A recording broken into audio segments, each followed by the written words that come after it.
Welcome to the Whatever Dating Talk podcast. Thank you for tuning in tonight. You could have been anywhere in the world, but you're here with me. I appreciate that. We're coming to you live from Santa Barbara, California, every Sunday and Tuesday at 5 p.m. Pacific. I am your host, Brian Atlas. I'm joined by my co-host, Kiki. She's back. Yep, there she is. She's a bit shy. A few quick announcements before the show begins. This podcast is viewer-supported, heavy YouTube demonetization, so please consider donating through Streamlabs instead of super chatting, as YouTube takes a brutal 30% cut. Some quick maths for y'all. So if you super chat 100, YouTube takes 30. If you donate 100, Streamlabs only takes 3. By the way, just want to apologize really quick. Sorry for our late start here. We had some technical issues. We had some audio issues before the show, and we are live, right? Please confirm, Nick, that we are live. Can you look at the chat, please? Do you have the chat pulled up? One in the chat if you can see us, because we've had sorry for the delay. We had quite a few technical issues before the show. Okay, perfect. We are live. All right, so let me just get back to my intro here. So I think I already said it. If you donate, blah, blah, blah, do it through Streamlabs because YouTube takes a gnarly cut. So you know who's going to be the Medici family and stand up and let me create more. Or do you want to marginalize me until I'm out of my moment? Streamlabs.com/whatever. Link is in the description. If you want to interact nearly instantly with us and weigh in on the conversation, consider sending a TTS, text-to-speech message. $100 and up triggers TTS. TTS is via Streamlabs only. See the description for all of the triggers. We have channel memberships. To become a member, hit the join button. Tier 1 is just $5 a month. You can also gift memberships. Thank you for the memberships there, guys. We're also live on Twitch right now. Pull up another tab. Go to twitch.tv/whatever. Drop us a follow and a Prime sub if you have one. We got merch, shop.whatever.com, stuff you can wear to not be naked. Oh, scuffed. Yeah, that doesn't do anything to address the... I don't know what. Okay. Sorry. Yep. Typical whatever podcast. Welcome. Just scuffed production week after week. Merge. Yep. Follow us on Instagram at whatever. Any girls who want to be on the show, DM at whatever on Instagram. Follow me on Instagram, BD_Atlas. I never post. My last post is from April. I'm not going to clog up your feed with bullshit, food photos and whatnot. Check out my nonprofit, Big Labia Matter, or BLM for short. Any women who are considering getting a labia placed, shoot me a DM. I'll talk you out of it. If you can't catch the full shows, we have 3 clips channels. Link is in the description. Go subscribe. Before we have our guests introduce themselves, a lot of you have been asking about the thumbnails. Brian, why do you put AI girls in the thumbnails? This is a new thing I've started doing. And it just basically comes down to women canceling last minute or no showing. So I'm kind of getting tired of constantly having to redo the thumbnails last minute or after the show because of flaking, taking them out, putting someone else in. If I schedule like 10 girls, on average, at least 4 are going to flake in under 24 hours. I've done over 100 shows. It's the rule, not the exception. We had 4 girls scheduled for today. A group of them, they bailed last night claiming they had a mandatory meeting with their landlord on a Sunday at 6 p.m. Sounds valid, right? So honestly, and the crazy thing is, guys, doing this show, a lot of you think I'm stressed out doing the show. It's actually not so much doing the show. It's basically booking everybody and scheduling 20 people every single week, hoping they show up. It kind of sucks the life out of you. It's a lot harder than people think, doing like guest booking and stuff. So I'm going to probably have to delegate that. So Nick's probably going to get on that pretty soon. What else do we have here? I think there's just... it happens every single show, guys. So sometimes I mention it, sometimes I don't, but just assume every single show we're dealing with flakes, we're dealing with people like no shows, people are late. So it is what it is. So sorry for our delay once again. And you're going to be dealing with that sort of stuff when it comes to dating, but we can get into that a little bit later. Anyways, without further ado, we're going to have the guests introduce themselves. So please tell us your name, age, and occupation. Go ahead. My name is Karen, also known as Serena. I'm 38. I'm from the Bay Area, and I work in the dental field. 38. Okay, welcome. Thank you. Hi, my name is Eileen. I'm 24 years old, and I'm studying at ASU as an industrial engineer. Okay. Do you do content creation? Did I see that? Or I do, yes. What do you... TikTok. Oh, just TikTok? And Instagram, yeah. You're not like doing OF or anything? No, okay. I'm not. Gotcha. What about you? Diana, I'm 40. I'm in the dental field and real estate agent. All right, welcome. My name is Jessica. You can find me at rojaloca.com, and I do OnlyFans. Age? 27. Okay, and you do OF, correct? Yes. You do traditional scenes, or like, do you do prawn? Everything, just me. Do you do solo content, PG, girl? What do you do? Just solo content. Just, okay, gotcha. What about you? My name is Julia. I am 29. I'm from Washington, D.C., and I'm a consultant for a technology firm. All right, welcome. My name is Claudia. I'm 34 and I'm a neuropsychologist. My name is Kate. I'm 24 and I'm a pastry chef at Moonstone Grill. All right, my name is Brandon. I'm 36 years old and I do so many things. I don't know which one to pick, but I do a YouTube channel.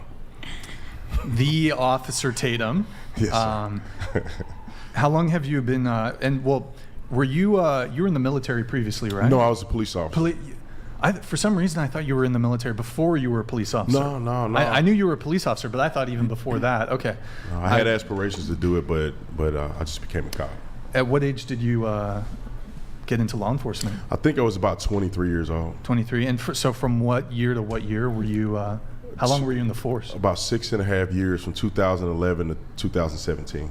Gotcha. And then you started doing content creation. Yeah. I was doing content creation while I was a cop, and then it just led to me doing it full time. Did you get into like any trouble? No, people love me. Okay. The cops love me. I was like the voice of the police department. So that's awesome. Cool. All right, we're gonna go around the table once more. So tell us your current relationship status. So are you single? Are you in a relationship? Talking stage, situationship, friends with benefits, married, polycule, harem, sex cult. People are all kinds of interesting and different situations. So tell us that. If you're single, how long have you been single? And what's the longest relationship you've ever been in? Go ahead. I'm currently single. I just got out of a 4-year relationship in May. I was in a lesbian relationship. Mm-hmm. And right now, I'm in a situationship. Okay, you're currently seeing somebody. Sneaky link, yeah. A sneaky link. Yeah. Okay. For those who don't know what a sneaky link is, what's a sneaky link? Because some people might not know. It's somebody that you're seeing, but you don't want nobody to know, or they don't want. It's kind of like a secret situation. Okay, really. I see.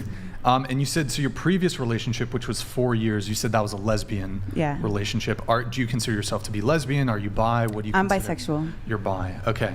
And the woman who you were with, was she bi or was she lesbian? She claimed to be lesbian.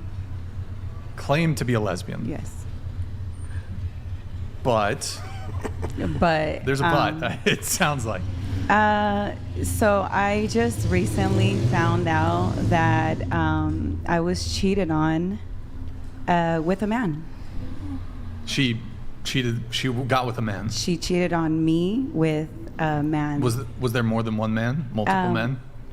Supposedly, from what I heard. Wow. Okay. Yeah. And you thought she was full blown. Yes. She was full, like, masculine lesbian. But she had sex. I guess that doesn't really make her a lesbian then. Right. That would make her maybe bi. Exactly. So she was misleading with her.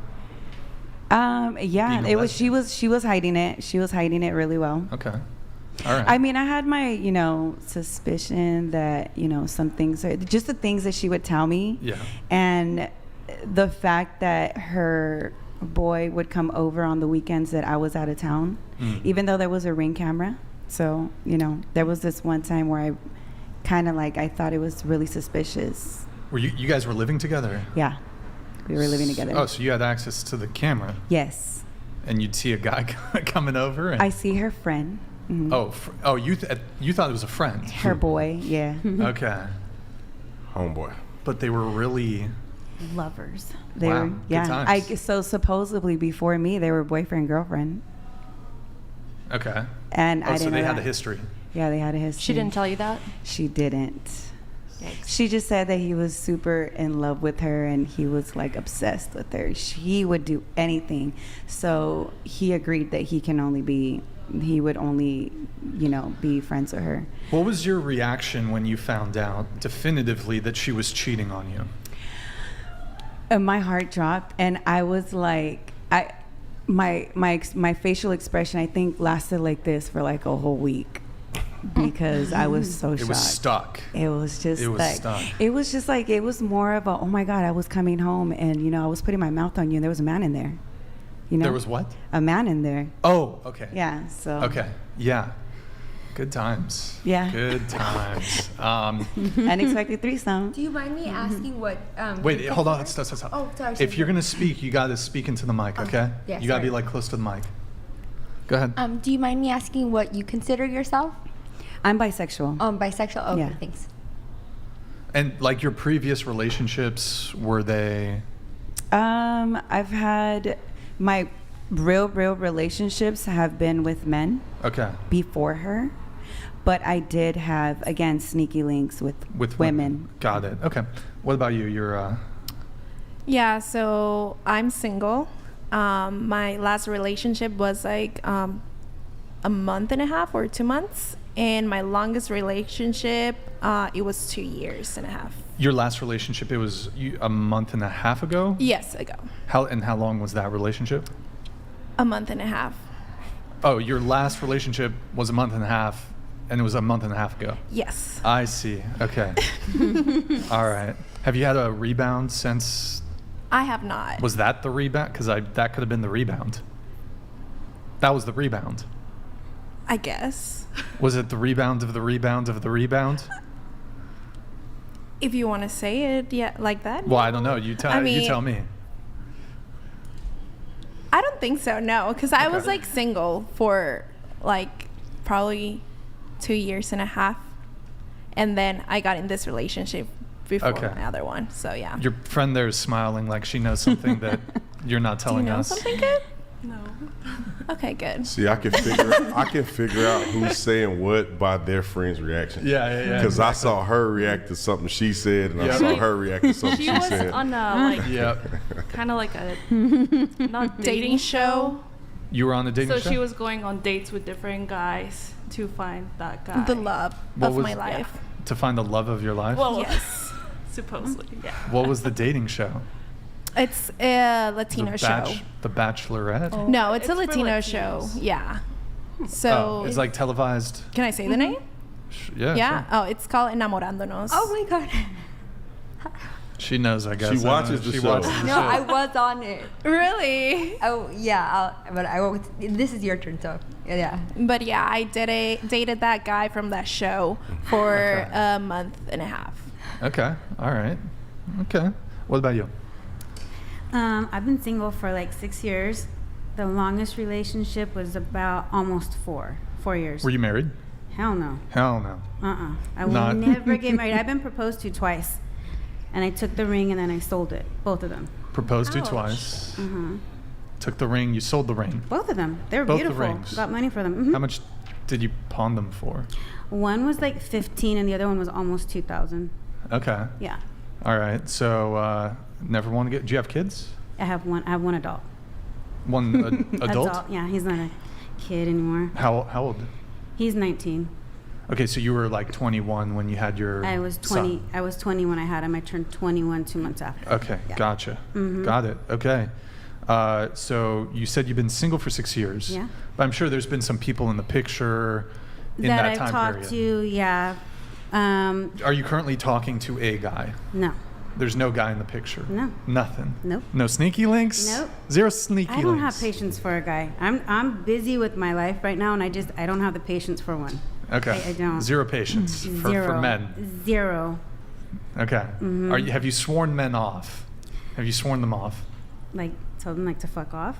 No. Mm. Like in general, generally speaking, you've sworn off men. Like you just no longer want to. No, deal I with mean them. I'm pretty sure the perfect one will come along. The right one will come along. Just right now, they're all trash.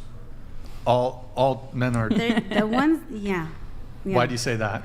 Because a lot of them I've had try to come at me where I would find out they were married or they had girlfriends. Okay. Because I'd all of a sudden get random people messaging me, how do you know so and so? You know, and then I'd find out. So it's like, it's just garbage. Okay. So she said all men are trash. Pretty much. I mean, I'm pretty sure there's like a percent there that's not. Sure. But You'd say more so trash than not trash. Mm-hmm. What percentage would you have to say? Like, what percentage of men are trash, do you think? And what percent? All ages, honey, because there's young guys that try to come to me, older guys that try to come to me, and they're just. You saying all men that you have dealt with are trash? Are you making a projection that you think the men that you haven't communicated with yet are trash? All the guys that have tried to come towards me are trash. Mm-hmm. Just a reminder, everybody, just try to speak into the microphones if you can, get close to them. So, what percentage? 90%, 95%? Like let's say 97.77 repeating. 90, yeah. 90. Because I'm gonna leave a small percentage because there probably really is good guys out there. Yeah. But then if they're the good guys, then they're boring. You know, it's kind of. That's interesting. You know, If like they're there could be the good guys that do try to come and talk to me, and they're just. You don't like the good guys? What do you? I mean, okay. I like them to be. I wish there was a solid guy, right? Like a funny, solid guy that has his things going for himself, that has all the things that I have going for myself. But it's like you either get a good guy and he's boring, or you get a guy who's not boring but he's trashy. You know, Where are you meeting these guys? Good question. Oh, just everywhere, hun. Just where are they approaching? Where are they approaching you? It doesn't matter. I could be at a store. I could be anywhere. What's the first thing they say to you when they approach you? Do you have a man? What's the next one? Can I get your number? What's your name? Are you from here?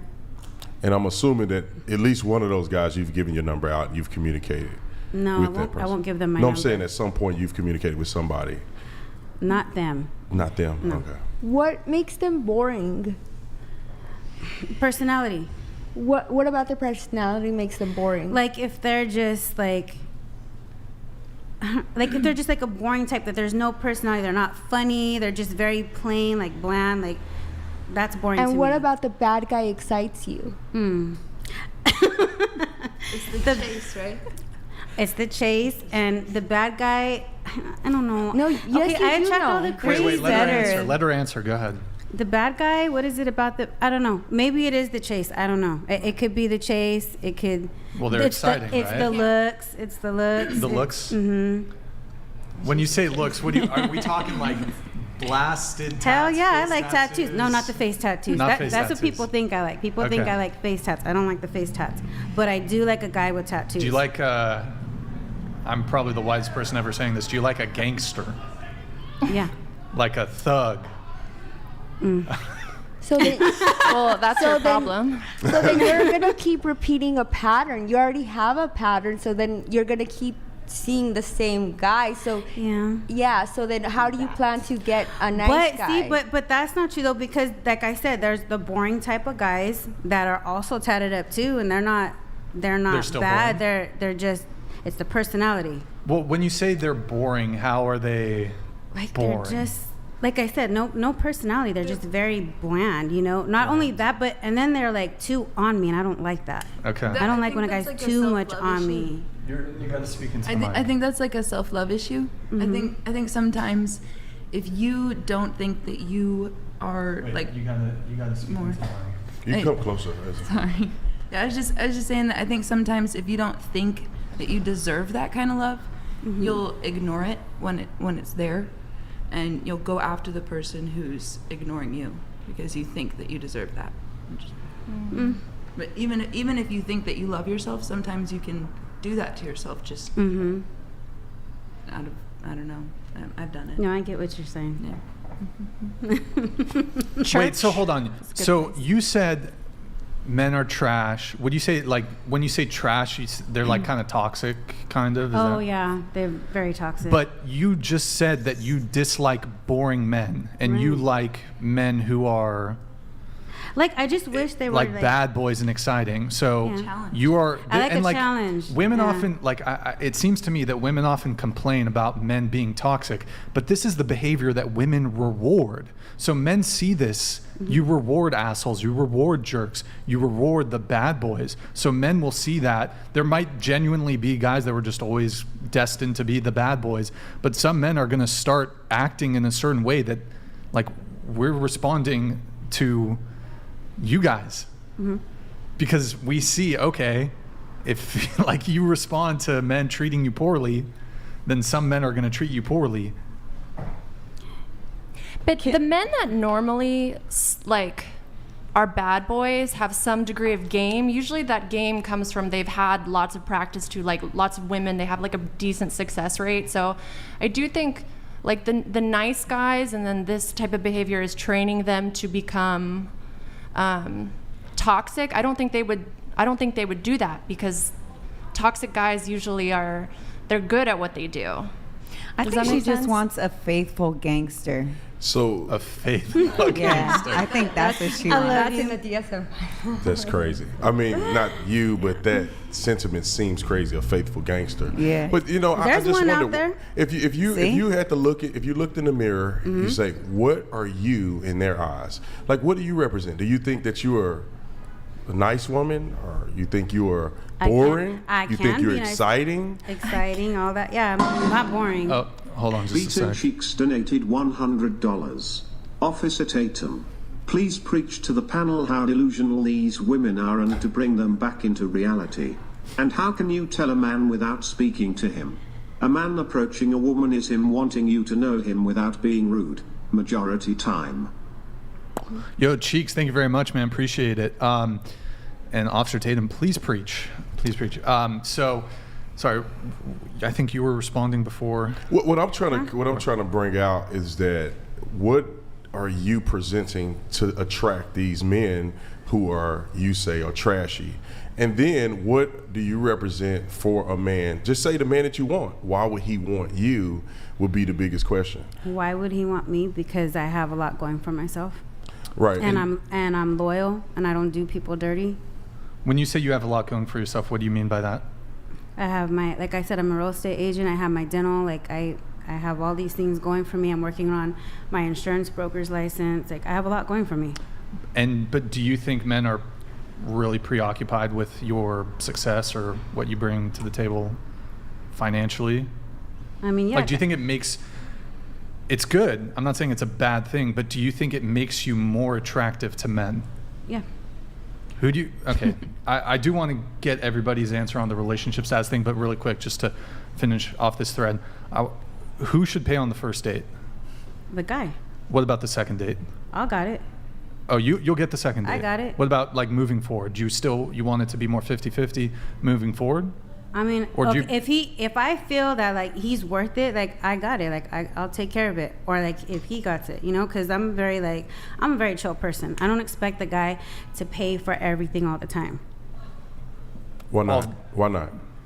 Because I don't think a guy should have to always pay for everything. Like a guy, doesn't it feel good if your girl was to take you out one time? No. No? Not for me. For a lot of men, it don't feel I mean, good. I'm the man. I'm the You're man the in man, the yeah. relationship. But once and in a while, if she was to surprise you or No, something, I don't. I right? don't need the surprise. My whole goal, my whole mission I'm married now, but with dating or even marriage, is my whole mission is to take care of the woman. And so every date that we go on, if we go on a date, I'm paying for it. And if I can't pay for it, we ain't going on a date, I guess. So I just think it's my duty to do that. It's disrespectful for me to have a woman pay on any date. If I can't afford it, I shouldn't be dating. Unless she That's true. surprises That's you, right? true, but How would you, excuse me? Unless she surprises you, like, hey babe, we're going this place, and it's like a surprise, like they have candles and everything and she's paying for it. She Like, made that's what you I'm believe saying, that you're yeah. going to pay for it, but she already has everything paid. Well, yeah, if that happens, I'm cool with JBS that. donated Hold on just a second. $69. What she just explained is exactly the problem. There's plenty of good men out there, but they're labeled boring and not exciting. It could be possible that your mindset towards relationships is trash as opposed to solely just men. You got a response to JBS here. They hard on the chat. They going hard in the chat. I mean, I think it's something to consider. The question is, do you want to be in a relationship? No, Do you want I to don't be? want to. Do you No. want you don't want a relationship at all? No. Oh, okay, then that makes sense. Yeah, no. Then that explains that guy I'm that much you're looking happier. for. Yeah, I'm happy being alone. Later on in life, maybe, but right now. How much later? There's no time. If it happens, it happens. I'm not looking Yeah. for it. I'm not worried about that. Yeah. Well, the point I was kind of trying to make is that, and it sounds like you're kind of open to 50-50 whether that's the case or not, I don't know. But a lot of women will say, well, here's what I bring to the table. I've got a really good job. My finances are in place. But then they're still going to expect the guy to be the provider. So men aren't typically looking for women to be providers. So your success in your career and your job, that's wonderful. That's great for you. But from a purely from a attraction point of view, your job does not make you, typically for women, does not make you more attractive. It's fantastic. Good. You got a great job. You've got your shit together. That's wonderful. But it's not going to make you more attractive. For example, in the same way, and I'll get you here in just a sec, a lot of women would say a male doctor is a catch. But I don't think most men would look at a female doctor, hey, that's a great career. Congratulations. But I don't think it makes her more attractive. What was your... So what do you think men are looking for in terms of finding a high value woman? Well, it's certainly not your career. Yeah, I think it's the qualities? way that you act, the way you treat a man. You know how it is cliche-ish, but are you a soft woman? Are you supportive of a man? Are you bringing peace to his life? Are you chaotic? Right? Are you drama? Are you the type of woman that, like my wife, when I go home, I'm going home to peace. I'm not going home to chaos. I'm not going home to a dirty house. I'm going home to peace. And if you're that woman, that's what men truly are looking for. I mean, that want to be in a real relationship. Now, there's other things that men are looking for when they just want a one night, or they want a sneaky kiki or whatever you said. Sneaky. What is it called? Sneaky link. Sneaky link. We should introduce that as a new term. Sneaky kiki. Can I say Sneaky. one thing, please? Go ahead. To piggyback, I think that there's also some, and I'm not saying that they a woman doctor, but also the fact that they value the fact that they can have a conversation with her about things, like if he's a doctor as well, that they can have a conversation together, and the fact that if she is, for example, a psychologist, that he will be able to bring raise children in a matter of way with like coping skills or self-soothing. Those are just like things that I feel that a man should also look into, that as to another woman who probably is just doing other things that probably will bring peace to the house. Are you looking for a good mother or a good wife when you're actually looking for a wife? Like, are you looking more for motherly qualities first and foremost, or wifely? I think they're both. I think they're both synonymous. I mean, What are the differences? A good wife would be a good mother, Okay. right? A good mother would be a good wife. I can't imagine a woman that's really, well, I think people can mess that up, I think. But I think generally speaking, a man is looking for a person with both of those qualities. And working sometimes is very, like if a woman got a career, like you said your career is important to you. You're too busy for a man. The man that probably would want to date you, it gets turned off by that because you don't have no time for the relationship. You're too busy doing that. Now he's not mad at you. He don't feel any way about you. He just will be with a woman who has the time, who can spend the time with him and add value to his life versus competing with the woman for whose career is more important. Mm-hmm. I don't think that's like competition. I think it adds up like to the value of the woman if she's doing good in life, if she has a nice job or like she has a company or anything. Yeah, it depends on what you want. Go ahead. I'm sorry. Why? Because you want to be successful for yourself as well. You don't like, of course, if I marry someone, I want him to take care of me. But if I also have the money and I have a company, I can also work and we can both be successful. Well, to that point, you have to. Like, this is something that I think gets undermined, where women are told men don't care about your job, fine. But then we have to provide for ourselves because we're getting married later. So then we're living this lifestyle where okay, I have a certain career, I make a certain amount of money, I get used to that. And then if I want to keep that, I mean, I guess I could go be a waitress and just really focus on getting a man. But if I want to keep that, I want to keep my job, and then the man thinks I have less time for him, but that's not true. So we're in this weird place, I think. Yeah, no, I agree. I think I agree to some of what you said. I think it is, you are in a difficult place, because when you are single, you can't just be homeless, right? Hoping for a man to give you a handout. It's okay with pursuing your career, but then you have to balance, what are your values and what do you want from a man? Yeah. If you want a man, what if he wants children? What are you guys going to do about that together? $69. Oh, As a I need to practicing change that. male feminist and a believer in feminism, I love dating a career woman, and due to the oppression of women, I love how the feminists I date always pay for my dates. Go matriarchy. We love career women and the boss babe mentality. All right, thank you, Beaten Cheeks. Sorry, we actually, the TTS trigger is 99. We accidentally did not reset it back, so we're changing that now. Thank you, Cheeks, appreciate it. Did you have more on that point? Yeah, I was just saying, I understand that women got to work to that point, but then you have to balance, what do you want out of life when it comes to having a man? If you want to be single, that's totally great. You can be single, that's fine. But you can't depend on a guy. No, you can't, but if you have to make the investment.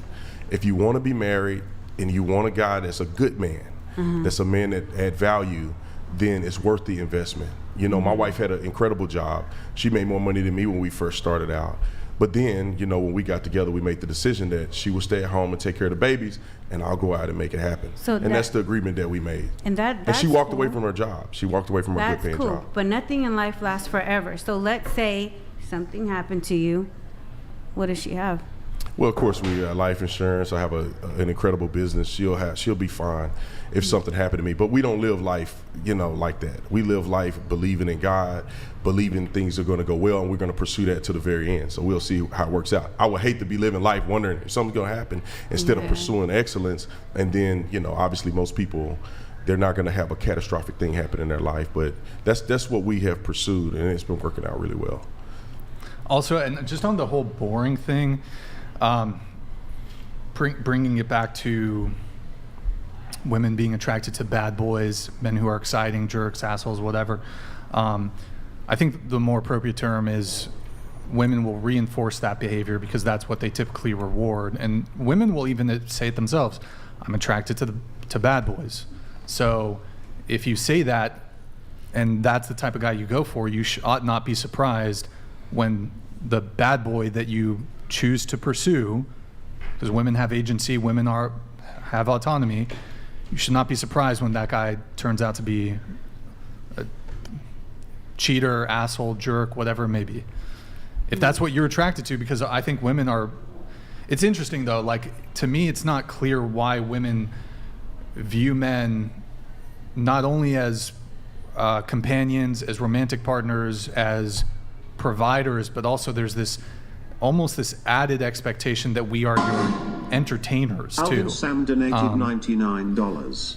Brandon, how can you make hit pieces against the red pill but show up on a red pill podcast I didn't see use that. the same red pill talking points? Hypocritical. I have no idea what he just said. He says you made a hit piece against the red pill but show up on a red pill Is it a red pill podcast? I don't know. I have no idea. Pink pill. Thank you for the chat, but yeah, thank you, Alvin. I'm happily married, and I'm just giving my personal experience about what's going on. I mean, I don't have to be red pill, green pill, pink pill. Yeah. I'm just a man giving an experience with being in a relationship. Obviously, I haven't been married my whole life, so I've had experiences being single, experiences being in college, and now with all of that experience together, it has helped me realize the importance of marriage, and these are the things that I value, and this is why I'm in the marriage and I'm not single. Yeah, and by the way, I mean, we bring on people who have different viewpoints, I have my own views. I bring on people that disagree with me. I don't know where me and Brandon necessarily agree or disagree on various topics, but it's good to have conversation. So really quick, just on the boring thing. I mean, you mentioned somebody mentioned players, I think. I mean, I think that's why women fall for players, because they're not boring typically. I think boring can be a good thing. Obviously, you should be able to have a conversation with somebody, but I don't know. I don't think we as men, we're not your entertainers. go watch Netflix. That's my view. Like, I don't know. I don't exist to make others feel entertained at all times. We're not obliged to be clowns when on a date. And also, bored people are boring. Okay.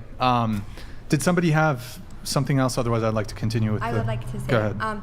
The reason why we don't like boring is because most of us grew Just up in hold on. dysfunction. Stop for just a sec. Okay. Please just talk into the mic. Please, Okay, please, you please. got it. You got it. I'll bring it closer.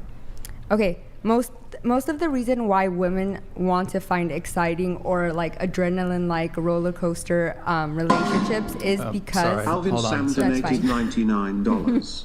Brandon, for example, your hit piece is against Fresh and Fit, who also use the same talking points you just said. I'm not gonna. I have my opinions about Fresh and Fit. I'm not gonna get into that. Maybe we will later, but I didn't see. I don't see the video. I it's don't not. know, so. Yeah, just to make it clear, it's not necessarily a hit piece. You know, it's that I'm a mature man. I'm an adult, and some of the things that Fresh and Fit says, I disagree with them because I think they come from a very immature place. They come from they sound like they come from a broken place.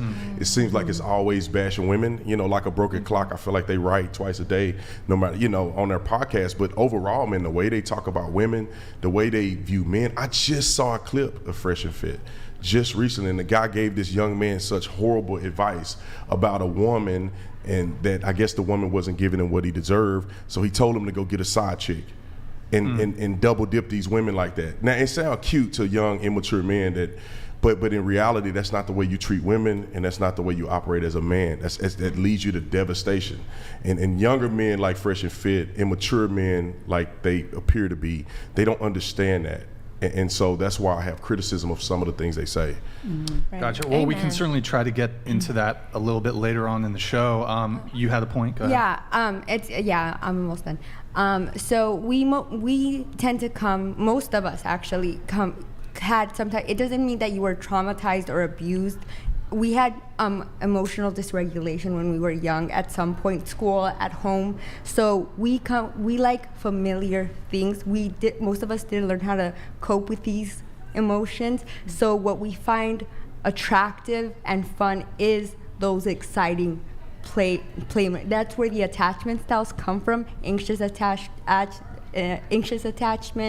The other one's the avoidant attachment. So those are the exciting guys we like. So when a nice guy comes around and is actually wanting to say, hi, let's go on a date, he's actually not being clingy. He's actually treating you right and wanting to be with you, and that's what we find clingy. And the other one that are avoiding us, those are the ones that we are actually chasing. So we find the toxic normalized in our lives. So what Brian said is actually right. Boring guys are the normal things, and they aren't our entertainers. We're supposed to make ourselves happy and exciting, and they are just supposed to bring us, whatever they bring us, conversation or whatever. So he makes a really good point right there. So that was just my little 2 cents. But I think chemistry is important, and mutual attraction is important. And recently, I was dating someone for 2 months, and they were the perfect person in every way. But the mutual attractiveness just wasn't there, and so it didn't work. Was he not physically attractive?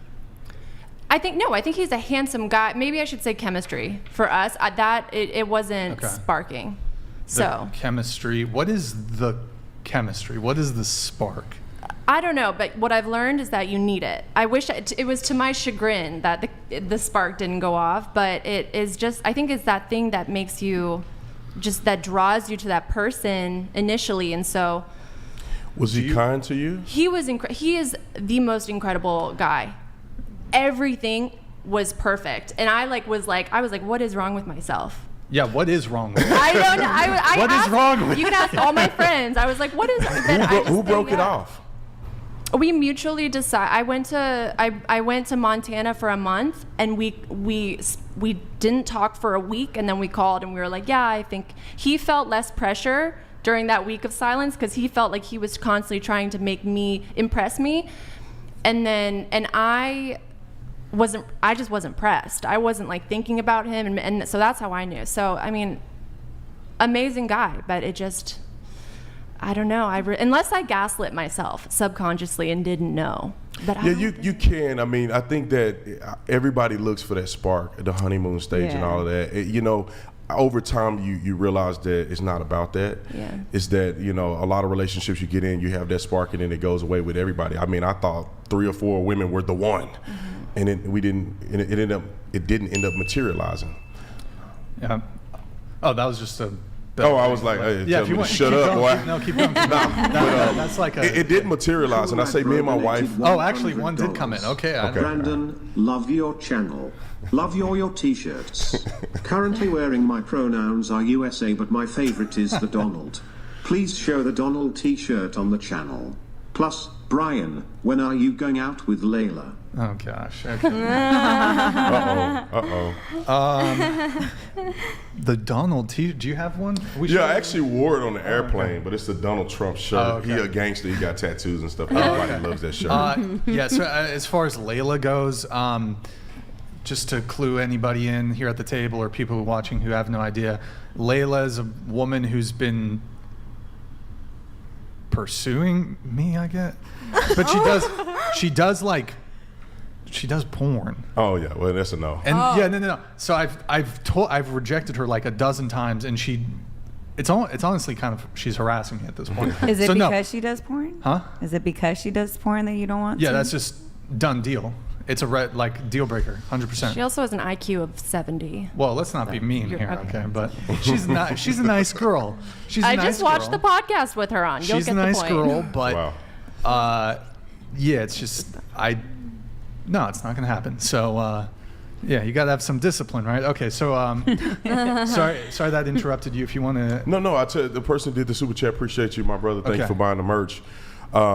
What I wanted to say is that me and my wife didn't have this crazy honeymoon stage. We knew though. We knew when we were like, we just make sense together.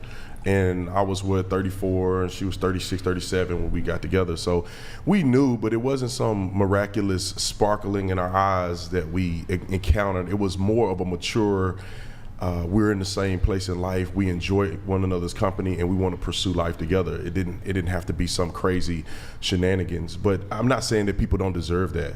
But you just don't want to overlook an incredible man that can add value to your life just because you don't feel that spark. You know, I'm not trying to be a counselor on here, but at the same time, you might want to revisit it because it's rare to find a man that you feel that way about, and that's a really good man. It's really good men are hard to find, to be quite honest. The same thing with women. If you're a really good, incredible woman, you know that chemistry would be hard to find. Yeah, that's to almost some degree the vibe. There's a whole bunch of words for it: the vibe, the click, the spark, the butterflies, the lightning. All these terms for it, right? I almost wonder, and at least it's the case for me. It seems to be it's more so something that women need is the click or the spark. But why can't that either be something that develops? Because I think that the click or the spark is almost in the same category as love at first sight. Mm-hmm. Most of us would agree that we don't immediately fall in love with somebody. Right. So why can't it also be the case that we just don't immediately fall into the click? Maybe that could be something that can take time to develop. People, because they've had it in the past where, I feel the click, the spark instantly, they feel like they need that in all their relationships going forward. My question is, if the click or the chemistry or the vibe, the spark, whatever term you want to use, is you felt that with a guy before. Has every girl here felt that with a guy before? Yeah. Okay. Yes. That obviously, it's apparent to me, we haven't gone through the relationship status on everyone. You're no longer with that guy. It's clear to me that the click, the spark, the whatever it is, like for you, for example, have you ever felt the click with a guy and it ended really badly?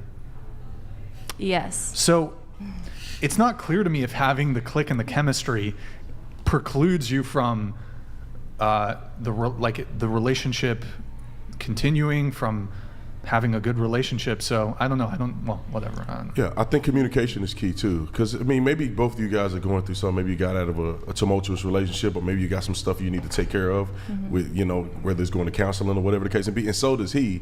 It's a conversation that you guys probably should have. Is have a conversation with each other and then get back on the same page. Because me and my wife, we were friends first, and so we would talk about all our stuff first. I never thought about dating a day in my life. I would never move to California, so it seems as if we weren't going anywhere. But we developed a friendship first, and then we knew, and it was practical.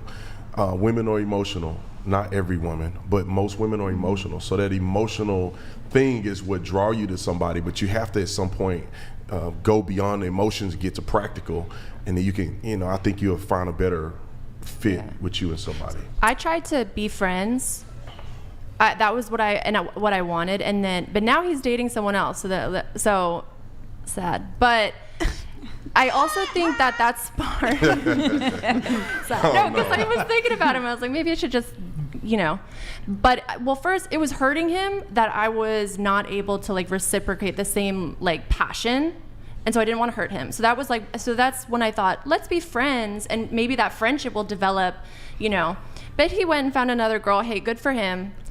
I also think that spark for women also, that's a bond that forms when you're sexually active. So we're Christians, we're not trying to do that. And so that also, and sometimes I would think, man, if this was an arranged marriage, it would just have to happen, and then the spark would come eventually, and then it'd be great. Yeah. But you already know the spark could be devastating. I'm with you, yeah. Wait, I'm just a little confused. You said you're Christian, but the spark typically will come when you're sexually active with a person. Yeah. You weren't sexually active with him, but you said you've had the spark or the click with other men. Wait, so you're not sexually active. The click is something that occurs when you're sexually active. But why were you expecting the click if you're not planning to be sexually active? I'm just a little confused. Well, for sometimes it happens when you kiss a guy, right? I'm looking around to see if anyone else agrees. When you kiss a guy, and it didn't happen when we kissed, but that was really as far as we went. I think the sparking comes just from flirting. Yeah. Mm-hmm. Just talking to the person, and you know how you click. It doesn't have to be during sex or kissing or whatever. It just if you're flirting, the eyes, doing faces. Yeah, I think the sex just makes it a plus. Yeah. And also you can romanticize yourself into that, right? Yeah. I mean, if you listen to love songs 24 hours a day, 7 days a week, and you're fantasizing in a hopeless romantic, posture, it's almost like when you're looking for it. And when that person meets some of those criteria, good looking guy, good job, or whatever the case may be, now you've set yourself up to fall into that romanticized, relationship. And it's easy to happen, but it's something that most people should avoid. Yeah. And if I could just, I want to ask the chat a question really quick related to the click, then we will continue with relationship status. So the click, vibe, chemistry, whatever you want to call it, I personally think it's not a great thing to look for, because I think it has absolutely no bearing on someone's quality as a long-term partner. I do think it happens to be the case that this is something that women are looking for more than men. Women are chasing this elusive click or, whatever it is, fine. Me personally, I don't need it on a first date. When I'm talking to a girl, I'm not Also, I find people have a very difficult time articulating specifically what chemistry or click or what it is. So chat, those in the chat, when you're first meeting somebody, one, in the chat if you are looking for the click or the chemistry, or two, if that's really not a concern for you. Let's see what the chat says. While they're doing that, let's continue with the relationship status here. So I think it's your turn now. I'm in a relationship, and I've been for 5 years. 5 years, okay. All right.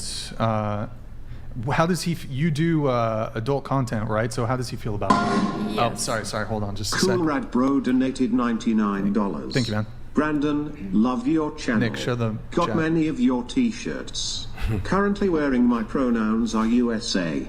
But my favorite is the Donald. Please show the Donald on the show. Okay. All right. I wish I had it with me, brother. I'm sorry. It's a cool shirt, though. I should have worn my one. You can hide it, I Nick. wanted to put Jesus out here, but I guess Donald is more important than Jesus to some people. I'm just joking. So how does your boyfriend feel that you do adult content? He's cool with it? He helps you with it? He's the one that told me to do it. So, if I wanted to, and... Do you shoot content with other men? No. Okay. And wait, remind me, it's just solo content, or you do? Yeah, do just you solo. shoot content with your boyfriend or no? No. Okay. So he encouraged you to start OF, Yes. doing OF? Mm-hmm. Okay. Good times. What about you? I'm looking at her. I'm See just how- like, see how her face reaction. I am single. My last relationship ended in January 2022. So it's been a minute. Last relationship ended January 2022. Okay. Yeah. So you've was been the single- amazing guy? He was the last. I was in love with him. He was the last guy I was in love with. So it's been almost I know. a year and 9 months, 2 years almost. I'm all not right. judging. I just. No, I don't. I'm just. I don't It's feel interesting. judged. It's interesting. What's interesting? No, that you said you were in love with him. I wonder what happened. What happened?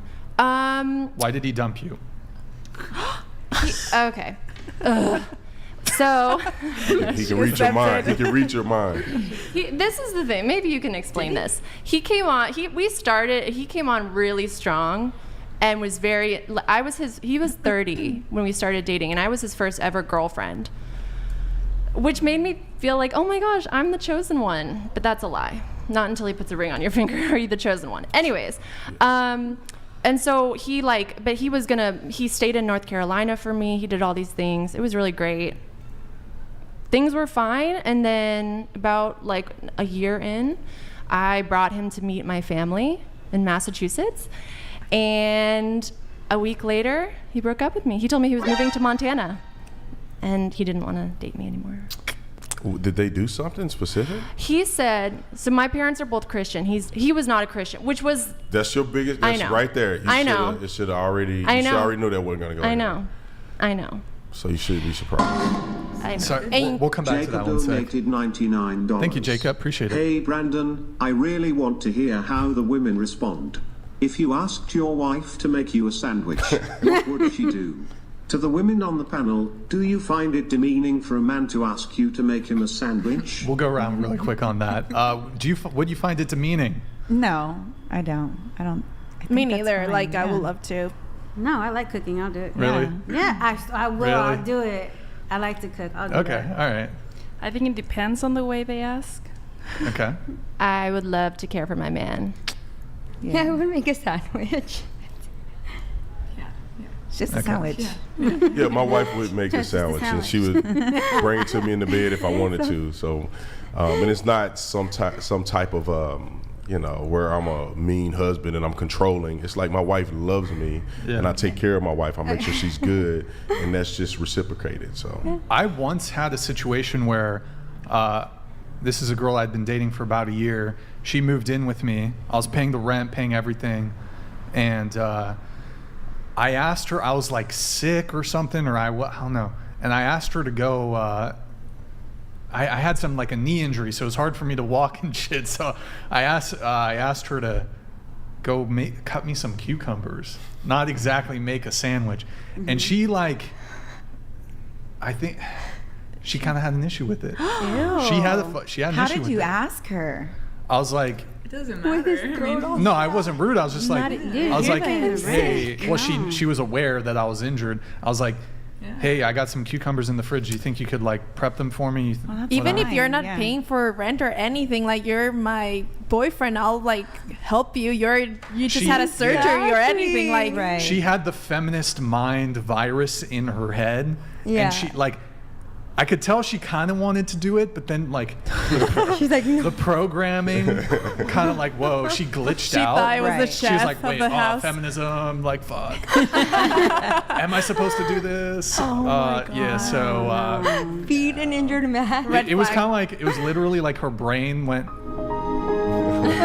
that shit restarted. And I was like, and that's when I knew. So she didn't do it. Well, she ended up doing it, but I think she did it begrudgingly. It was like a begrudging. I could tell by like the chops and the cucumbers. It was super begrudging. And then I ended that shit. Okay, so I mean, there. Okay, for you. whatever. Yeah. So okay, Yeah. anyways, moving on. Where were we? We were talking about your guy that you were in love with, met your parents. Well, boyfriend, not just like, I mean, we were boyfriend girlfriend. Yeah. My were you intimate? Yes. Was it love or was it lust? Okay. He wasn't a Christian. I know. And so the red flag of not being a Christian for a Christian woman, yeah, you overlooked that Yes, I because did. of intimacy. The Holy Spirit was like, girl, no. Girl, but the And intimacy. You said after a year he met your parents. Yeah. You wait that long? I met his parents the week after we became official, and he met mine. Were you afraid for him to meet your parents because you knew he was a Christian? Right. Yeah. So here's the other thing. So my older sister has severe autism. So she lives at home with my family, with my parents. And my dad is very servant-hearted. And so he really cares for my mom and my older sister, and like in a way that's very sacrificial. And I think when my ex saw that, so what he said to me is, he was like, I wouldn't be able to care or provide for you the way that your dad provides for you and your mom. So that was a good thing. Well, yeah. It was, I know. Yeah. So it hurt, but, and that's the problem when you go after someone, you can without being thoughtful about it or intentional, you can end up in a lot of pain. Right. Yeah. Wait, so has your standard now changed when it comes to, because you said the previous guy you were dating for like a month or two did not have sex with him? No. Christian guy? Was he Christian? Yes, he was. Yeah. So now I don't talk to guys. Like, if they don't go to church, they don't actively go to a church, they're not actively pursuing the Lord, I don't even talk to them, because in my mind I'm like, why am I going to put myself through that pain again? That's dumb.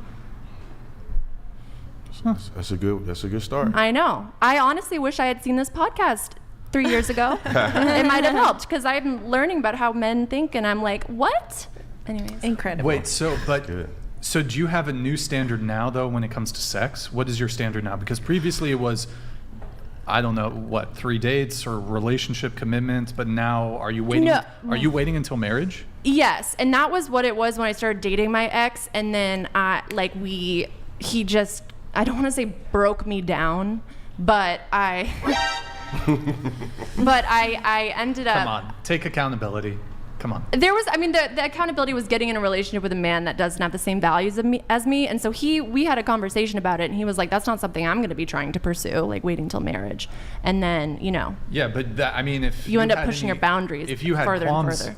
If you had any qualms about that, then you should have just broke up with him, not pursued it. But to say that you entered into a romantic relationship with a man who communicated to you that he had no interest in waiting till marriage, is it any surprise that he wanted to have sex with you? He said he was excited. No, not saying that. He was excited by the concept of what's going to happen today.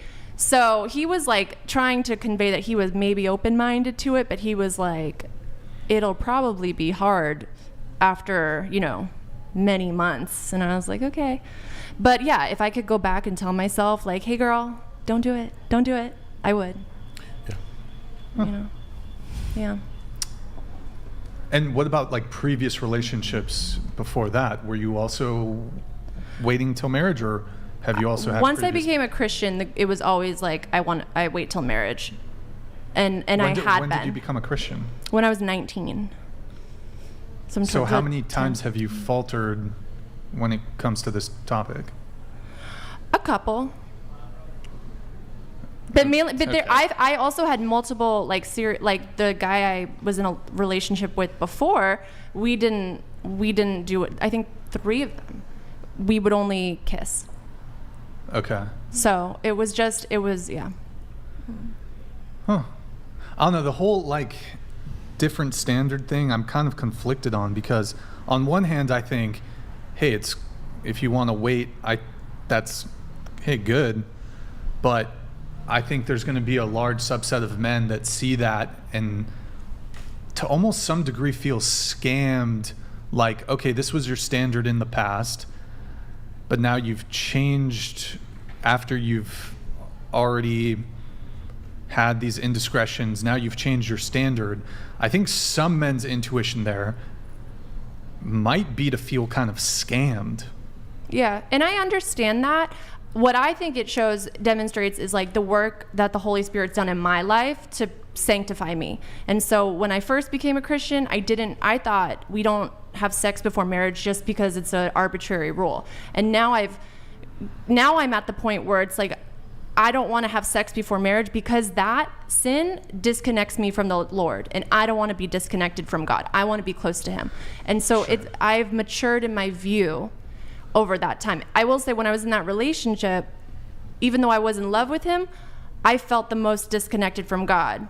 And so I knew it was bad, but I was like, all of your feelings are just like, So I knew it was a bad decision on my part, and it was very painful, and I learned. Yeah, I'm not a super religious guy. I do consider myself a man of God, but Amen. I think this is the perspective. So when women provide sexual access to previous men more easily, cheaper, let's say, it makes men feel scammed. So I'm trying to think, like, for example, in the same way that, let's say you were dating a guy and you found out that his ex-girlfriend, he would get her gifts all the time, he would take her on vacations, he was a provider, but then when he met you, it's like, okay, now I want to do 50-50, he'll never pay for the first date, he never gets you gifts. You might feel like he was providing a value to an ex that he's not providing to you, and you might feel like, is he just not as into me? Is he not, like, what's going on here? So I think that's almost how men feel when it comes to a woman who previously, okay, fine, sex, third date, and then, now you want to wait 3 months, now you want to wait until marriage. I'm not saying ultimately it's 100% your choice, right? You can change how you want to move, but I think a lot of men might feel, maybe not Christian men, I don't know. Yeah, I was going to say, what about a man that is trying to also wait until marriage? Yeah, no, I think that a lot of men, I agree with what he said, a lot of men do feel that way, but Christian men who are mature, they do not. They appreciate that. And I guarantee you most men haven't been perfect either. So finding a woman that is at least trying to pursue that, and you guys can pursue that together, is excellent for a Christian man. Like any other man I can't attest to, but for a Christian man, I think that that's an incredible value for a woman to have, and I think that you have to continue that. When you're in another relationship, pursue that, because it means a lot to a man. I mean, as a Christian man, it really means a lot. Yeah, and I can't speak much on that, but I can give you an analogy. I'm going to give you guys an analogy. I have it written down here.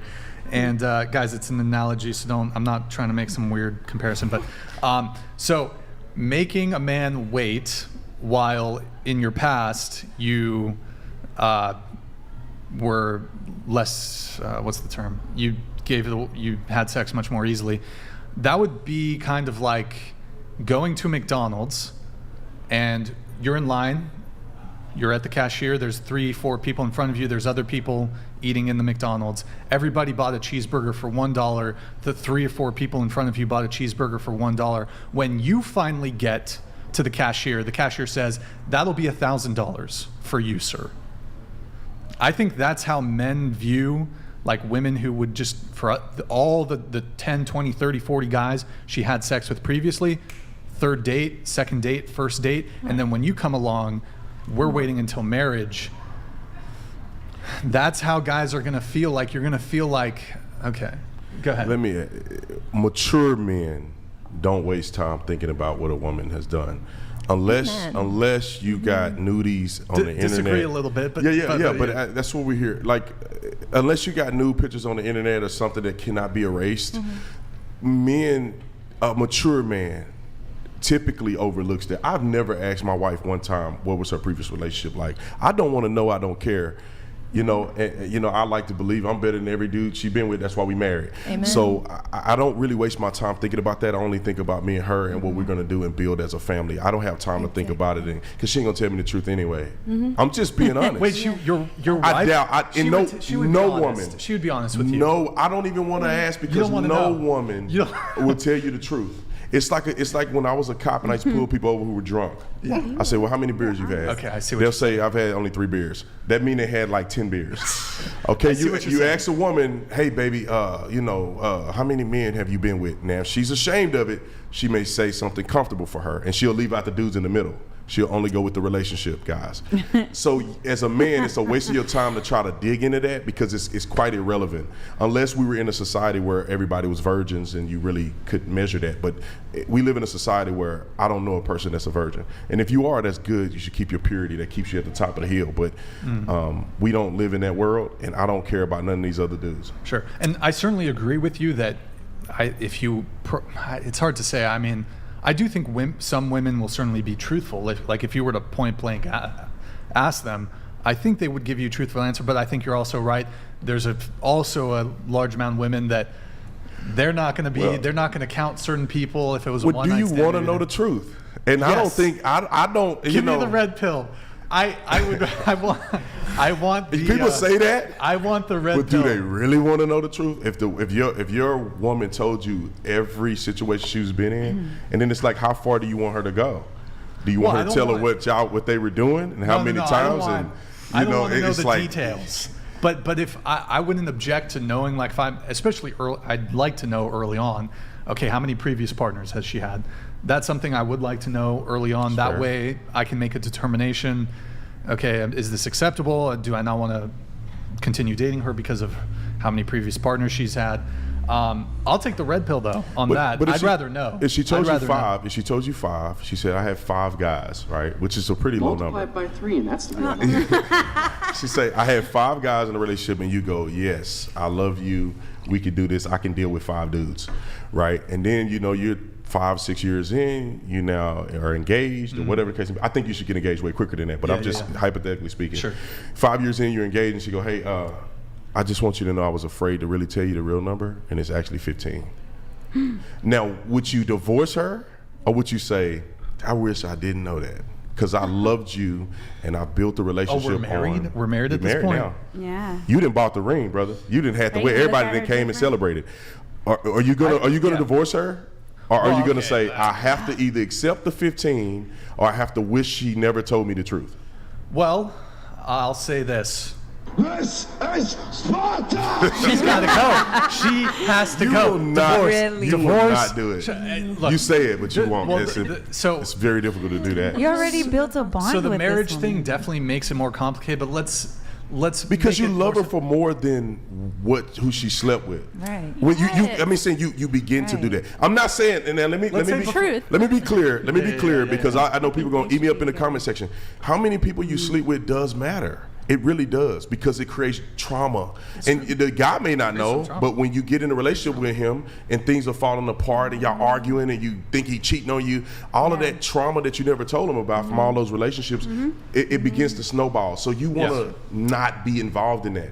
So, but I will say, it would be very difficult for you to just walk away because you've developed something that's a lot more important than a sexual encounter with her, which many of them she probably really don't have a connection with anymore. Let's say we're engaged, right? Because marriage, that introduces a bit more complication to it. You got to you got to do the divorce.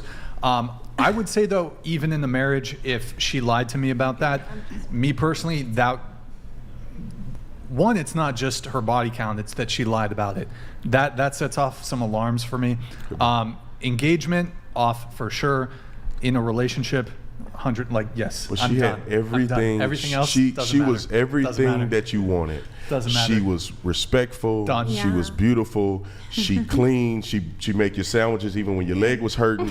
Without you feel. I mean, everything that you want in a woman. I mean, and it just that body count thing will cause you to break off the engagement. Well, that's why I think they should be honest from the jump. That way, okay, the body count is this.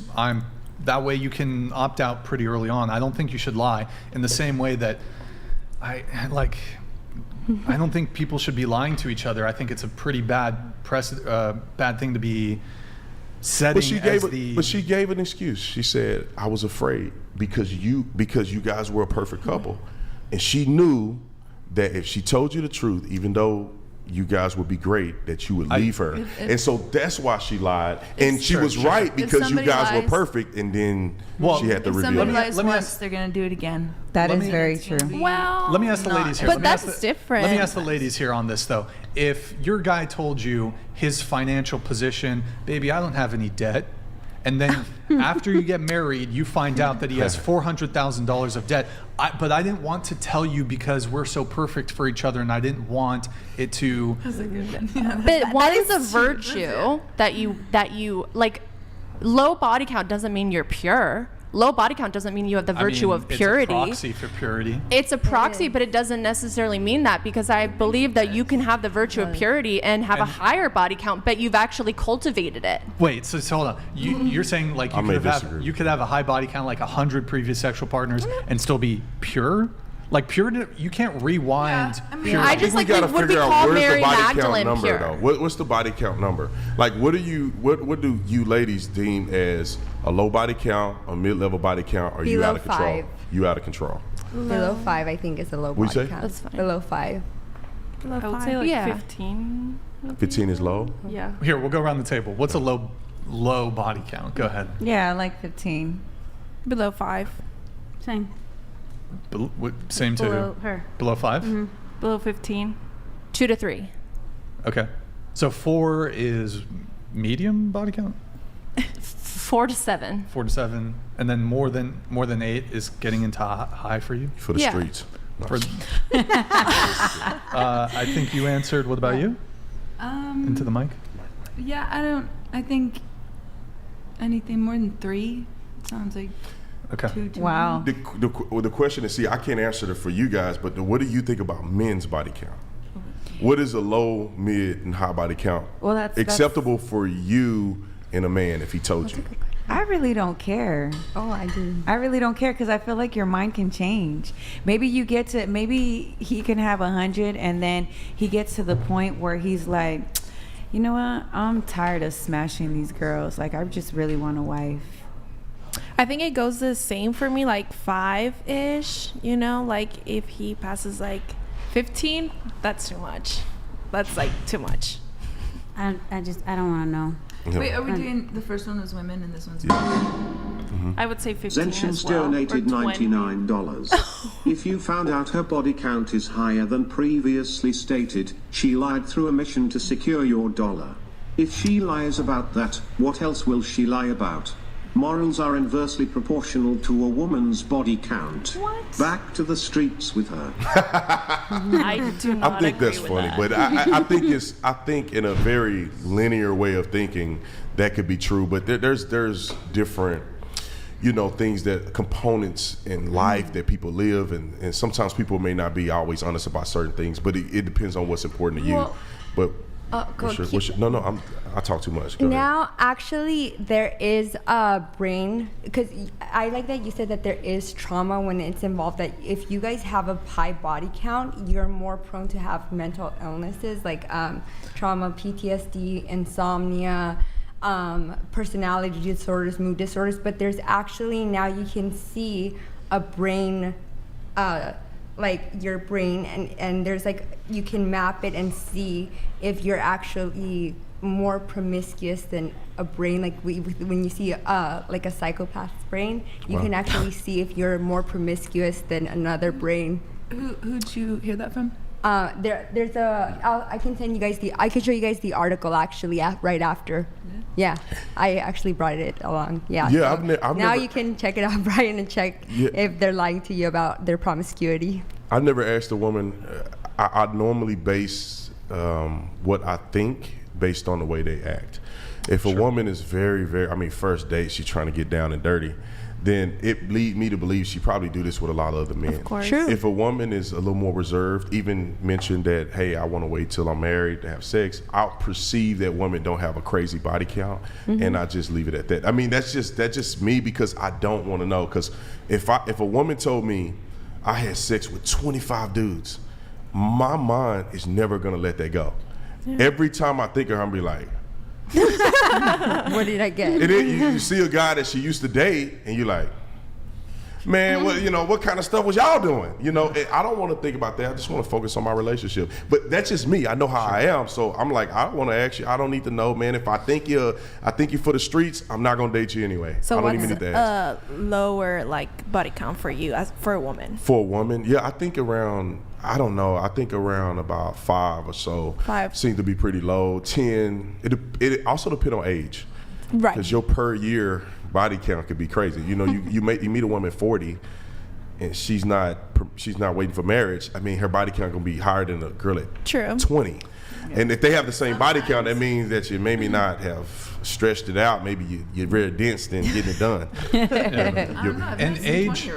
Yeah, well, age also it's definitely, obviously, if you've been sexually active for a longer period of time, you've had more opportunity to potentially accrue more sexual partners. But I mean, I'm sure you went to ASU, right? No, at University of Arizona. Oh, University of Arizona. Oh, ASU was Arizona. U of A. Yeah, Arizona State Gotcha, and then University of Arizona. I got the text you right here. Okay, gotcha. I mean, you know, we're very close to UCSB. It's one of the top party schools in the United States. Some women, their first freshman quarter, they sleep with 30 guys.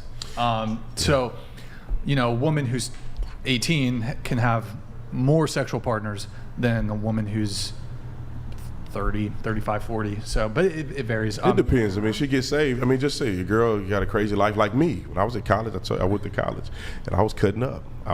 Just how but when I got saved, it changed a lot in me. Yeah. So I think that's a reset point for me, and I'm open for that for women. Even if a woman was doing sex work, I'm being honest. If a woman was doing sex work, now if her stuff is all over the internet, it's difficult for a man to accept that. But I can see how a man can forgive a woman if she's giving herself to God and she wants to repent for her old things. I wouldn't, but I can see how a person would be open to doing that. Oh, like somebody else. Yes, somebody else. You personally, though. I couldn't. Yeah. Because and I consider myself to be a high value man. I'm very well known. I'm all over the internet. People recognize me everywhere I go. My Tall, reputation is on the line. Attractive. Right. Great beard. And my beard is all right. No, the beard's good. The solid beard. My barber couldn't get me like with he's supposed a Donald to, so. Trump shirt. Yeah, and my Donald Trump shirt. You see, I'm so famous for the Donald Trump shirt. I should just quit everything I'm doing and just do Donald Trump shirts. But you know, I can't have a woman like that and be married to her because it damages my reputation as a man. Yeah, it does. Because I go to a business meeting with a multimillionaire, a billionaire, which I have before. I can't have that lingering over my head of a person possibly seeing my wife naked on the internet, or 20 or 30 people, or people that I see in the airport. Hey, Mr. Tatum, how you doing, man? And they got my wife OnlyFans pulled up. You know, it's a bad deal. They'd probably clown on you. I mean, I clown on. I mean, I would feel bad about it. Here, let's pull up the Twitch really quick, then we'll try to wrap up on the relationship status. Guys, go to twitch.tv/whatever. Drop us a follow in the Prime sub if you have one. Yo Delvash, thank you for the Prime. Bear, thank you for the Prime. Twitch.tv/whatever. Drop us a follow and a Prime sub if you have one.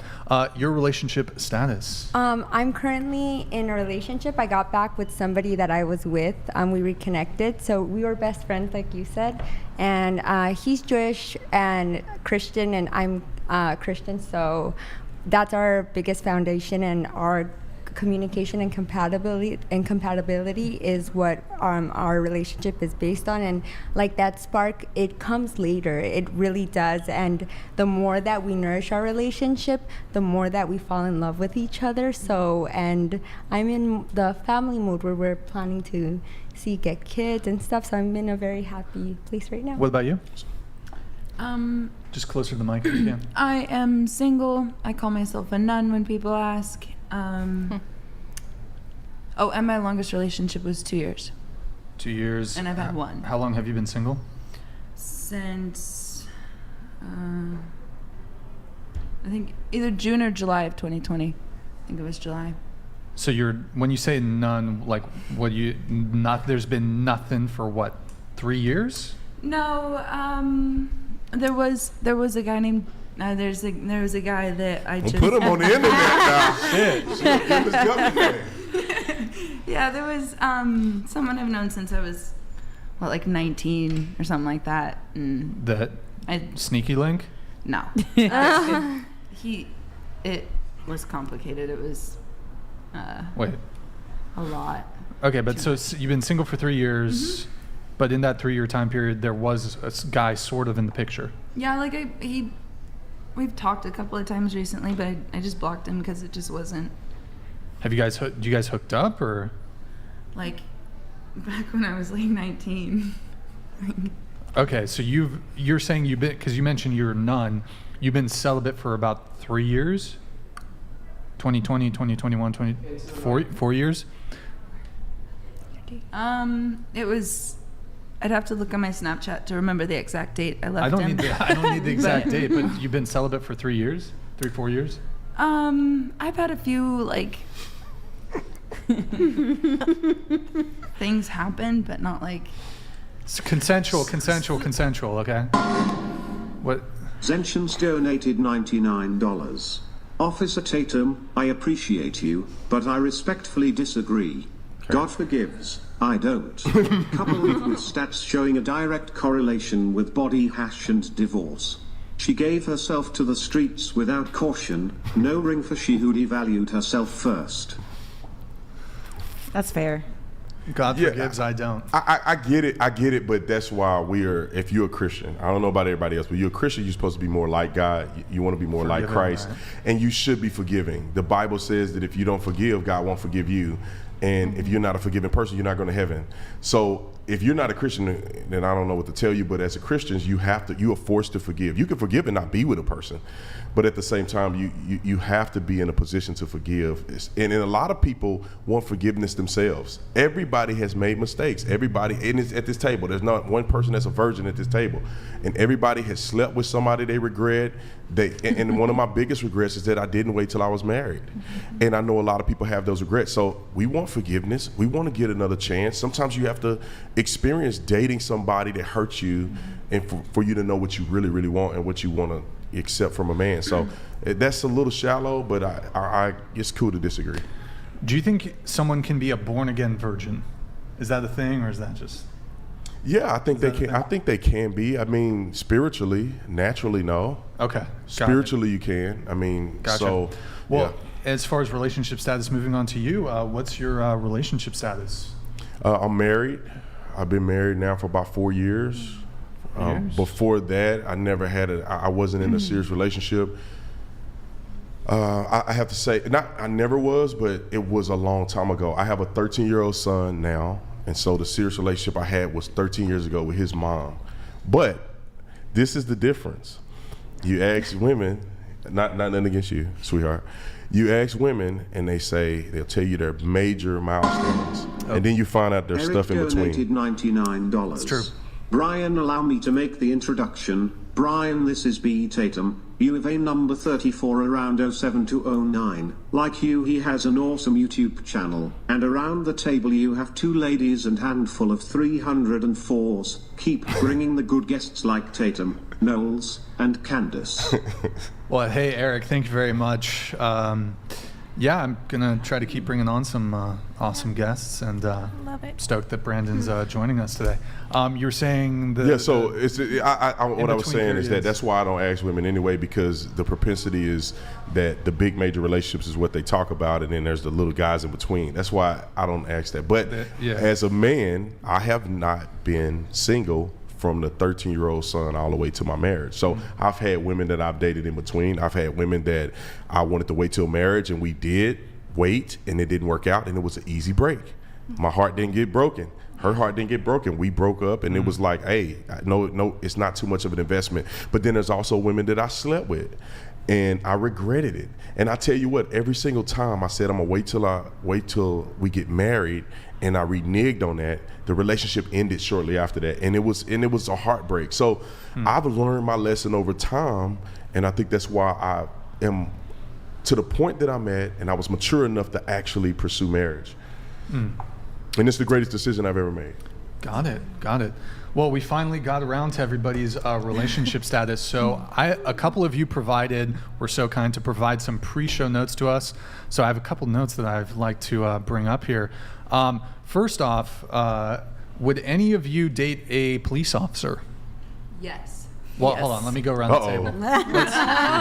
Let's start. We'll start with you. We'll go around the table. Go ahead. Yes. I don't know. Probably. Well, probably. It just depends. Like, You listen. Be totally honest. We do have an ex-police officer here, but I don't think he won't be offended if it's a no. no, I think it's more on the side of like, oh, you're getting like, that's a risky job, and I won't like to be Alvin like. Sam Sorry, donated hold on just a sec. $99. Hearing this panel talk Christianity is like feminists talking zodiac signs. Brandon, the live chat is roasting you hard because you're acting like Steve Harvey. Find Jesse Peterson to save you.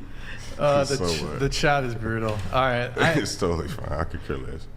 The chat likes Brandon. What do you guys okay? No, I think what they want me to do is they want me to come on here and they want me to bash all these women and talk crazy to them and tell them how they're sluts and all this stuff.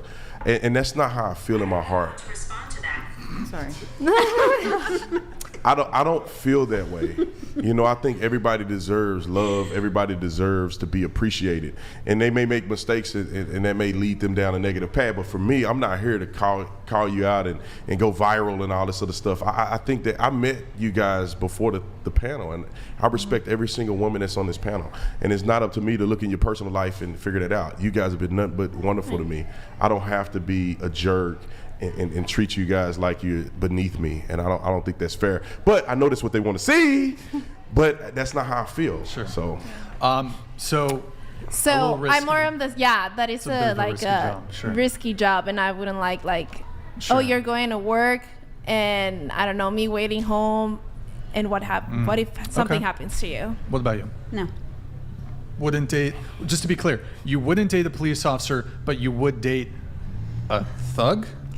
I wouldn't date a thug. Oh, so did you say sorry, gangster? Different. I thought you. Different. Sorry. What's the difference between a thug and a gangster? That's a pretty boy with tattoos. Is that what it is? Wait, money. Listen, I won't date a cop. You can't date a cop, or you won't date a cop. I won't because here, before he answers, we'll go around the table fully. Yes. Would date? I would, but I think the risk is an interesting point. Okay. I would absolutely, yeah. Gotcha. So just coming back to you, why? Because I feel that he'll get into my, he'll want to probably investigate certain family members or my friends, and I don't need him doing that. So no, thanks. That's risky. Yeah, I don't want him investigating. I don't need that. What if he doesn't though? How do I know that? But how do you know? Like, why do you make that assumption? Because I do have a family member that is married to one, and it's just it's a no for me. Are there any other reasons besides just they might want to do like a background check or investigate you a little bit? Is there any other reasons why you might not want to date a police officer? I've heard through a friend who was with somebody that was a police officer, and she said that those are the worst to date. I'm not saying you are. Oh no, but you know, I'm married. I don't know. There's a lot of crooked ones out there. Why? Because there are dirty cops out there. There are dirty because a lot of them they're out on the field working, but they're with other women during that time. You guys seen that? You seen the video not too long ago about the guy getting caught, or the girl was going to his car at the park. Mm-hmm. He was a cop. Yep. But like, is that a good okay? I'm sure you could find any career field where there's infidelity, like airplane. That's true. Probably engineer, like any job, you can find people that are going to cheat. So I don't know if one example. Engineers, they're not them. Okay, fine. Let's exclude the software. Cops can get they can do a lot of things that they're not supposed to because they have that power. Mm-hmm. And I don't know, because I would date one, but going into knowing he can be, cricket dirty. Can I just have you scoot your mic this way a little bit? Perfect. Okay. Yeah, what if it doesn't work out and then he wants to pull some shit on me? Hell no, I'm good. Arrest? What if he just he might do something stupid or no. Like framing? I'm not doing that. Yeah. Can you do background checks and stuff? It's or illegal. The families and stuff? It's illegal. You would go to jail for a pretty good amount of time if you do that. You cannot illegally investigate people or look up people's personal information. It's a felony crime as a police officer. Do police officers do it? I think some do risk their job. We had one person on our police department. It was a female. She was stalking an ex, and she decided to look up the girlfriend's address, and then she got charged with a felony. People can do it. It's rare that a cop would do that because you're risking a lot for a little bit. Zentians, thank you, man. Good to see you back in the chat. Thank you. Forgiveness comes from the basis of contrition. What contrition is she exhibiting while hopping from chat Tyrone to Pookie? Mind isn't the question, but forgiveness is earned, otherwise what's the point? She can be recreational use only. Well, I think that goes back to what he was saying before. God forgives, he does. Sentience doesn't. Yeah, it just depends, right? If a person is still doing the same thing that they've been doing, what's the point of you dealing with the person? I'm saying somebody who's genuinely looking for forgiveness and they've changed their lives and they want a new start, and then you want to grant that to them, then that's fine. I think it's okay to forgive people. You don't have to hold it over somebody's head forever. So. And if I recall, I don't know if I addressed this previously, when it came to body count, you said that her past is her past, like you wouldn't care. But what if it was something really extreme, like 100? Yeah, I would care. Like what I'm saying is that I never really ask, and I kind of base it on their character. Normally, chicks with body counts that's that high, they with it. Yeah. They with it. You could tell right away. You do a little bit of something here and there, and they ready to go. Normally, women who are a little more apprehensive, it seems like they value their sexuality a little more, so they're more likely to not have that amount of a body count. Not all, but I think it's kind of the game that I think. But can I say something? Hold on one second to the amount. It would matter. It would matter to a certain degree, right? If somehow a girl was, I don't know, just swiping through Tinder and smashing all these guys, and I knew about it, it would be less likely that I would want to be in a relationship with a woman like that. Got it. Go ahead. Oh. Yeah, I think it's important how a woman acts after you guys do stuff together, because sometimes. You mean sex? Yeah, that intimate things. When those happen, if a woman sometimes, not sometimes, when a woman hasn't been with a lot of people, she'll get really attached, and it'll make her, like calling and putting in effort to that person. So what you were saying is sometimes like, oh, if the girl's like ready to go or like into the situation, sometimes that's just the mood she's in, and it's about the person themselves. I think what shows if a person is like a lower body count is how they act after. So that could be the case.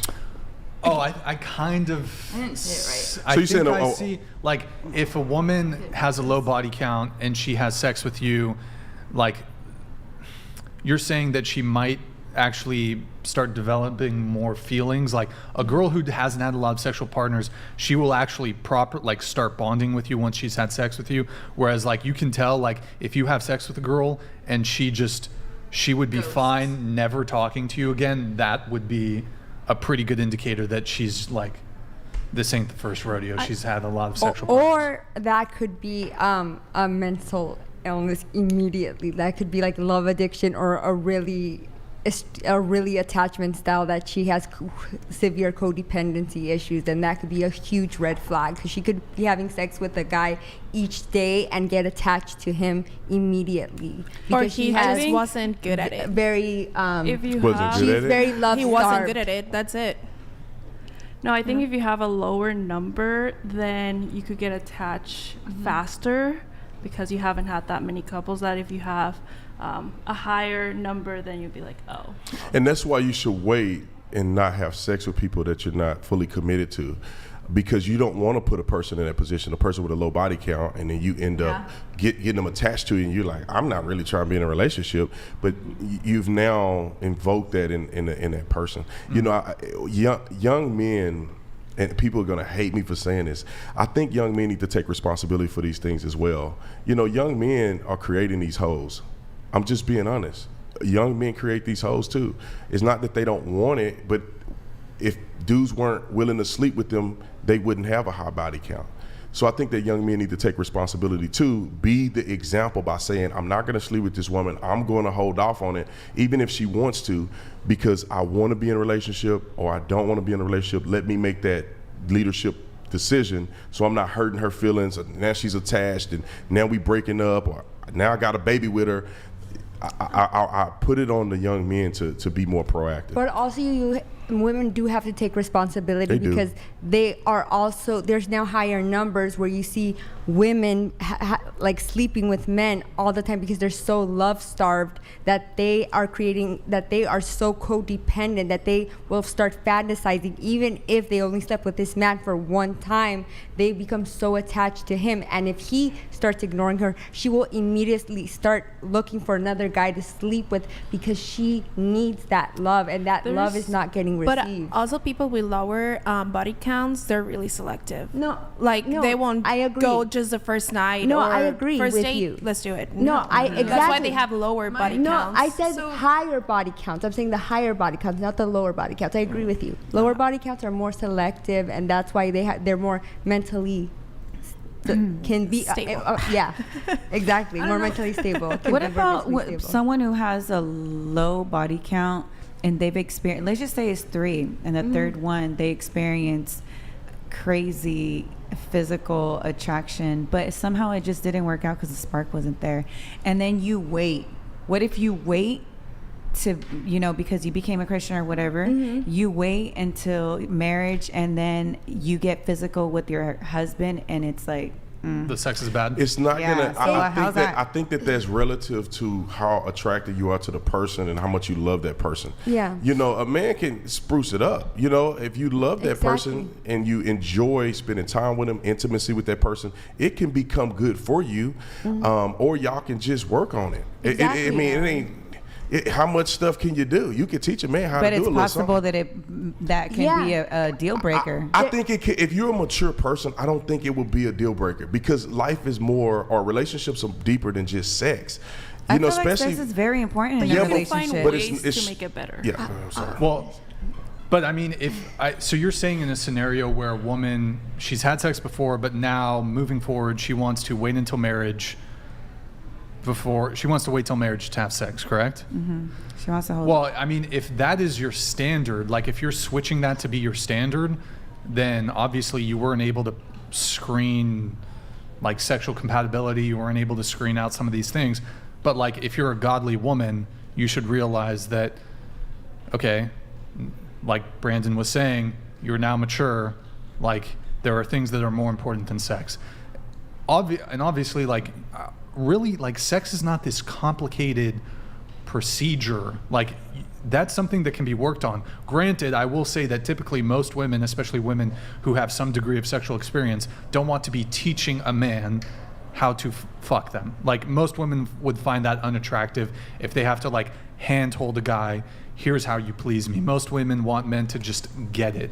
Especially if you were turned before that. Yeah, but you have to understand. I think it's important too to realize that the dude that turned you, he wasn't born like that, right? It wasn't like he just came out the womb and he know how to put it down. He had a lot of experience to end up getting to that point potentially. And so when you marry a person that have a lot of other incredible values, you can say, okay, I'm willing to work in that area. You're never gonna marry a person that got everything you want. It ain't happening. You can forget about it. You can marry a man that can throw it down in the bedroom, but there's other things that you may not like about this person. When you get into a relationship, you start having children, you're gonna realize that sex is not as big of a deal as you think it is. It's gonna be a lot more other things that are important in a long-lasting relationship. Okay. I'm not saying it's not important, you gotta get it in, but at the same time, you'll realize that there's a lot of other things you enjoy with your partner other than just smashing. It's not just feeling good, though. Like, because I think that's what you're saying. It's not just about feeling good. It's because I think. Please, sorry. just into the mic. Please. Yeah, it's not just about feeling good, right? Like that's what you're saying is. No, I'm not saying it's just about feeling good. I'm just saying that when I go home to my wife and the house is clean and I see my son and we're going on a walk together as a family, that feels really good to me. That enriches me as a man. I feel empowered. It makes me want to, go out and conquer the world. I feel really great about that. If we didn't have sex that night, it's not going to change the world for me. So I think that when you add the other dynamics of love and children, you realize that won't make you leave somebody. I think that's where I'm at on it. I'm just gonna add one real quick thing, and that feeling is because it's actually real, and a lot of people, we've been so desensitized from feeling these real, small, happy feelings that we don't really get to enjoy like these really pleasurable moments. And to be honest, one person, this is the actual, and I hope he doesn't hear this one, but he actually is not experienced at all. And we were both going, and I'm not that experienced, but we go through it through our own pastor. We go through it through counseling. We're going through life together, and it doesn't matter to me because he is the most kindest, most intelligent person I know, and sex isn't everything to me. The way he treats me, the way he treats my family, the way he treats every aspect of my life, and the way we treat each other is the most important thing to me. It's everything. Okay, a couple notes here. So also this is actually another reason why I think body count matters, and why having a woman who has a low body count is very important. This is actually probably where a lot of Christian men might get into trouble, especially with a woman who's had numerous previous sexual partners. And like, if a girl, here's the thing, right? When a girl starts having more and more sexual partners, not only, and this is going even beyond like sexual skills in the bedroom, as you start hooking up with more and more guys, eventually you're gonna land on a guy who is just either really good in bed, or is really hot, really attractive, or he's got high status, or he's got a lot of money, and you're going to hold your future partners to that guy. So once a woman's been with like a real, like a top G like Brandon over here, she's done. And now she's gonna go settle for like an average dude, because here's the difference between men and women. Women can very easily, and JBS had a comment here that I'm gonna pull up in just a sec, like women can get sexual access to very, very attractive men, high status, wealth, they could even be good in the bedroom too. But those men aren't necessarily going to commit to you, because one of the differences between men and women is a guy of a certain, it could be physical attractiveness, it could be status, it could be socioeconomic, whatever it is, he'll sleep with a woman that is less attractive than him or of a different socioeconomic status. He'll never commit to her. So you could have like an average girl who goes hooks up with a millionaire or billionaire. He's not going to commit to you, but now you've introduced into your periphery a certain lifestyle. You've been with a certain tier of guy, and it's going to be very, very hard for you to now go and settle for a guy who's actually on your level. I think if you want to, you can get a guy like that. If you want to, if they want to, if a girl wants to stay with a guy that gave her everything, then they can. Here's the thing, right? Like, I agree with you. Yeah, like if she doesn't sleep with him, maybe. If she doesn't sleep with him? Yeah, I mean, like to keep a man's attention, the best way is to not do that quickly. Yeah, if you're on his level, if you're on his level, a guy's not like. Here's the thing, right?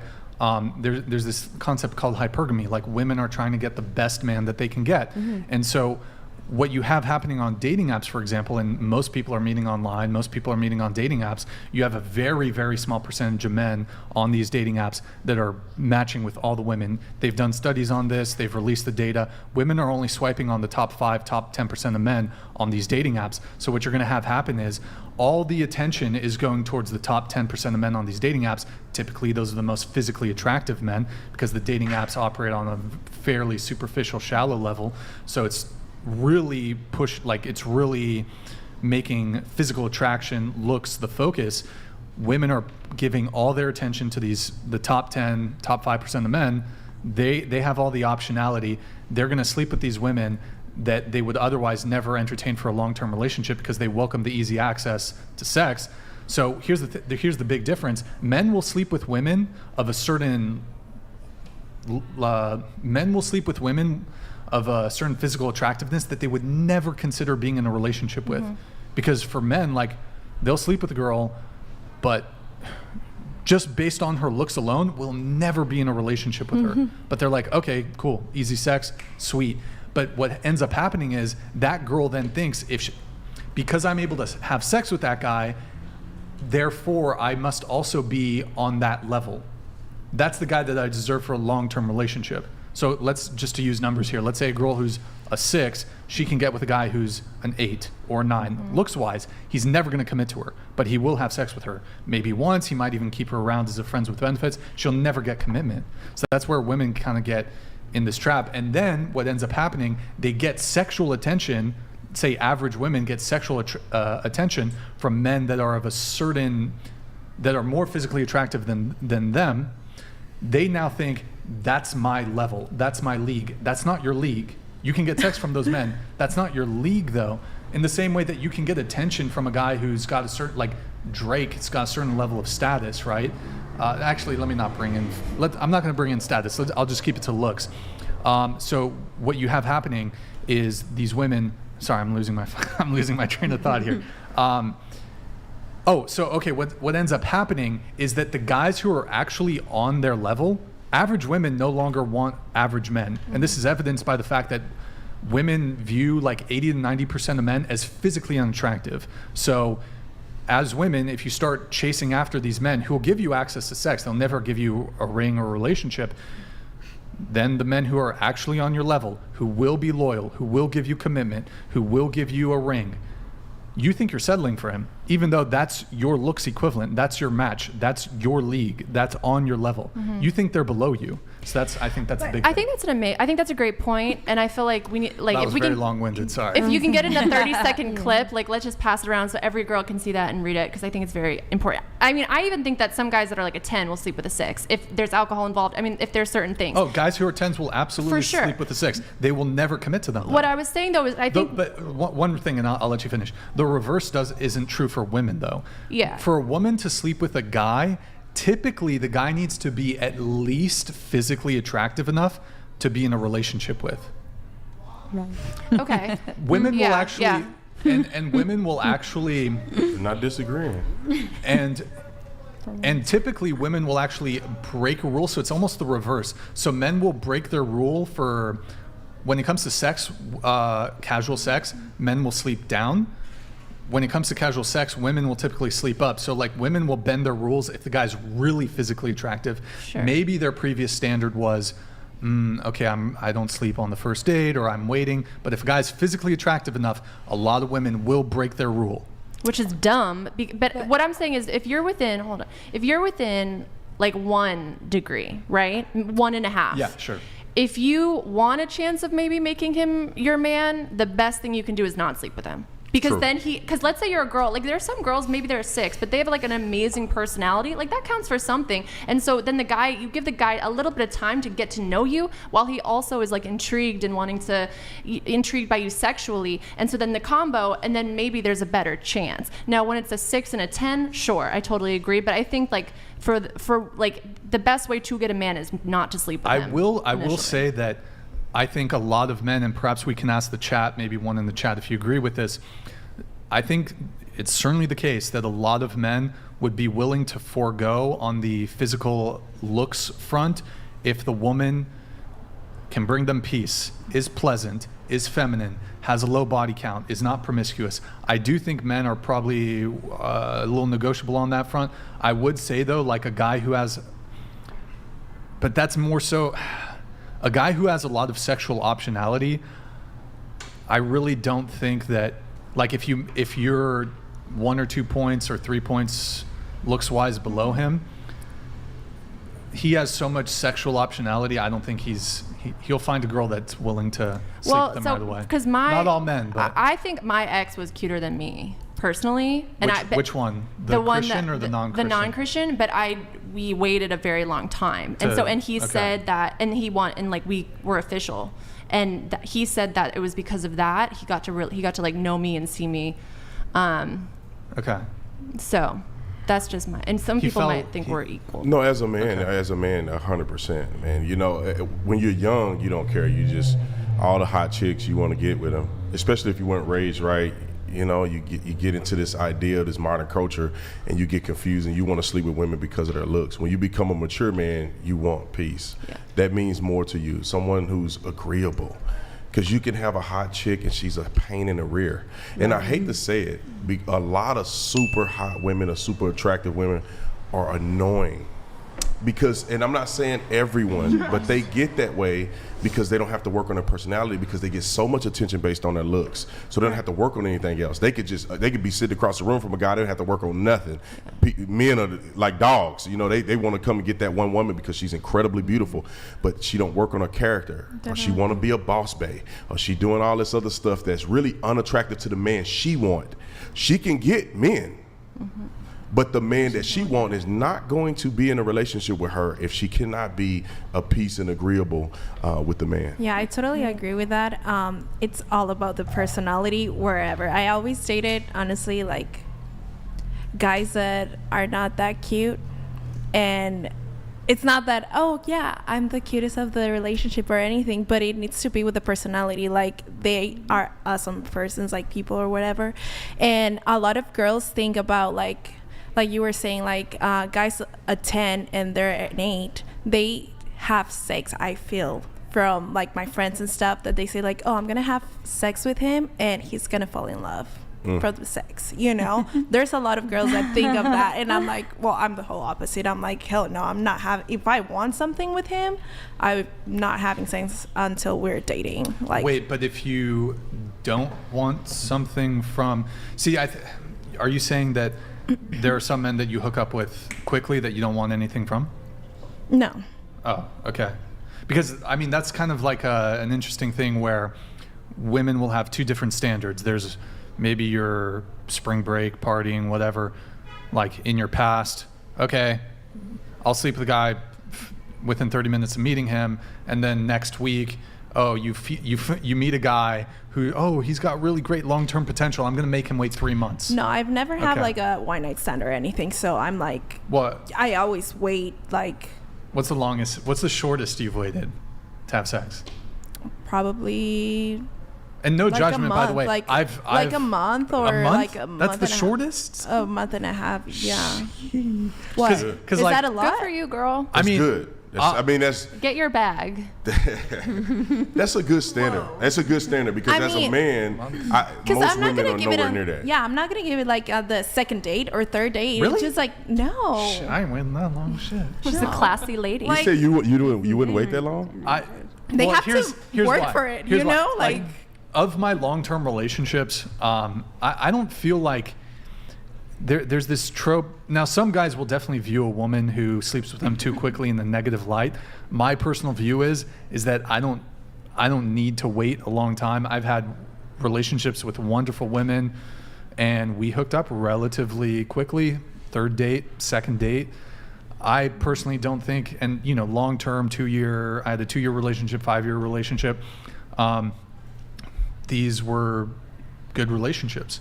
And the quickness with which we had sex did not have a negative impact on the relationship, in my view. Yeah, so you think, right? I mean, I could be wrong. Right. I'm still. But what if that was her fifth buddy, you know? And now she's gonna have 6 buddy, and the next person that she meets, like, he's gonna be like, oh no, that's a lot of like buddy already, you know? That's gonna be fucked up, you know? So you have to actually work it out. I mean, I think I maybe tend to move a little differently than some other guys. Like for me, if I have sex with a girl, I want to pursue something long term with her, even if we hook up relatively early on. I've never been interested in just sleeping with a girl once that has very little. That's very not of interest for me.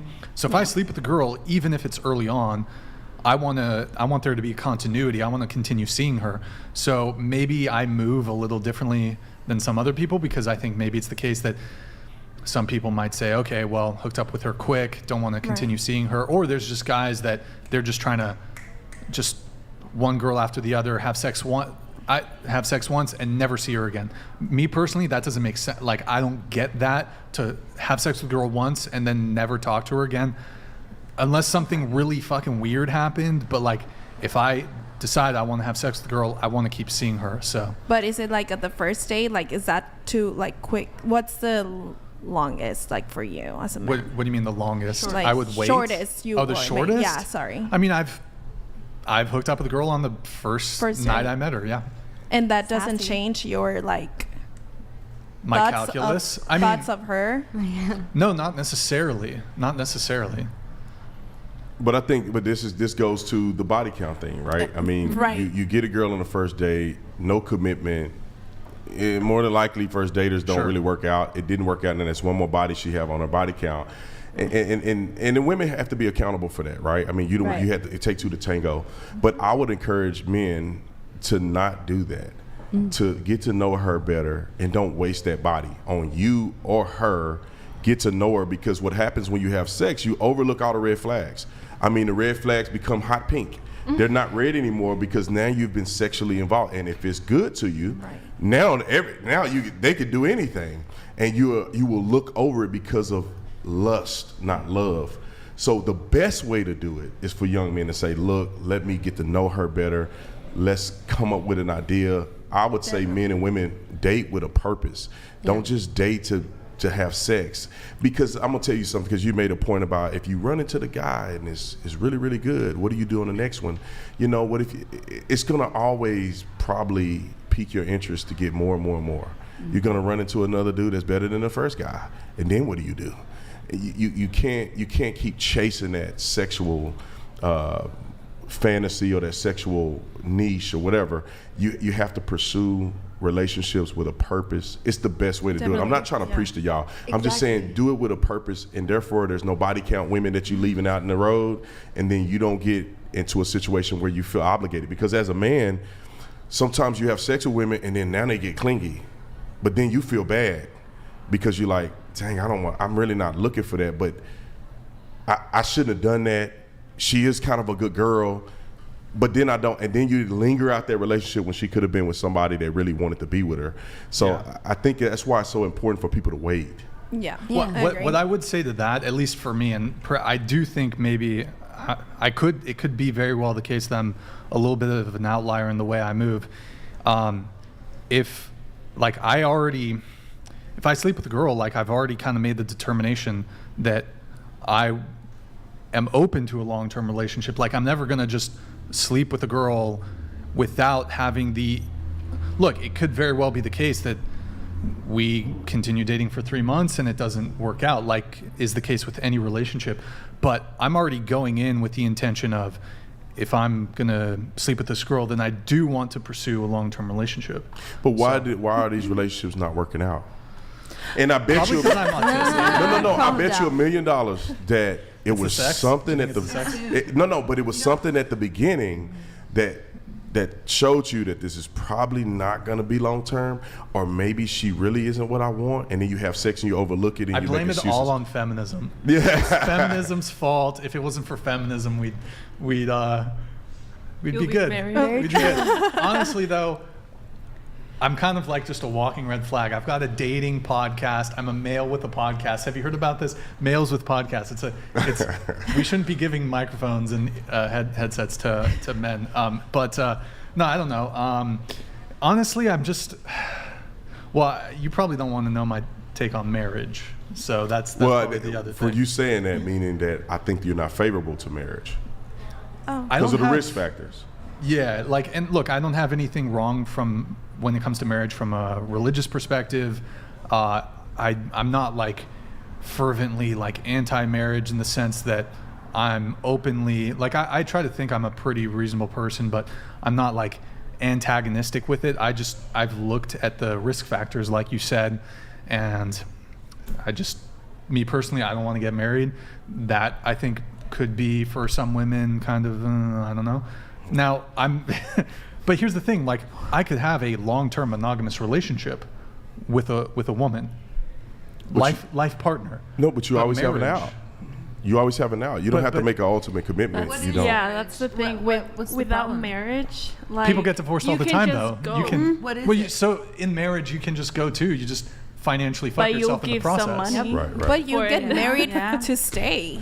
Yeah, really? So You know? Is that's what, how but marriage works? lasts forever. Don't you think you're limiting your pool? Get married. You're limiting your pool because you're not. I mean, most women, it sounds like you want a self-respecting woman, like high value, all these things. Don't you think most of those women would want to be married? Mm-hmm. So you're limiting. I your want pool. a woman who realizes.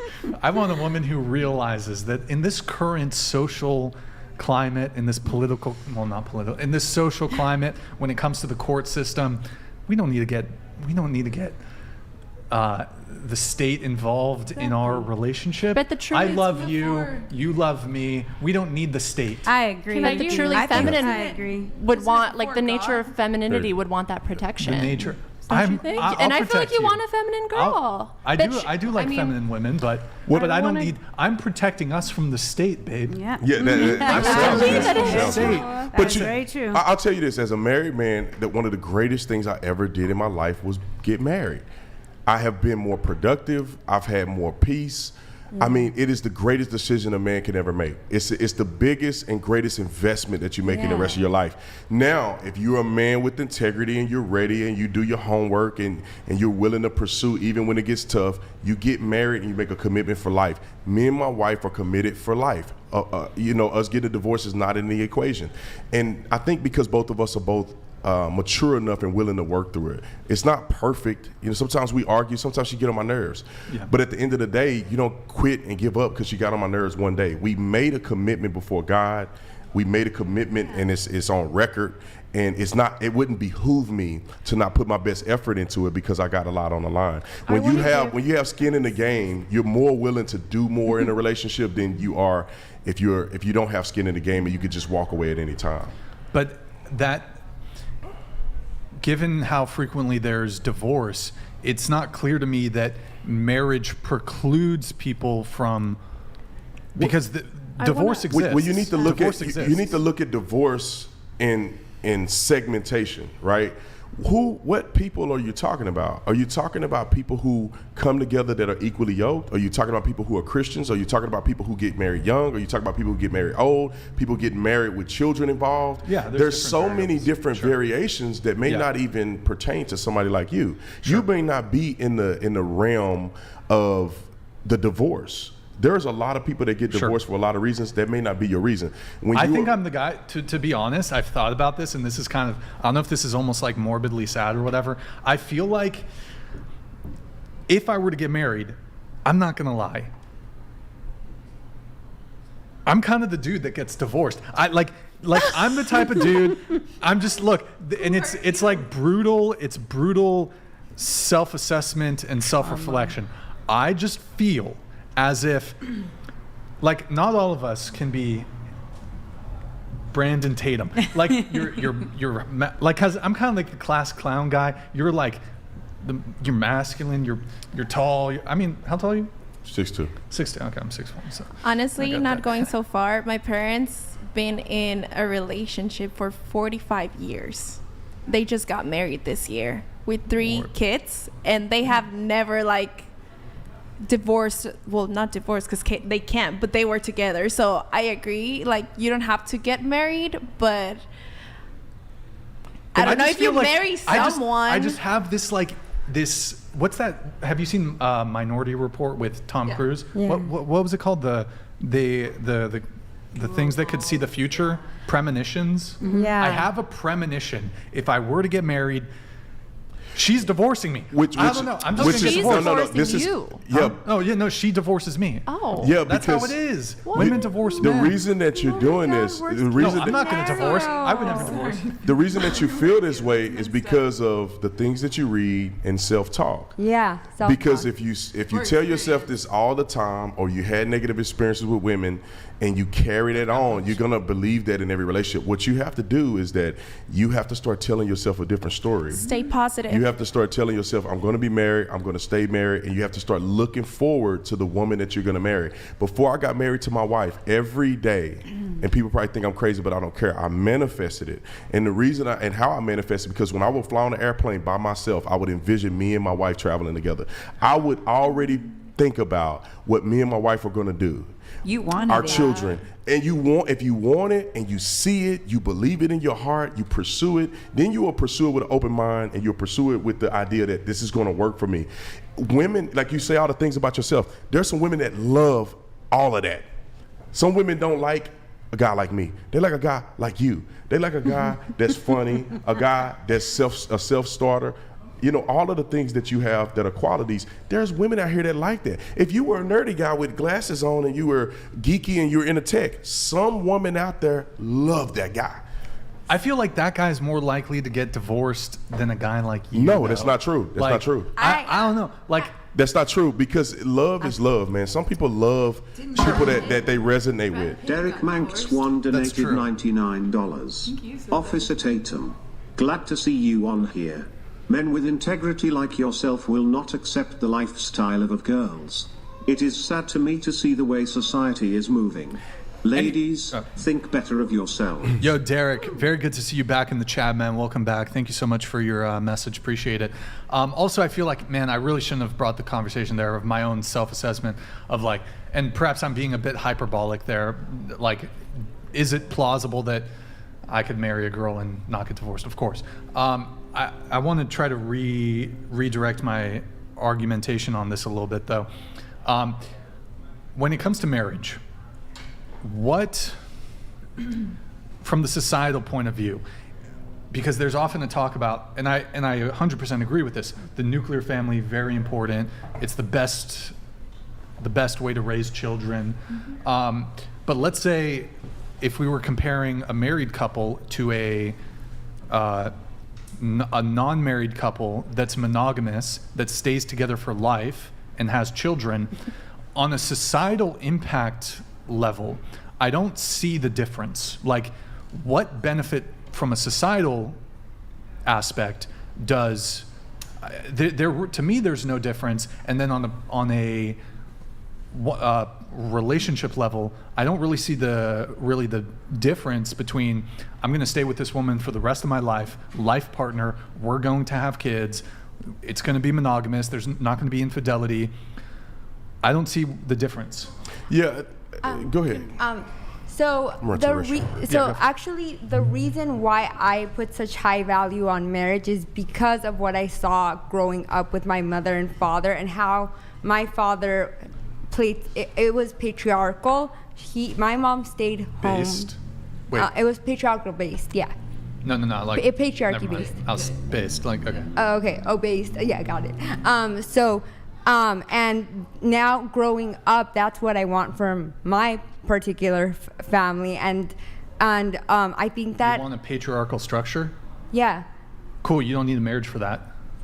I think I do, because maybe you do, but I'm saying I fail to see what the difference between a marriage and a committed monogamous life partner. Like, what is the difference aside from observing a traditional thing? Because I want my children to see that we made a commitment through church, because I want to make sure. Oh, so it's a religious component. It's a religious component. Remove religion from it, because again, when it comes to marriage, that's not just a religious thing. No. It's also the state's involvement. I agree that the state is involved. Because atheist people or a-religious people or agnostic people can also get married. Yes, I know that. But I think that for me, God played a really central role in my upbringing, and I want my kids to be the same. And I think that a house that has God in it has less discussion, has less arguments, less. So that's why it's important for me. But you can even not be married and still be religious. Like, you could be a Christian and be teaching your children Christian values, and even then not get married. Well, no, but I mean, it's specifically. Yes, I understand marriage is like yes, I get that. But socially, I don't know. I mean, I think some people, there's some like, people talk about taxes. I cannot give you an argument for why you should get married outside of the religious motivation. Oh, okay. Then just I mean, fair. Yeah. Okay. Well, I don't know that I'm not the voice of God. I think it's really romantic that in front of all of your like friends and family, you get up and claim each other, and then if you stick with it, it's like. Well, it's almost, yes, it's. You very haven't dreamed of your wedding day since you were a little boy? No, that's. I think that's something women do, but it's romantic and it's powerful. It's biblical. There's something to it. It's really romantic. Hold on, let me just respond to that. Okay. Yes, it's really romantic that you can make this commitment in front of all your friends and family, and it's also very pathetic when that commitment means nothing, when your wife goes and sees a divorce attorney and you end up getting divorced and all your friends are like, wow, I was there to witness the vows that you said. I was there to see the words come out of your mouth. Till death do us part. Your words mean nothing. Good day, sir. But why would I care about what anyone else? I'm addressing her argument. Okay. I'm addressing her argument. Okay. I'm not like, fine, you can have your own thing. But she's saying, well, you get in front of all your friends and family, and then it's this commitment. Till death do us part. Your words have to mean something. And frankly, nowadays they don't, whether you're religious or not. Maybe if you hate your last name. Wait, what?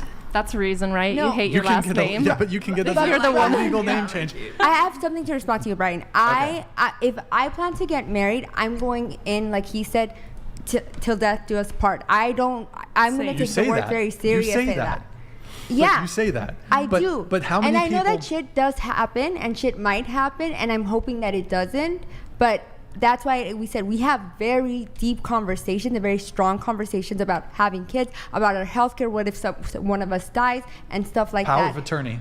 Exactly. I know. Civil power of attorney. Exactly. You can give it to your girlfriend. I know.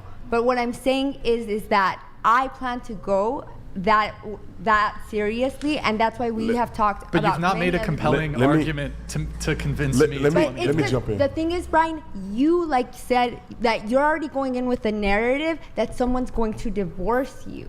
Because, that's why you don't take it as that. That's why you. I think every guy should think that that's a risk. It's a gamble. Marriage is a gamble. It's a worthy investment. It's a worthy risk. You say, what is the benefit if it goes well? It's the greatest thing that you can ever do as a man, in my opinion, is to be married to one woman. It's incredibly important for a man to be stable, for a man to have to not focus on all of this other stuff. As a single man, it's very difficult. I remember when I was single, it was difficult, man. Everywhere is this woman eligible? This woman, I got to go on a date. I got to spend all this money because I'm paying for the dates. And so with my wife, it's just way different. I came out here. I'm going to the hotel, I'm going to eat breakfast, and I'm going home to my wife. I don't have to play no games. We ain't got to text back and forth. We don't need to do none. I mean, when I say text back and forth, meaning that, does she still like me? Do we like each other? It has created such an incredible value in my life. It's worth the investment. And just like with a contract, nobody in here would just go off of words, right? You know, you have to sign a contract even when we came here. There's a contract for certain things. Sure. Marriage is right, and you don't want to just go off of somebody's word. That's not enough. Somebody can say they love you, but are they willing to put skin in the game? I told my wife I love her and I want to be with her for the rest of my life. Okay, that's good. But I proved it to her by changing her last name. We're in a document that we're committed to, and also I made a vow before God. I'm telling her, I'm not just saying this, I'm willing to go all the way with it because that's what it takes to make a sure commitment. And I think that when you do that, you never look back in the what ifs. You will die doing what ifs. What if I started the podcast and it didn't succeed? Right? There's a possibility the podcast could not succeed and you could be out here just in debt and crying yourself to sleep every night. But the benefit of it actually succeeding far outweighs that risk factor in the beginning. But so, I mean, you mentioned like all these things. You have your wife that you come home to and she's there. But I guess what I'm trying to bring it back to, like, I'm not advocating that men go and live these playboy lifestyles where they just run through women, they just sleep with women casually without any interest in pursuing something more serious or long term. That's not what I want. What I'm saying is that I could perfectly see myself having the things that you have, monogamy, long term, potentially children, right? I'm struggling to see when it comes to marriage, because all those things that you kind of listed, I could have a monogamous, long-term, loving relationship with one woman my entire life without getting married. Show me an example of that. Somebody that you know that has done that successfully. You probably have one. I do. One though. But let me ask you. No, I have more. How many do you have? Brandon. There's at least 6 in my family. Okay, 6. Okay, you got one. Everybody else, how many you know that's just in a monogamous relationship, a committed relationship, and they've been together, faithful to one another for a period of time, a long period of time? My brother. One, 6. My coworker's One. parents. How many? 0. And 0. So I know a ton of people Right, that's in successful, great marriages and they're happy. And I also know people that have been divorced. Absolutely. But more than likely, the commitment, the investment into it is more important, and I think it means a lot more to two people. You're gonna have a hard time getting a wife that's the one you want, that's okay with the up in the air stuff. Because you could just leave her at the drop of a dime. She want to know that you're committed too. Facts. And I'm not saying every woman is that way, but when you sign that paper, you got a lot to lose, my man. It's less likely which for is you to walk away. exactly why I shouldn't do it, though. No, that's why you should do it. But you said you have a lot to lose. So you have skin in the game. You have skin in the game. But right? there's two people going into it. It's a contract. It's like it's a business. Now you're making it a business because you might want it to be like that. What if she says that she's like that too, and then later? we already spoke about it. Are you saying that marriage is two people staying together under threat of a lawsuit from the other? No. I'm saying two people stand together out of love and commitment to one another, and they have all of these qualities and benefits even through the government of being married. And they have their name legally changed. Like my wife is legally, her last name is Tatum. She is a Tatum. It's not hypothetical. It's not like she put a hyphen on it. She is by law legally. Her driver's license, her passport says Tatum. She's officially a part of my family. Right. But here's the thing: there are women who will go through all those steps. They'll change their last name. There's the marriage certificate, etc., and divorce still happens. So, here's the thing: I feel like most people, when they get married, hold on. Alvin Sam donated $99. I'll simplify it. Marriage is designed for traditional breadwinners and not working partners. But the reality is that both parties must be financially independent. So that defeats the purpose of marriage. Marriage is outdated. Abolish it. It's a business now. I don't my think whole it's a thing. I mean, business. you're a businessman, right? You have a very successful YouTube channel. You're a content creator, and I'm sure, I've been doing content creation for 10 years. When you're in the content creation space, you do sponsorships. You're negotiating various contracts. Maybe you have people that work for you. So I'm sure you have to some degree, and maybe you have an attorney, but I feel like we start getting a little adept when it comes to, you've reviewed contracts and stuff. And I mean, as a businessman, you never sign a contract with someone who's rewarded for breaking it. And I feel like in today's day and age, women are rewarded when they break the marriage contract financially. That's what we're told. It's not just about money. If my wife were to leave me, it's more than money. She'll get some. She has. You got things. You're a giga Chad. Brandon, you're a giga Chad. But no, she'll get 50%. Right now, she has 100%. That's a big difference. Well, sure. She has 100% right now. She get anything she wants. Anything I have is hers. All of it, 100%. She leaves, she only get 50%, and then she lose the connection. She lose the protection. Who do you think keep her safe? Who do you think makes sure she got a roof over her head? This guy right here. Who do you think is making sure that they got food? She ain't got to worry about nothing. And I know that it's not everybody, but ain't nobody gonna leave that. That's a net negative for her to leave me just to get money. It's not all about the money. But would you also acknowledge that in today's day and age, with the economy as it is, most couples, they're probably not in the same situation as you. You're obviously incredibly successful. I would say, though, isn't it the case for most people, they need to rely on two incomes, right? So I think that most people decide to live that way. I don't think they have to. I think people want to have two cars and they want to have all the expensive stuff. Lifestyle creep. I think that lifestyle, you can make your lifestyle conducive for the woman to stay at home and the man to go to work. Hey, brother, get out there and work 2 jobs. Maybe work a night shift. Yeah.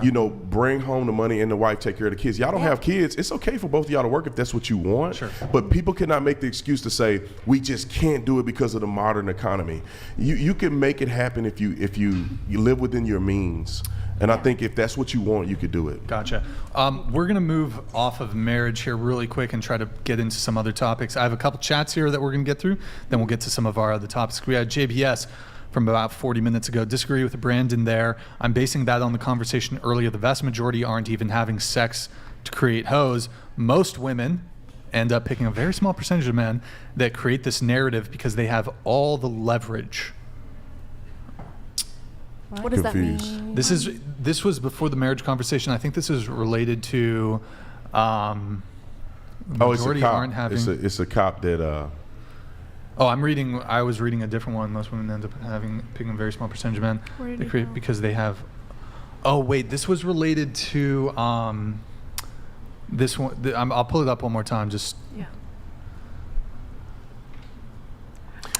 Creating hoes. So like, Yeah. I think you said. were saying something about how like men have this responsibility because men are just sleeping with women, and you're not wrong, but I think what he's trying to say is it's actually a very small proportion of men that are responsible for women having high body counts, because like you look at an average guy, most men don't have access to hookup culture, whereas almost any single woman has access to hookup culture. Like, take an average woman, if she was so inclined, she could have sex with 7 new men a week, whereas an average guy, like, he's probably struggling just to get a girlfriend. Right, but the 7 new men should be honorable men and not participate in it. So just think about this. I think a lot of people forget because they can only see women external from them. And when I say that, I mean, think about your sister. Think about your mother. Think about your daughter. If you're a father, do you want a man to treat your daughter like that? That's how we should think about it. You're like, okay, I like this girl, but I respect her enough. It's like I did my wife. Of course, my wife is beautiful. Yeah, in my mind, I'm like, yeah, I would love to. But I respected my wife enough. I said, I will not go there with this woman unless I'm willing to make a commitment because I respected her. I respected, her father and all this other stuff. So I think men should think about that in the context of relationships and dating. Think about it. Would you want somebody just smashing your mama, or kind of in a relationship, not in a relationship? I'm kind of thinking about, I don't know if I'm really ready to be committed. You don't want somebody treating your mama like that. So, a man should kind of think that way and not waste your time with getting another body count. And I'm saying this as a man who, I never cared about this when I was in college. Yeah. I wanted to run it up. I mean, if any beautiful woman would sleep with me when I was in college, I probably would have slept with her. So I'm not some holier than thou dude that ain't never been around. I've learned over time, and this is the conclusion that I've come to, is that I will teach my son to be celibate.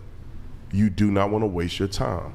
And I think that if more fathers were engaged with their sons and their daughters, we'll see a lot less of the hookup culture of regret. Now, some women want to sleep with a lot of men. Have fun. Some people want to do porn and all that stuff. If that's what you want to do, have fun. Some men don't care about marriage. They want to sleep with, they want to get STDs or whatever else to come with it, baby mamas. Then don't worry about what I'm saying. I'm talking about the people that get hurt that really want love and that really want to be, in a committed relationship. Sure. Got it. Let's get a couple chats here. We have Chico Papa. I don't speak Spanish. Can somebody read this for me? Mamacitas, ¿a qué hora sales por el pan? What is that? All right, there we go. Now, what is that in English? Well, Mom, at what time do you go out for the bread? Basically. Okay. So what is it? That's like It's like Basically saying, like, at what time do you go out for the Like- bread so I can go out and see? Oh, see you. Okay. Okay. We have another one here from Chico Papa Chico. Thank you for the 50. Can you read this one? What do you? No, I can't because of things. Read it, Karen. To the real estate chula, just make tamales y mira, te traigo a mi casa and make you mi nacaranda. I don't know what nacaranda mean, but I can kind of deduce what the rest of it is. It's a little, I mean. That's rude. Is it sexual? What did Yeah. it say? Well, basically, nacaranda is like someone who's like ditzy and like just talks like this. So shut up and make It's the ratchet. tamales. Is what Like it- basically, yeah, you Just just having you as a make, maid. yeah. Be my maid. Okay. Oh, yeah. All right. We have Hearn. We got weird. Hearn here. Yo, Brandon, I'm a fan and appreciate your assessment and perspective on things, and I agree with you. I used to work in Midtown Team 3, and other officers have nothing but good things to say about you. Also, 15 is low, question mark. GTFO, women and men are different. Okay. Thank you, Hearn. Do you have a response to Hearn, or just? No, just shout out, brother. I mean, he worked on the police department, Okay. same Tucson, so Gotcha. Midtown is Team 3. Oh, gotcha. So shout out to the Tucson brother. We got Zorkoth 14. Thank you, man. Appreciate it, Brian. You're making yourself look weak. I was not that long ago in a relationship with a woman who I would call a unicorn. She was as close to perfect as you could get, and myself, messed up. But at least I'm man enough to admit it. Okay, I think this is probably in relation to the. This came in right after some of the divorce stuff we were talking about. So, all right, there you have it. Weak Brian over here. Okay, so let's. We got some more topics to get into. Let's see. Actually, here we'll pull this one up. We had someone. M1 Garand. Would any of the girls date a guy who legally owned a firearm? We'll start with you. Go ahead. I dated a woman who had 7 of them. Is that your ex? Yeah. She had 7 guns? Yeah. Cool. So yes. So yes, okay. I would, yeah. No. No? Wouldn't date a guy who legally owned a firearm? Legally. Oh, no. Either Because one tried to use one into on the me. mic, Oh, into the mic. because one tried to use one on me. So Okay. no. So you had a previous poor experience with. Yep. Did he legally own it? Was he legally own the fire? He tried to use it on you. Yeah. Jeez. Was he one of those gangsters you like? She goes back. She like you said you like him. It happened. Hey, maybe they'll pull a gun on you every now and again. That's what you Oh want. my God. You know, have you ever there's like a thing that I guess some women are into during sex. They want a gun to their head. Yeah, I heard. What? When I was a police Like officer, a kink or something. when I was a police officer, it was an unfortunate situation where people were having sex and the gun was loaded, and the girl ended up shooting, killing the guy. You can't do it with it. She went to jail. Risk. I mean, but that's maybe they want it to be real. Oh, because like I could get it like you want the metal, but like you can't have it loaded. But That's it's like it's dumb. almost like people do Russian roulette. They get it Yeah. Russian. Oh, that's true, So like yeah. it's really loaded. Can Wait, I so really you get killed? did you respond I didn't to a respond call? to it. No, I just Okay. heard of it when I You was a heard cop. the call? Yeah. They were. I heard of it. It was very unfortunate because they thought she had killed her boyfriend, in a murder situation. Wait, the boy. Well, I can The see boyfriend. that. The boyfriend wanted the girl to hold. Yeah. Like as a kink. Yeah, I think it was to the chest, but regardless, they thought she murdered him, but then they looked through text messages and investigation revealed that they would do this and this was a sex act. Wait, so and did it turns out. was it manslaughter? Did she get charged with Yeah, manslaughter? I can't remember what they charged her with. It probably would have been manslaughter if it was Like- unintentional. The man was the police? No, he wasn't a police officer. It was just a random two people doing that for their pleasure. Because even if it's like consensual and he said, "Hey, I want you to hold a loaded gun," Yeah, it's like, still I'm negligent. sure- Yeah. like It's so there's still- probably some criminal liability. It there, is a but- criminal liability. You Unless know the he gun said, is "I want you loaded. to pull the And you trigger." actually pulled the trigger. You actually pulled the trigger. So you actually your negligent behavior led to the death of somebody else. Yes. Okay. Wow. That's interesting. Incredible. I mean, people choke each other to death too while having sex. They just, and then they dead. So What about you? Legally? that's what would them you gangsters legally, do. I don't know. Date a guy who owns a firearm? Yes, sure. I don't know now, but I guess yes. Still. If he knows how to use it, yeah. Sure. Okay. Yeah. Well, how do you know if you know how to use it? You shoot. If it's legal, Like, if if it's it's legal, legal, you yeah. have you, No, you so need to you're take a saying- class for that. Like, No, what I'm saying is that do you run them through a test, or do you just accept they know that what they're doing? so my I don't know. My grandpa teaches people how to shoot where I'm from. So Yeah. no, he'd tell me. Just going back to you. Going back to you here. So it sounds like you had a bad previous experience. He tried. Wait, did he shoot at you? Hell Do you have a no. gunshot wound? What's up? No. Oh, okay. No. Uh, I didn't open the door. Did you call the police? Huh? Did you call the police? We don't snitch around here. Oh, see, there you go. Oh, okay. A gangster to pull a gun and she won't even call on him. Okay. So, so your concern would be he might use the gun I on mean, you. even if he owned the gun or whatever, let's say that didn't happen to me. I don't like guns.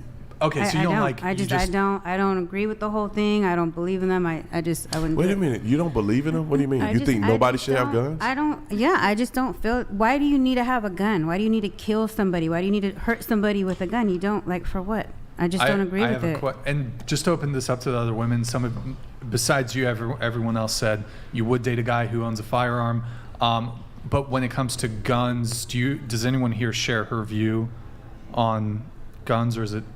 I was like that once. You changed though. Yeah. Okay, because something happened. the lesbian woman with the 7 guns, is that? She changed her mind. It changed my mind because we got our house broken into.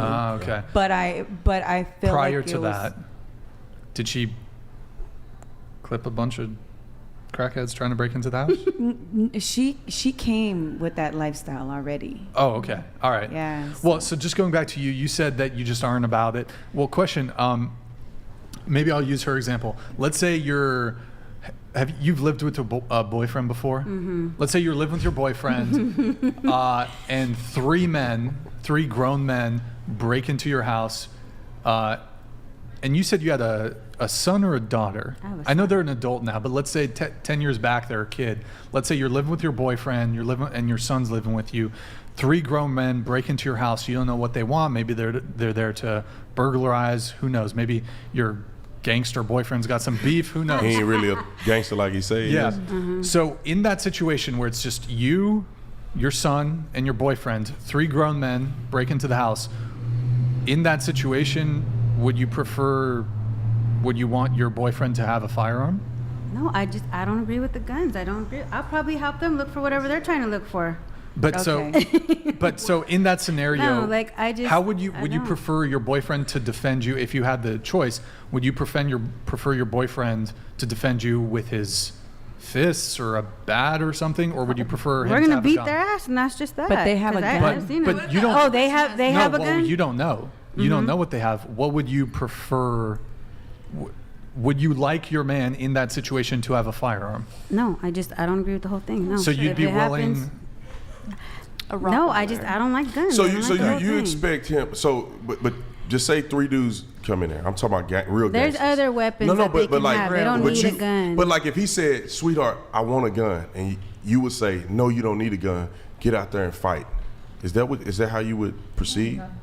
You don't need a gun to do it. That's what you would tell him. You don't need a gun with 3 dudes. Nah, there's other things you can use in the house. You Like don't what? need a gun. You got bats in there. You got knives. You got other shit you can use. but- You don't need a gun. But what if they had a gun? Crossbow. Well, then you But know what? it's too late now. And they in there. You can't be like, "Hey, y'all, hold on, y'all got a gun?" Then- No, you can't do that. Then you know what? That's life. Maybe that's the way I gotta die. Then I gotta die. That's how I go. You're gonna be single for a long time. So you rather somebody shoot you before you You shoot gonna get them? homeboy Your killed. son's life is on the line. My son wouldn't. Let me ask Brandon a question on this. Brandon, she said that, well, let's assume that the 3 men, they don't have any weapons, right? Let's just assume. It's probably unlikely that that's the case. But let's say she wants him to throw fists with the 3 dudes. Now, let's say you're like black belt in jiu-jitsu, let's say you're even a professional MMA fighter versus 3 guys. To me, that's still like...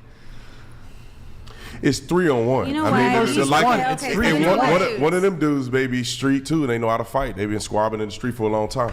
I think it's irrational to think that way. You got to compartmentalize. You may not like guns because of your experience, but I think it would be reasonable to say you need an adequate tool to defend your household. In case 3 or 4 dudes want to come and tie y'all up and rape you or something. I mean, I didn't want to say that. It's okay. Y'all want to tie you up and do something nefarious to you. You need that level of protection.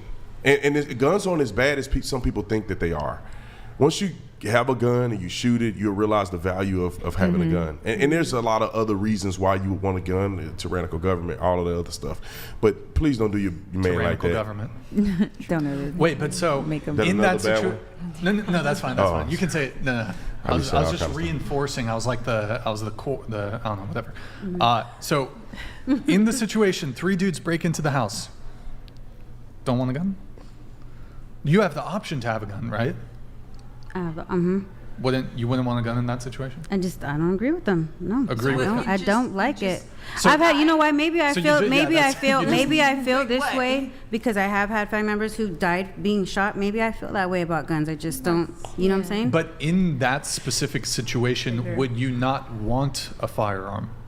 Like, how are you gonna fight them In off? that well, situation, don't think about it There's as 3 a people in situation your just house. there. What are you doing? well, fuck it. We're all dying then, I guess. Go ahead, have the gun. You We're all really- just gonna have a you shooting, really a shootout. willing to just say lay we down? are gonna die just gonna die? to not have a gun present? I mean, even if the person is proficient and they're using it to protect you, your children from bad guys who want to do harm. Okay. What if my guy did have a gun, right? Okay. And he has it, but there's 3 guys, right? Yeah, bang, bang, bang. There we go. You're dead anyways. No, what you mean? No, What if they How? pull out and they got you? Because he has a gun. Well, you know, He his- has a gun, but Yeah. what if he ends up? And then What the if 3 someone guys gets don't him in get the him. head? He's dead. He has the gun in his hand. Now I'm dead. I know you pick up the gun and then How am then I you gonna go. pick up the gun? They're pointing it at me. So I ain't this is got what- time to grab the This gun. is what it is. You want to make the fight. You want to make the fight is advantageous for you as possible. So having a gun is advantageous for you.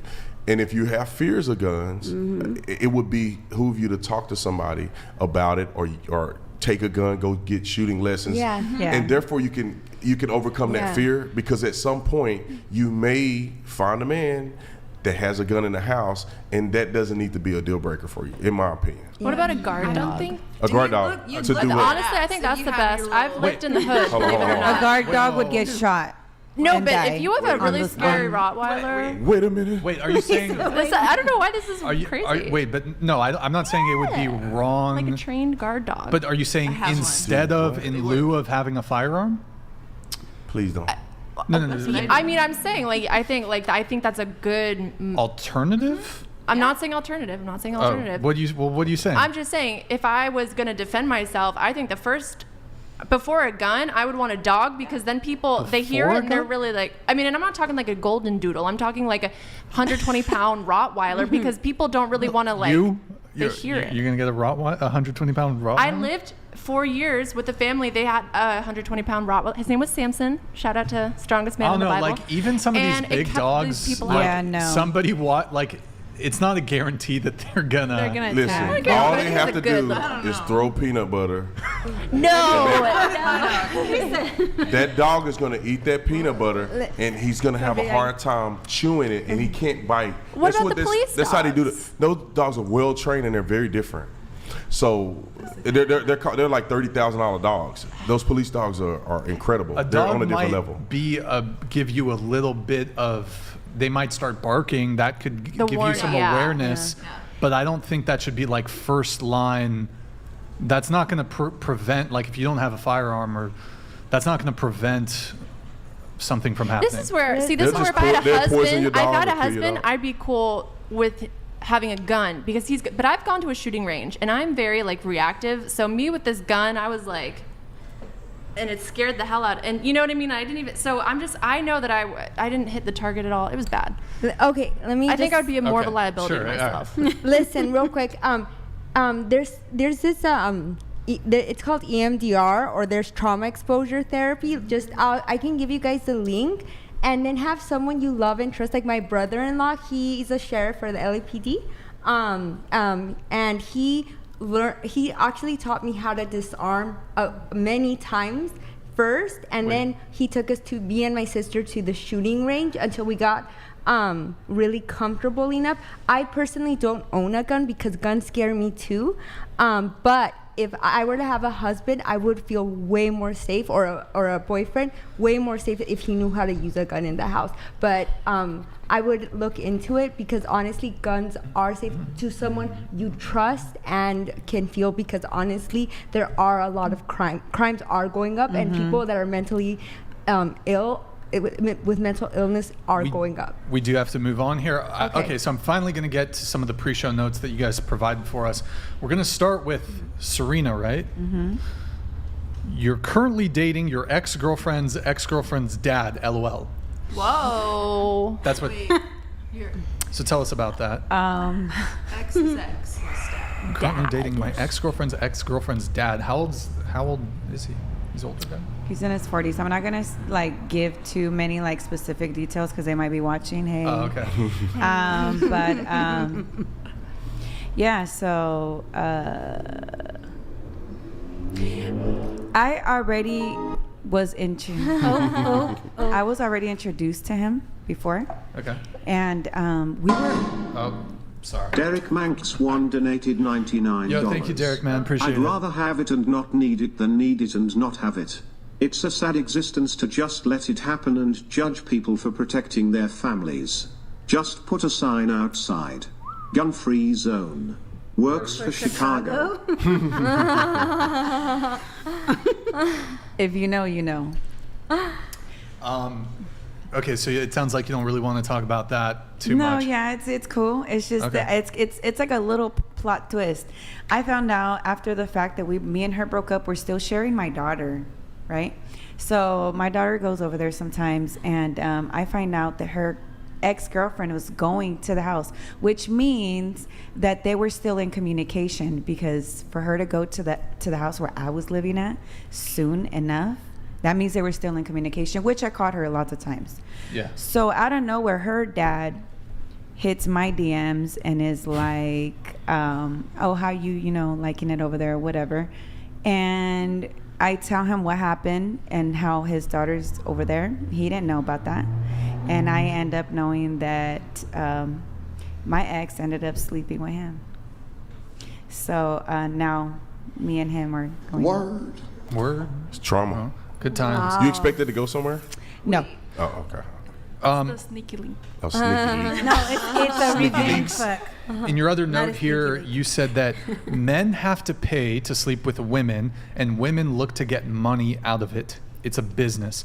So what do you mean there? Like and then now are you talking the- from personal experience or yeah, like I'm talking sugar ab- dad? Have you had sugar daddies, that kind of stuff? I have. I used Yeah. to. I used to be a sugar baby. You used I to be a used sugar to be baby? a dancer. Oh, you used to dance. Like I used to date a club. porn star. You dated you used to be, or you dated a? I dated a porn Okay, star. We're gotcha, friends. gotcha. But A girl or a boy? a boy.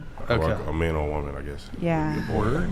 But it is. I feel like now, like when I'm hearing all of you guys talk about how you guys are talking about like the dating and the marriage and stuff, this is like strange to me because I'm coming from a place where even my mom was like, well, you know what? Don't marry somebody for love. Marry somebody who's gonna pay your bills. Marry someone who's gonna buy you a house. You know, it's like a business now where I come from and the dating that goes around me. Like I'm not gonna, I don't want to date him because he's broke. I want to date his dad because his dad has money, owns businesses. I know that I'm gonna be well off. Even if he sponsors goals, it's still like a business. So women now, it's like I'm not gonna sleep with. Oh, actually, some women are like, I'm gonna sleep with him for free because he's hot. But most of the time, the women around me are sleeping with men because it's convenient because they're gonna get something out of it. And a lot of the time, men around me as well will say, well, they want to get their money up just to be able to have the girl they want. How do you think that dynamic is working out? It's not. Yeah. But it seems like it's a circle that just keeps happening in my community. It's called trauma. Trauma, That's yeah. what it is. It's trauma. And I feel like it's I'm not sure if it's because of where I'm from or my culture. Cause I'm Mexican, but I'm not liked in Mexico. Like if I go to Mexico, like, oh, you're not like us. Mm-hmm. But out here, me being looked at as a Mexican, it's like I don't fit in either. So it's kind of like it became a culture to be Chicano, and Chicano is a lot. Being Chicano comes with a lot of trauma. Yeah. Yeah, I think the same thing. I grew up and everybody divorced, baby mamas and baby daddies and all this crazy stuff. And it is generational and cultural. You know, when I was growing up, I had a piece of paper that I wrote about my goals in 5 years when I was a senior in high school. And one of my goals was to have a child and then a year later marry my baby mama is what I wrote in that piece of paper. And that's generational chaos that's passed down that I'm hoping that people that watch the show can overcome and say they can identify it and say that is generational trauma. That's not love, and you deserve better. A lot of times, and my wife, when I talk about this all the time, and this is her saying this, is that a lot of women, because of the trauma that they've been through, they feel like they don't deserve it. They feel like because daddy didn't love me, maybe I don't deserve to be loved. Correct. And that's not true. And I really wish that through conversations like this, people can develop a mindset to go up and beyond that and realize that marriage is really a good thing, and loving for money is only going to lead to hurt. Well, that's my best relationship was with a woman.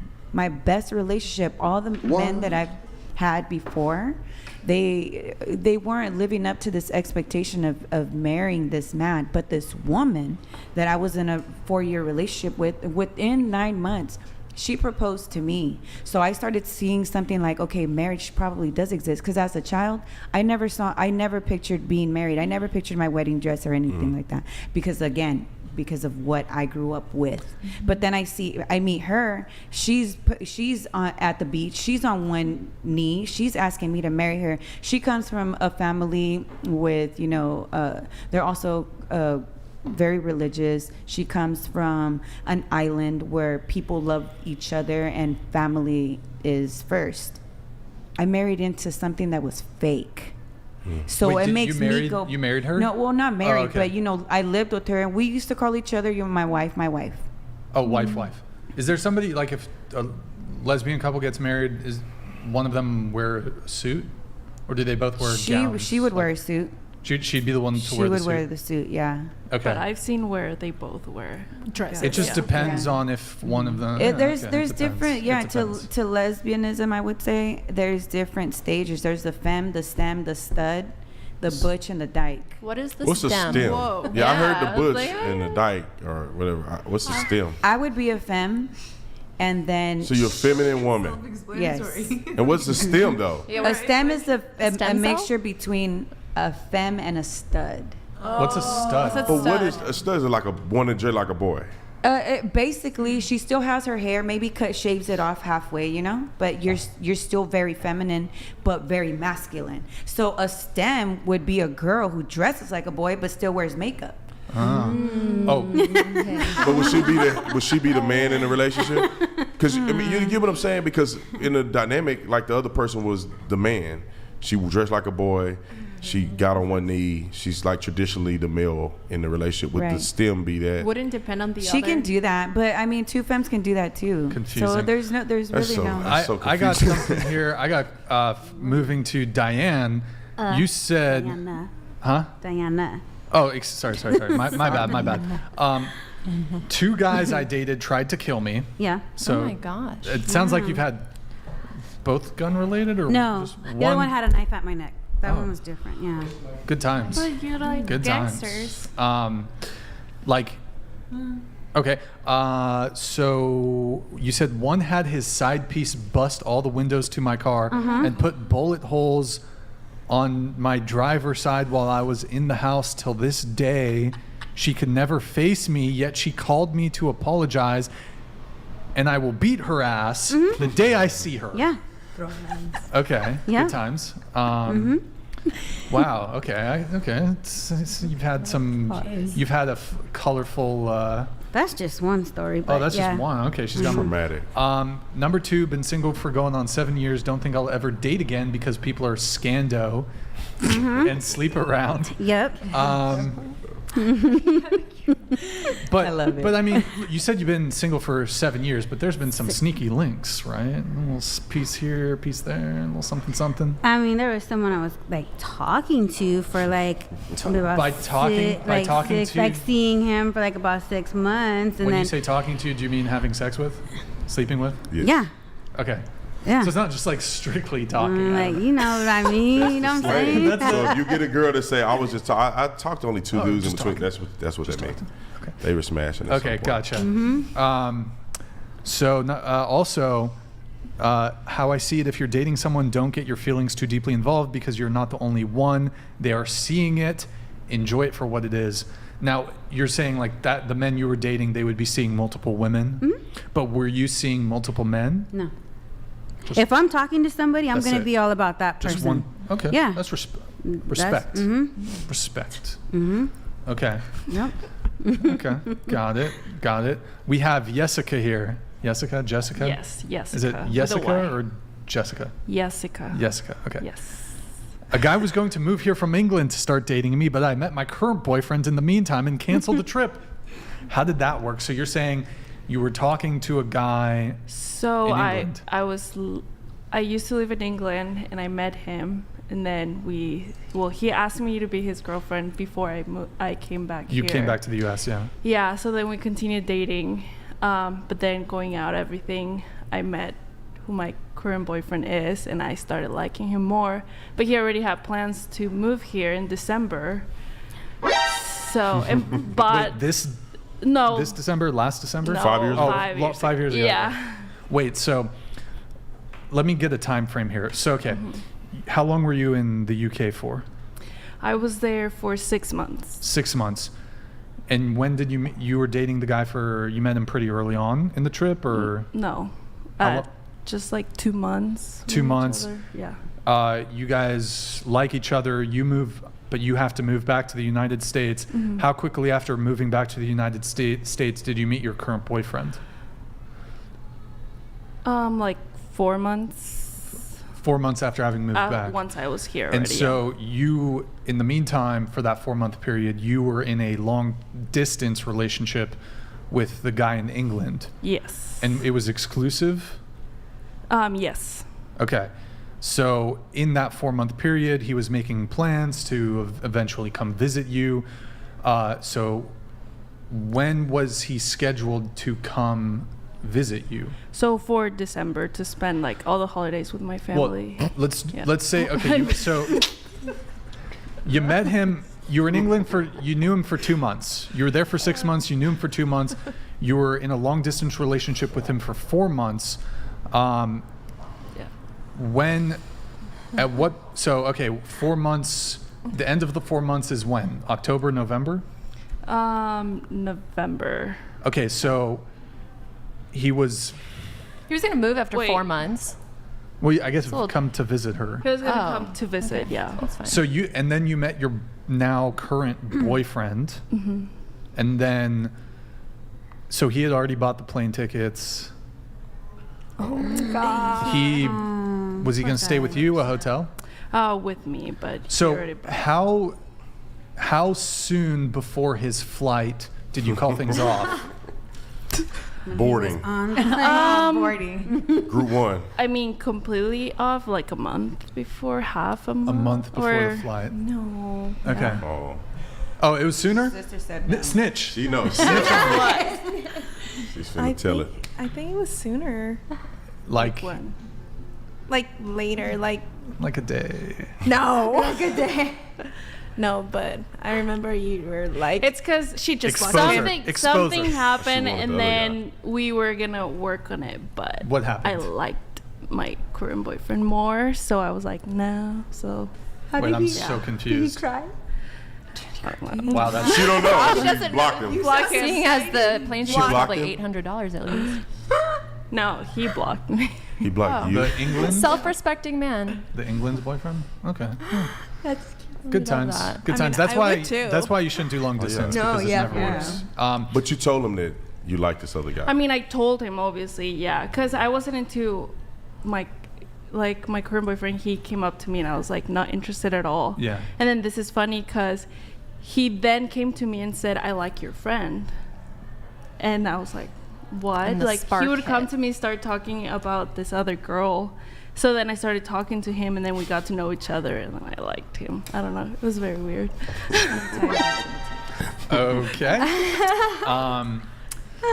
Yeah. She wanted him after that other friend. She's like, "Oh, you like my other friend? Oh. I got to get him now." Good times. I was young, okay. Good times. Good times. So basically, what you're saying is that with your current boyfriend, you can't do long distance, right? We did long distance. Oh, you did with your current boy? Okay. Yeah. All right, that's a whole nother thing. Aylin, right? Eileen. Eileen. Sorry, geez, I can't Yeah. pronounce names tonight. You had a couple notes here. Why can't you have guy friends when dating? That was your question. Why can't you have guy friends? So you're saying like, if you're dating a guy and he doesn't want you to hang out with guy friends, is that kind of Right. Yeah. because they want to fuck you? Your male friends want to have sex with you. Let's keep it real. Out of all of your guy friends, have you slept with any one of them? No. So anybody that you've been with, are they still your friend? No. Now, if No. you gave them an opportunity, would they? No. Your Wait. guy friends? And are they gay? No. Are they single? I have to say something. Some yes and some no. Sister finna snitch on them. Tell the truth. Come on, sister. So the thing is that they stop being friends is because they always like her and want to date her, and she's like, we're friends. So Listen. Can I tell you what everyone's men are thinking? Me and my wife talk about this all the time. These men if you give them a time of date, they'll take advantage of it. Men know that, so when you're dating and you have these men lingering around, other men feel intimidated by that because they know you give one of them an opportunity and they coming in for the kill. That's all I'm saying. But once they start, like, not they that tell me, weird. like, oh, I like you. I'm like, okay, bye, you know? Like, you're not my friend anymore. All of my best friends, guy friends, that end up liking me, I'm like, okay, no, bye. This you is- know? Like, This is for the whole table here. Who here currently has a male friend? Male friend. Does a coworker count? Oh yeah. Friend. No, male that's friend. not, that's male one friend. coworker. Who here has a male friend that's single currently? Here's what I want all of you to do. Take out your phone. I want you to text him and say, hey, what's the go-to text? Do you want to cuddle? Or we could change it up. No. You need to say something like, hi, listen, I've been thinking, I have feelings for you. Do you want to? She's going through. She's going for it. I was going to say. Here, but since you brought it up, take out your phone right now. I want you to text one of your male friends. Can we go? Is it in a bag or is it just on the table? On my bag. Here, we'll have someone grab your bag. Is this everybody text or? Shit, if you want to text multiple male friends and see if they're DTF. The black one. Go for it. Maybe winky face, want to cuddle? I don't know. I am now sabotaging all your male friendships, by the way. But I'm telling you, even if it wasn't that intrusive, you will know is if you text them and they respond like this. They'll respond like this. If you just say, hey, what do you want us to text? How you doing? And they go like this. I don't want to do him like that. I'm not telling you that. I want to cuddle. That? Okay. I'm telling you, there ain't no man want to be a friend with you. I agree. Men are friends with men. Women are friends with women. It's rare that you would have a man that's a friend with a woman, especially an attractive woman, and he just want to be friends. In his mind, he's playing the game. You got some male friends? I do. He's hanging on. There's one that I know would respond positively to that. And there's one that I know that wouldn't. What you mean positively? Either way, I have You a mean reputation. positively mean he will respond and say yes or no? Question mark. Winky face. One I know would. Winky face. Because of how frequently he texts me and is like following stuff. So I know. The other, I think I would traumatize Do you him. want to cuddle or hey, I want to cuddle? Because I just text, hey, I want to cuddle. He's gonna be like, what? He's gonna be. I would say wanna say with cuddle, you. question mark, winky face. That's how you say it. It's not the most perfect message, but I think it gets the point across. Oh my gosh! Or Wow. wanna cuddle Eileen. sometime? Could be a To good one. other friend? But see, you have how many guy friends? You said? Like 3. Like best friend, guy friends. How many did you message? Just one. Because you know the one that'll say yes. Oh no, but not right now. I don't have in my whole life. It's been. Oh, I thought you mean currently. No. Because I'm like, you went to one, and why would you go to that one over the other ones? No. I just This is have the one. only one right now. Like good friend. Yeah. See, but this is what you were saying. The good friend that you're not even confident this person's not going to respond and say, yeah, they want to cuddle. She know her friend want to cuddle. She just said she had 2 Did he friends. respond? One want to cuddle. Anybody else want to play this game, by the way? No, Take I'm in your a phone out. relationship. Take your Yeah, she don't want to play with her relationship. What about you? I can't. Me neither. I'm not coworker. even. You message a coworker if you want to. They probably say yes too. Probably. This is the reason why men don't want women to have these friends lingering around, because they're really not your friend. But Some of them are just waiting in the wings. Some of them I'ma text you them all. ready to rebound with. Not you, but I'm saying women could be ready to rebound with. So that's why men feel some type of way, because we know how we are. I don't have any female What if friends. they trust But you? you don't. That's what I was gonna Trust go you to. like what? Your So- boyfriend, like he trusts me. No, I'm and not why would he gonna- trust you? And you said that you got 2 friends and one of them Because want to cuddle. the one that I know would, I specifically, I'll only hang out with him like in groups. It's Like- about respect. But why would you have him around if you know he Well, wants first of to? all, friend? let's all be clear. I'm single, so well, but in general, I had like I had a neighbor, and we would hang out all the time. Like we would like cook dinner, and I would help him with his girl problems. And my boyfriend at the time had no problem with it. I mean, what my boyfriend says. That's because men in today's day and age don't know that they're allowed to have preferences, standards, and specifically boundaries. And it's my view that if you're in a long-term committed monogamous relationship with somebody, frankly, I don't think that you should really have male friends. That's my view. Yeah. Certainly for marriage. And it sounds like you're someone who wants to get married. Yeah. I don't think it would be appropriate for you to be hanging out with like a male friend alone. Sure, but I think you have to give a little leeway for that separating process. Like you start a relationship, and then like how quickly do you cut off contact with your male friends? It's hard to say. What's the but reason that person's your friend? Which Why are either one of those guys your friend? Why? well, like with the one I was dating, the one wait a minute, my wait. neighbor, Wait a minute, you were dating that guy, or are you saying that? No, he I was your had friend the that other day? situation. I had a friend. Okay, do you guys want to see the response? We got some Because I was lonely. We'll come back to that. Wait, Okay, guys, this guy- just hide your phone screens. Hide your phone screen. Go ahead. This guy, mind you, this guy has been kind of like my Wait, can you move the microphone this way? Go ahead. Good. He was like my therapist because I used to tell him What like, did he say? What did he say? What did he say? like What did he okay. say? So I said, "Hey, you want to cuddle?" He said, "Fuck, I would, but I'm not even home. I'm out of town, ma. Got to take a range check. You're back from your podcast? How was it?" So if he was home, he would do He'd it. want to cuddle. Yeah. How I believe long him. have you had this male friend? For over a year. Okay. Have you heard back from this guy? Nothing. Okay. And he's respectful too. And he read back the first part. Shocked. You What did he shocked. say? That was- Can you read it back? No, I'm just like. Can you read it back one more time? He said, I said, "Hey, want to cuddle?" Wink. And he said, "Fuck." Riz. Laughing face. I would, but I'm not even home. I'm out of town, ma. Got to take a range check. You back from your podcast? How was it?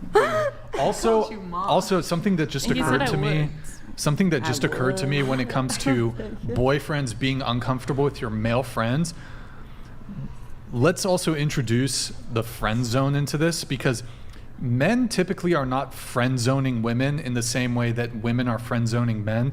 So, like, a lot of women, you just have dudes in your pocket that would jump at the chance to be in a relationship with you. Those are the guys in your friend zone. Those are the guys in your orbit. But okay.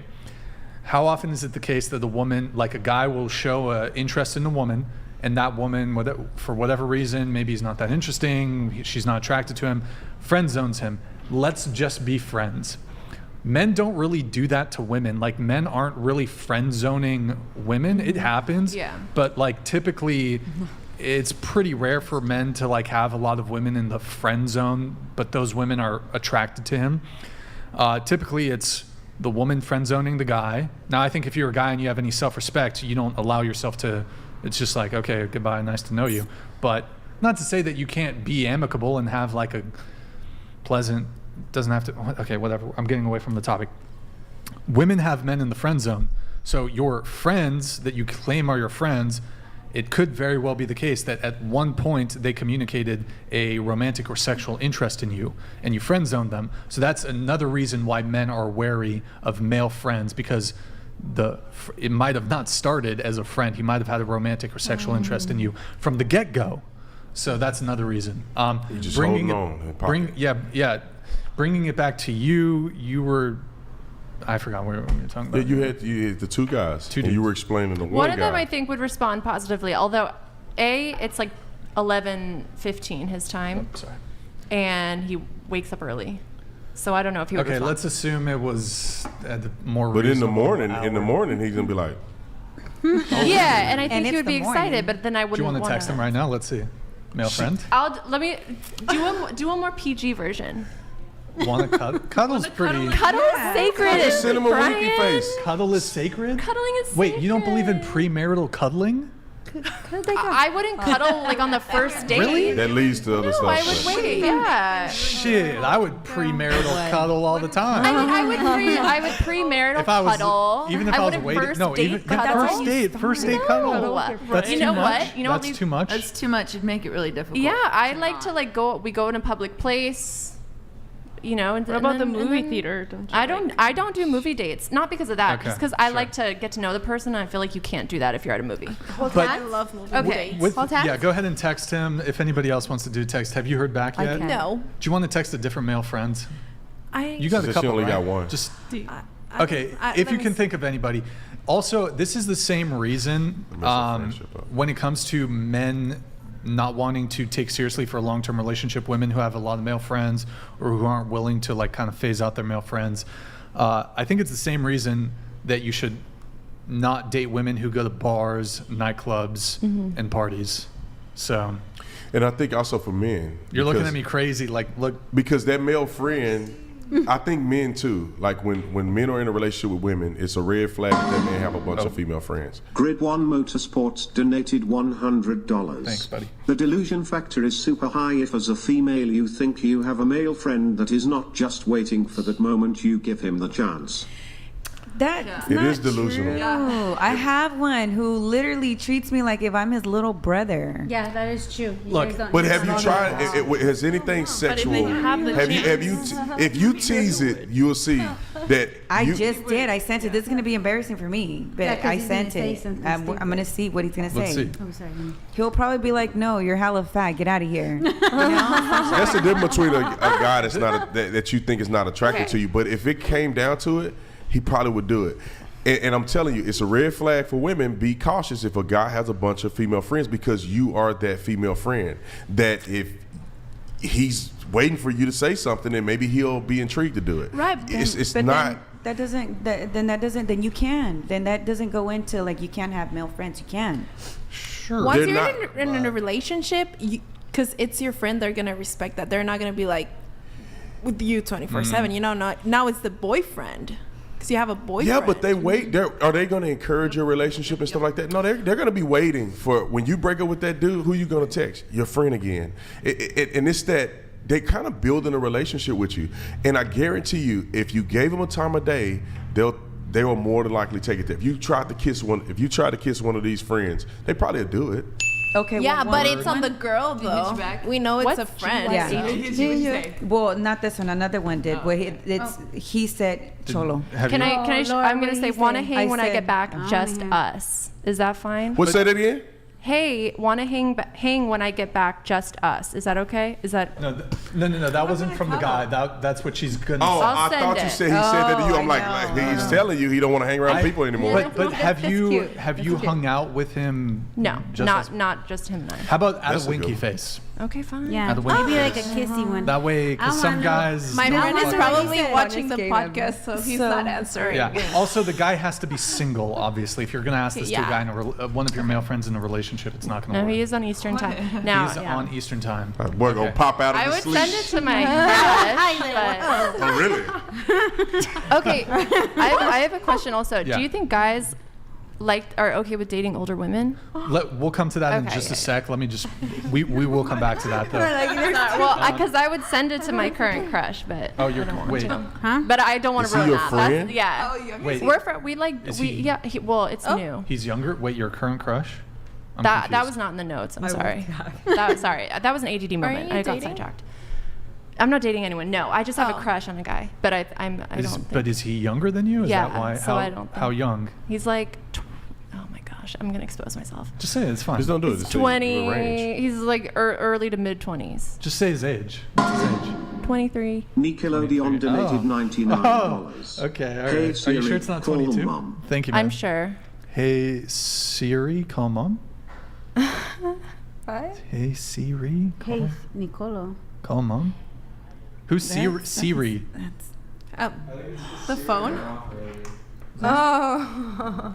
I think maybe Who got a text? Is that you? I didn't. No. No, Okay, somebody I got a text. He said, that's "You know Oh, it where I wasn't- it work. wasn't Just me. stop by." You know where I work? Just stop by. Yeah. He might. This might have whooshed over his head. That's why. That's why I'm like. It could. He might not. No, that's Takes not a back whoosh just over the you head. and That's me. that's like a But somewhere why would he private. say That's it. stop by my because work? that's where there's other I don't people. know. That's a weird vibe. The last I think message I he think sent, it's not clear. he I sent think a it wasn't heart. direct enough. Yeah. Wait, you what? say? He sent me a heart. Like he was like, "Best of luck tonight," heart, like a full heart. So like I think he he's would. But watching. he's probably watching. Hi. If you're watching, text us and Okay, say. I want to know what he said in the text message. Oh, did you get another text back? Yeah. Message back? Uh-oh. He said, "I'm just going to sleep right now. I gotta wake up at 2:30 a.m. for work. What made you all of a sudden want to cuddle? I want to know." Okay, he's down. Yeah. I'm pretty sure he's down. He like, you've been friend zone all this time. What's on your mind? Yeah, What's I'm on your gonna- mind, Here, Shawty? can you send this back? Send back. What are you doing Friday night? I feel like this is high school. Oh man, you know Like, what? That poor guy. You know what you're gonna do to him? Then he's gonna get all like, ooh. Cause I already know how he See, is. she know he's gonna get. Because I know him. I know him. I know it. Whatever. And girls don't They're have friends. guys. Come on. So they're they will take a change with guys, whoever. yeah. That's Which is what I'm why saying. But That's why you can't have these friends lingering around because these guys could be interference. Because you're letting Okay, but it's just like it's just like being a lesbian. I'm not gonna be a lesbian to her. I'm gonna be a lesbian to whoever I'm lets you. attracted. Yeah. One thing for you really quick. Didn't you say that one of your male friends not used him, but he was the guy that you went to talk about like relationship problems? No, or maybe I'm misremembering. My neighbor would talk. He would talk to me about his girl problems. Oh, he would talk to you about his girl and I problems. would provide my sage wisdom. And would you ever talk to him about your boy problems? Yeah. I would. Oh yeah, okay. So then that's even worse because a guy who wants to sleep with you, if you're, hold on guys, if you are asking a guy who wants to sleep with you his counsel on your current relationship, he's probably gonna be like, yeah, you should end that shit because he wants a chance at you. But go ahead. What's you got a text coming through? Oh, the guy. I said, "What are you doing Friday night?" He said, "Friday night, this Friday coming up, I have my kids. It's my weekend. Okay. You want to link up? Let me know. We'll make some time or whatever. You like to cuddle or what?" Vindicated. I don't know why people think we're just making this stuff up. I'm telling you. I mean, don't ruin your relationship. They want to with fuck these you guys. They want to fuck you. The one that I said that we're literally just friends, and he treats me like a little brother. The guy who did you just text? No, that's another one. I'm waiting still for waiting. his response. Okay, but is that the first guy or the second guy? This is the second guy, but Two the one guys. I'm waiting for a response would be the third. We're 2 for 2 so far. 2 for 2 on her list. Have you heard back? Nothing. Have you heard back? Yeah, he's watching. Hi. Oh, okay.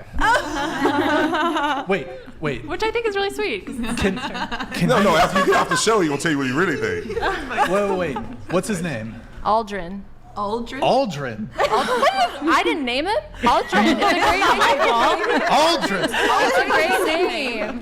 Aldrin. Yo, Aldrin. Hold on. Let me look him in his eyes. Aldrin, please text her. Text her right now. Do you have feelings for Aldrin? Only as a friend. Really? Okay. Yes. Be honest, Aldrin. Honest, Aldrin. Okay. Look, she's in a beautiful red dress. What's happening to me right now? She's in a beautiful red dress. Aldrin, would you do a little premarital cuddling with our friend over here? What? Why are you looking at me that way? What? Julia. Unless he's gay. Julia, sorry, I'm fucking terrible with names. Unless he's gay. He's not. Yes. No, he's not. Well, then he probably would. Is he single? Is he single? Yeah. And then he probably would. What does he have to lose? Nothing. I don't know. So he probably would. Speaking of Aldrins, this is a little light question, then I'll bring it back to some of the heavier shit. She says she knows who my type is. She said what? Huh? He said she knows who my type is. You're not his type? Maybe not. I don't know. What's his type? Aldrin, what's your type? Of course, she doesn't know what your type is, Aldrin. Okay. Question for the ladies: Is there ever a guy's name where he could be fantastic, but his name is a deal breaker, like Bartholomew or some shit? What? My little Barty? Probably. Because I'll find a way to make his name better. You know, like if you're getting intimate, I don't know if like a girl. No offense, Aldrin. I don't know if a girl could be like, "Oh, Aldrin," like you know what I mean? Aldrin, I'm so sorry. I'm sorry, Aldrin. I'm trying nicknaming. I'm not trying to dunk on you. Virgil. But like if I was with a girl like Ursula, I'm not like, "Oh, Ursula." Like I couldn't dirty talk. Unless Ursula got it like that. I don't know, man. I don't know if I could say like that. Ursula's not even the worst. It could be like Gertrude. You say the name. You can get used to it. Of course, you say. Look, I'm a little vocal, you know, when it comes to. I'm vocal. Nice. So like, I'm not gonna. Gertrude, huh? Like, huh? I can't be like dirty talking with Gertrude. You know what I'm saying? So you just create a nickname for her. You wouldn't call her Gertie. Oh, Gertie. Babe. Gigi. Something else. I don't know. Anyways, okay. I'm what married. Did he say? What did he say? Did he respond? You can say Ursulita. What the fuck? Yeah. He didn't respond. I'll text him. What's that your song? type? Gasolina? Gasolina? Yeah. So It reminded you of it? I don't know. Okay. All right. He may have gotten mad about the name thing. Oh, Well, fuck. no, wait. I'm sorry, Short. Aldrin. Oh, he said short. Well, okay. Short I'm women? 5'8", so. Okay, I'm with him on the short thing. Hey, Okay, this is a see, guy. that's a friend okay, that you you always don't talk about want with height her. discrimination Yeah. for women, so look at this. Doesn't exist. Here's a He man. would still He's have height sex. discriminating. He'd still have sex Most with you. definitely. I think he's just He salty. We're probably Christians, so I think we'd he's- never admit it. I think he's salty about you saying that he's just your friend. Well, Yeah, I agree. Secret Life of Aldrin. Secret life of She says he's That just sounds a like a friend. But he says he's just a Oh, friend. man. Now you're not as tight. Okay, so let's get back to the serious pressing questions here. Eileen, I'm sorry. I'm yeah, sorry. it's okay. Let us know. Keep us posted when you hear back Yeah, from him. I Okay. will. I think already, just to wrap up on the friend thing, I think it's the same thing. Like, you should not date women who go to bars, clubs, parties, etc. Oh, okay. We have Bender the Bender the Offender. Offender donated $99. Thank you, man. Appreciate it. Dirty talk with a dude named Guy would be very weird. Just saying. Dirty talk I have a with a friend dude named Guy. Yeah. Yeah. Like his Name is name. Guy. It's Guy. Guy. I'm so happy. I knew for a you, guy named Guy in high school. That's so Hey, Guy. weird. What's up, Guy? I love you, Guy. Yeah, sounds weird. My friend's name is Guy, and it's just weird to call him Guy. What if- Guy. I'm trying to think of some like weird guy names. Cornelius could be kind of weird. Oh yeah, that's Cornelia. Cornelius. Huh? Herbert. Herbert. Oh, Can you think Herbert. of him? My Okay, brother, good we used to times. we called him baby till he was like old enough to realize that his friends calling him baby sounded weird. Yeah. And then they got rappers named Baby Yeah. and Little That's Baby. funny. Oh, I know yeah, that's now, true. right? Grown men. That's So, the easy let's fix, though, see. for bad names. You just call them baby. Or just the first Babe, letter sure. of their name. Sure. Okay, that's fair. All right. Let's see. Going out with your boyfriend, should it be 50-50? Should man be the provider 100%? That was your question. Yeah. Is that, should we open that? We could open that up to the panel, I guess.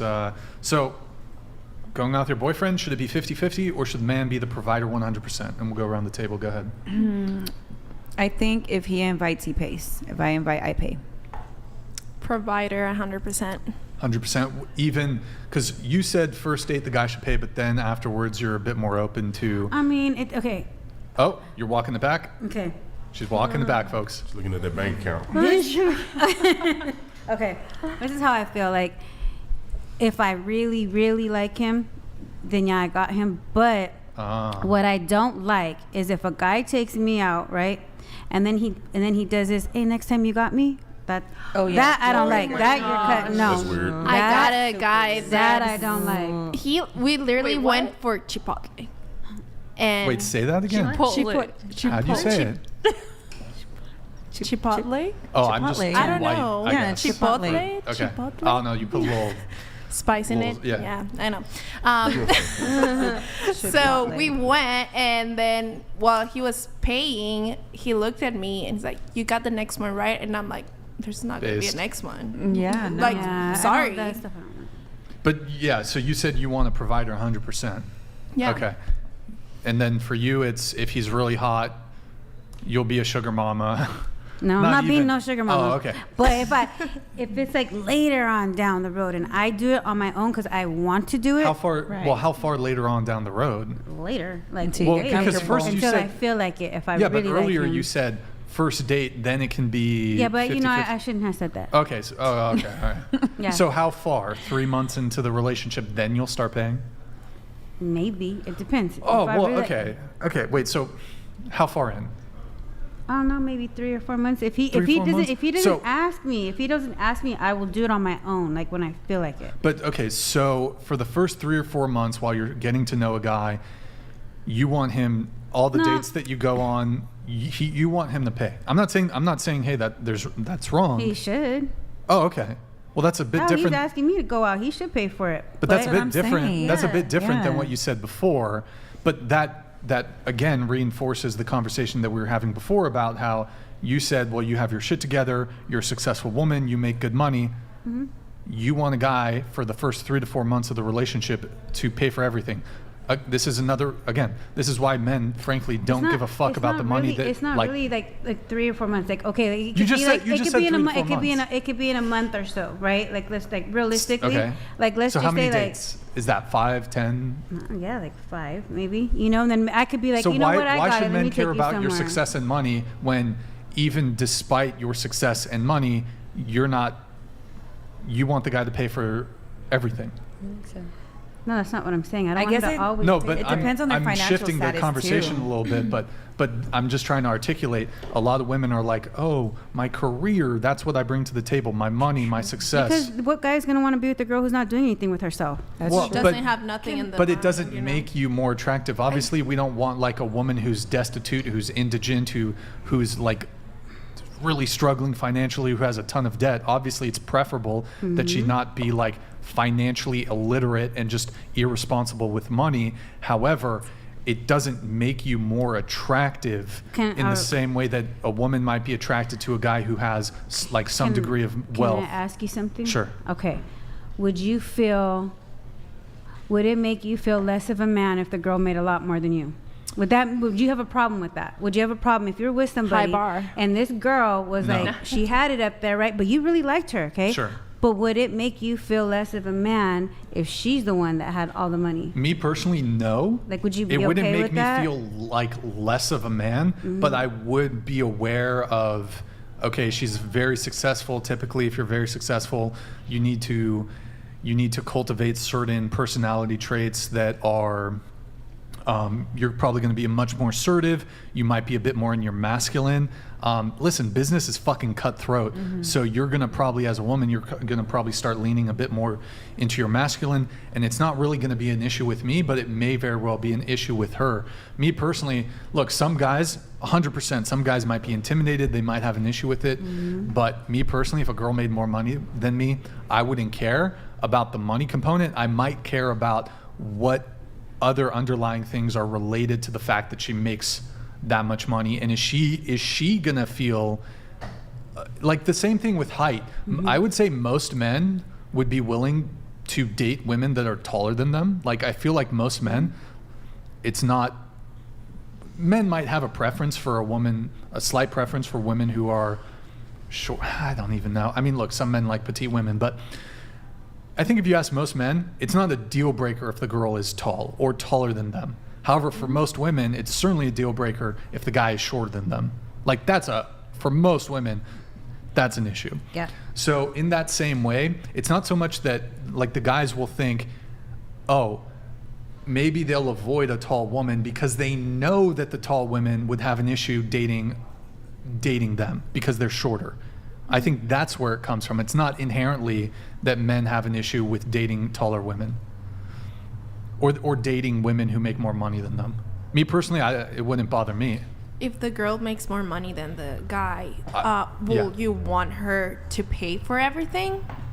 The funny thing is, I feel like most women, even if they make more money than the dude, they still want the guy to pay for things. Right. True. So like, I remember this was like 10 years ago or something. Before I was successful, I was on a dating app. I matched with this woman who's an attorney, and she's probably litigation attorney who's probably making $200,000, $300,000 a year or something. And in her profile, she said, well, I'm successful, but I still want I still want to be treated like a lady and for you to pay for the first day. I'm like, you make 6 figures.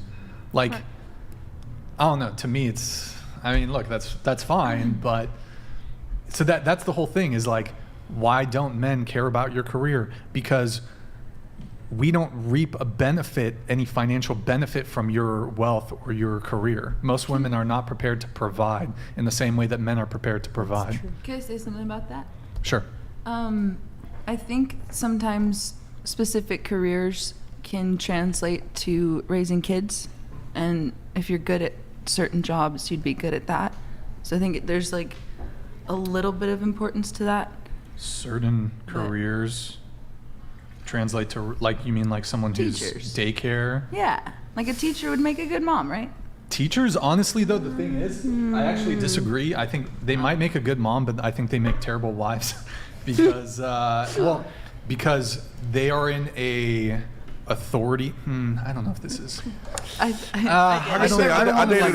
dated a teacher. I dated a teacher before, and she was absolutely amazing. She was organized. She was really good with children, and I dated her when my son was really young. So she was really good with him. She didn't have to be at work year round. In the summertime, she's more flexible, be at home. But she was great. I don't think her being a teacher was a net negative. I think it was really great that she was a teacher. Sure. It added value. And I think you have to judge everybody on an individual level, because certainly there could be anybody in any sort of career that could be a perfect partner. And then but if we're speaking in generalities, but I feel like we're getting a little bit away from the point here, and the point was more related to finances. Or men don't necessarily care if a woman's successful, but I think it is important to pay attention to what the woman's doing, right? Like, because if her life is a mess, then she's just going to continue that. I will say I have dated women that are teachers, and I don't have a ton of experience, but I did date a woman who was a teacher, and she was the way that she probably runs the classroom seeped into her personality a little bit. And as a teacher, you're an authority figure. You're kind of calling the shots. And so, if I recall correctly, she was kind of like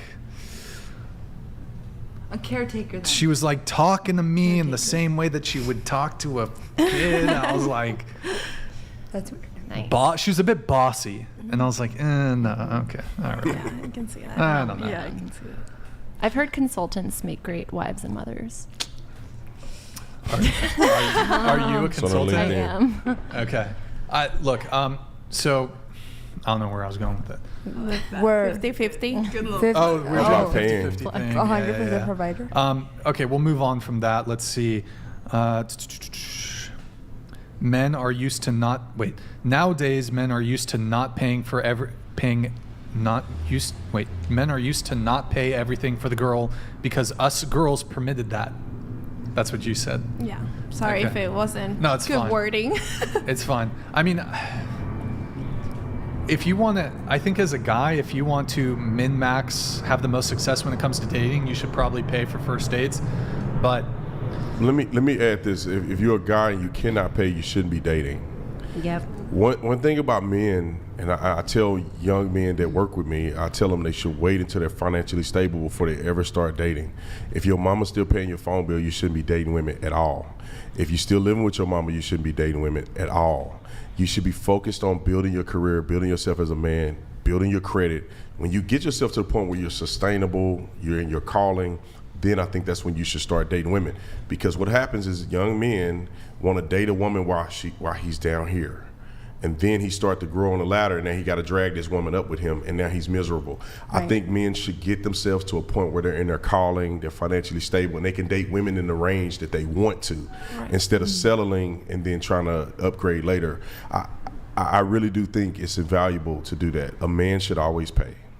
That's how I feel. And even if the woman got more money than me. My wife, I think she was making more money than me when we first met. Just a little bit, maybe $10,000 more a year. I think it's something of that nature. Sure.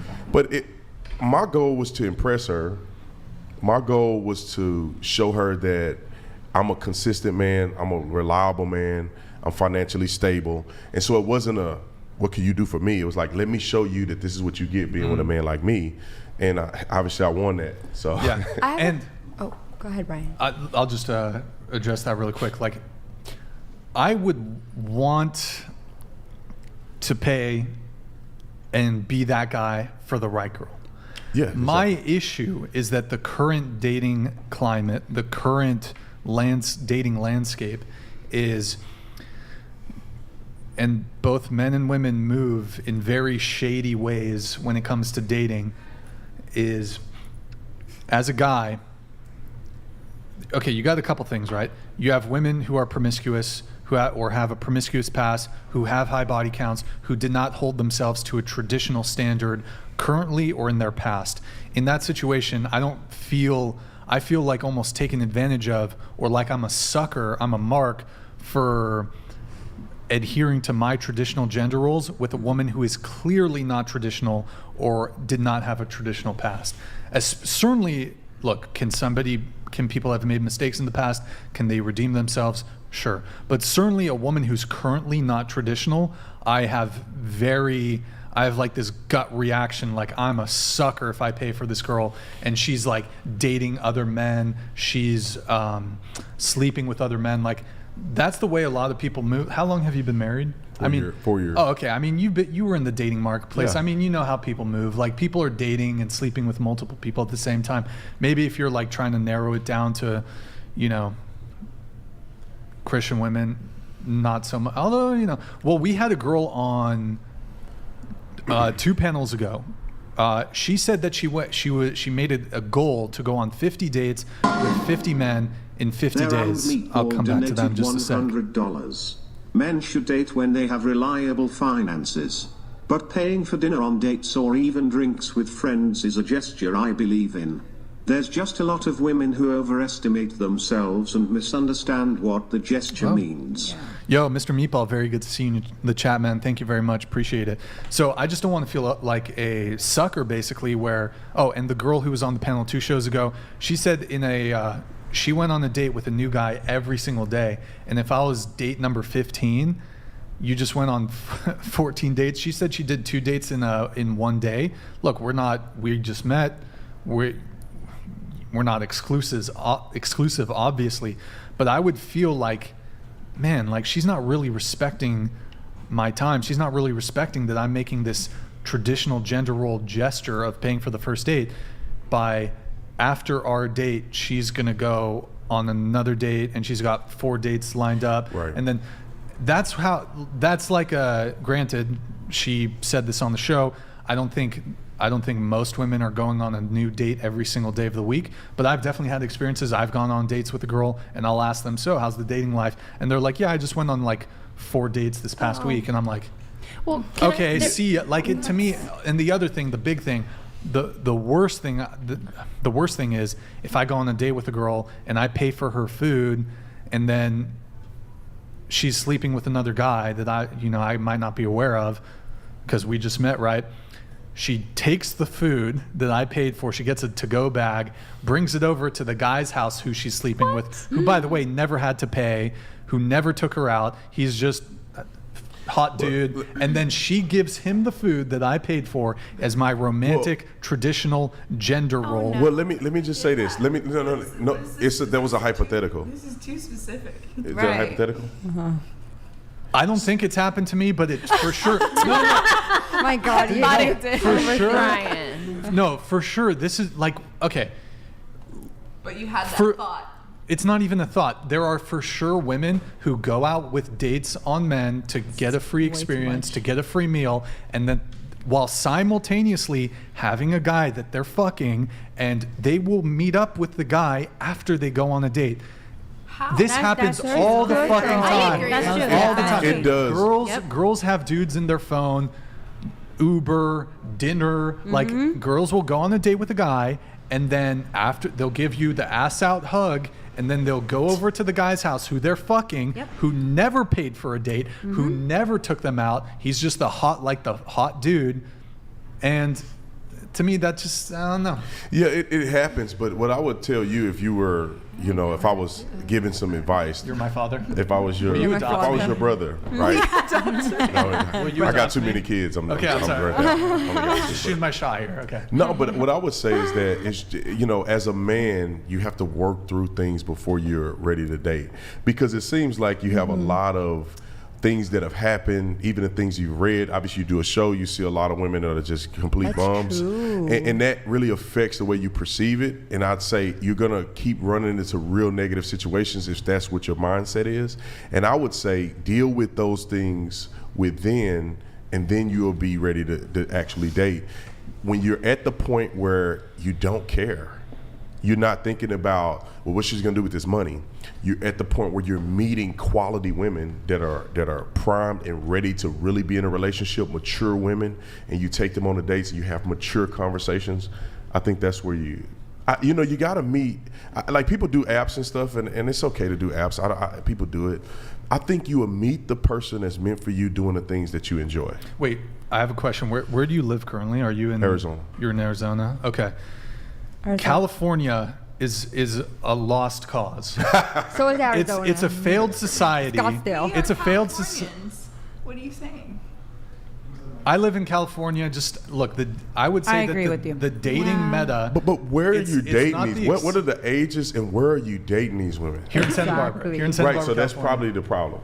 You probably want facts. to Party girls. because there's a bunch of young girls still trying to figure themselves out. I drove I was driving here. Oh, yeah, it it's was girls insane. booties out. I cannot believe how many Oh women my that God, had their whole guys. booty out. I mean, women that had no clothes It's on. true. And so these women are really this is trying the to figure number one party school, like so. Yeah. Right, so you It's in the insane. wrong area. Okay. If your Tinder search is here and you swiping on these my women, gosh. they No, but all crazy. The girl I was telling you who I met her on a dating app. I met her on Hinge. This was a couple years ago. I think Hinge is weird. I mean, I think these dating websites are weird. But so this girl, she was 29. She had a high paying job at a hospital, 6 figures. She was average looking, unremarkable in every regard. She told me she had just downloaded the app. I was the 4th guy she went on a date with within a week of having downloaded the app. She'd already been on 3 dates. She told me she had 2 dates scheduled for the weekend.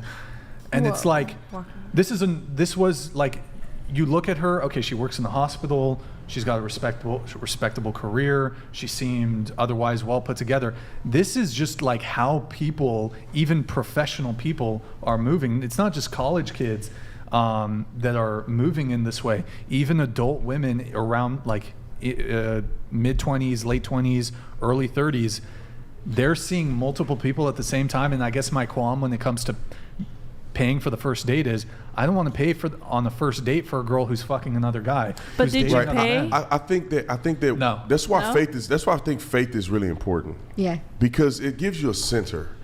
And if you have faith in God and you're living the life that you believe is right according to what the Bible has said, Sure. then you can go out and date people that are kind of similar to you. Because when you're just floating in the wind and you're dating people that girl probably have no values that align with you other than the fact that she has a good paying job and she seems like she could add a little bit of value, but y'all don't share the same values. And then you got to ask yourself the question, what are your values? Fair. Are your values that you do care about a person that's going to save themselves? Your value that you do care about a woman who has morals, a woman who views herself and is stable and not dealing with a bunch of trauma. If that's your standard, then when you are talking to these women, you can weed them out. Or you're going to continue to run into these feminists that want to wear the pants in the family and all that other stuff. Really quick point, and I need to move things on. Go Okay, ahead. yeah. I had a question about being this finances 100% provider. Did your wife actually herself do like some sacrifice? Like she herself stopped talking to her male friends? Did she herself like delete her Instagram or not do the things Instagram, like that? not that. Yeah, that was something else. Yeah, she like stuff that some men don't like sometimes in women. Right, my wife is mature enough, and then she was 36 when we met. She's mature enough, and she do understand that like it will be a conflict. She can identify that these men that are her friends are not her friends, not conducive for a real relationship, because she had been through terrible relationships and she wanted something different. And so she made those. I didn't have to ask her to do that. You know, my wife ain't putting her booty all on social media, so she don't have to scrub her Instagram. My wife made an incredible amount of sacrifice. She left her job. My wife had a really good paying job, making about $80,000 a year. Yeah. And when we got together, she left her job in tears. Yeah. But she was willing to make that sacrifice, and now she's, she don't regret that was whatsoever. actually an important, really, that if you asked her if she did it on her own, and that's a really strong conviction. 100%. But she was ready though. She was a mature woman, and she was ready. She wasn't in her 20s still trying to figure her life out. If you talk to my wife, she'll say, when I was in my 20s, I was crazy. She had to go to therapy and different things like that. And she's to the point where she was ready, and I was ready, and therefore I don't have to ask her this childish stuff like how many people you slept with, or can you delete your social media? Do you need to stop talking to these dudes? She already understand the game, and so it worked really well for us. Thank you. We have a couple chats here we need to get to. Just another guy. Hey, thank you, man. Appreciate it. Brian, you often talk about your objection to cosmetic surgery. #BLM. Does that include bariatric surgery? For example, someone who is morbidly obese and gets a gastric sleeve surgery to help them lose weight. Would love to hear from the panel as well. Do I object to bariatric surgery? I mean, I don't know enough about that to really have I mean, my knee-jerk response would be, you should try to lose weight legit instead of resorting to a surgery, which is kind of like a what's it called? No, there's another word, like Shortcut? a shortcut. Thank you. But perhaps for some people, like, it might be necessary. I don't know if there's a medical indication for having it done. Maybe I don't know. Okay, so would love to hear from the panel. Yes, I'm against cosmetic surgery. When you say cosmetic surgery, you mean breast implants? Or you mean lip Botox? lip filler, breast implants, BBL, lipo. No Botox. No Botox. Which is not cosmetic, I don't think. That's not a surgery. Well, it's not surgery, but it's cosmetic, but it's not a surgery. Well, I'm against that too. Botox? I'm against. Yeah, I think I'd very much like to see women feeling happy with just how they are without the need for intervention. What about makeup? Against makeup, actually. I'm against makeup. Are you impartial or are you against eyeliner. it? Are you impartial, meaning that she wore the makeup? Will you say who you am think is wearing too much makeup? Do you think every one of us girls are wearing too much makeup on this panel? To address your thing, Brandon, I'm trying to get in a fight. I am an anti-makeup terrorist. No, I'm kidding. That's the only one I'm I mean, because what is too much makeup? Well, okay, hold on though. There's a difference. You've been invited to a video live recording, so for an event like this, it makes sense that women are gonna doll up a little bit.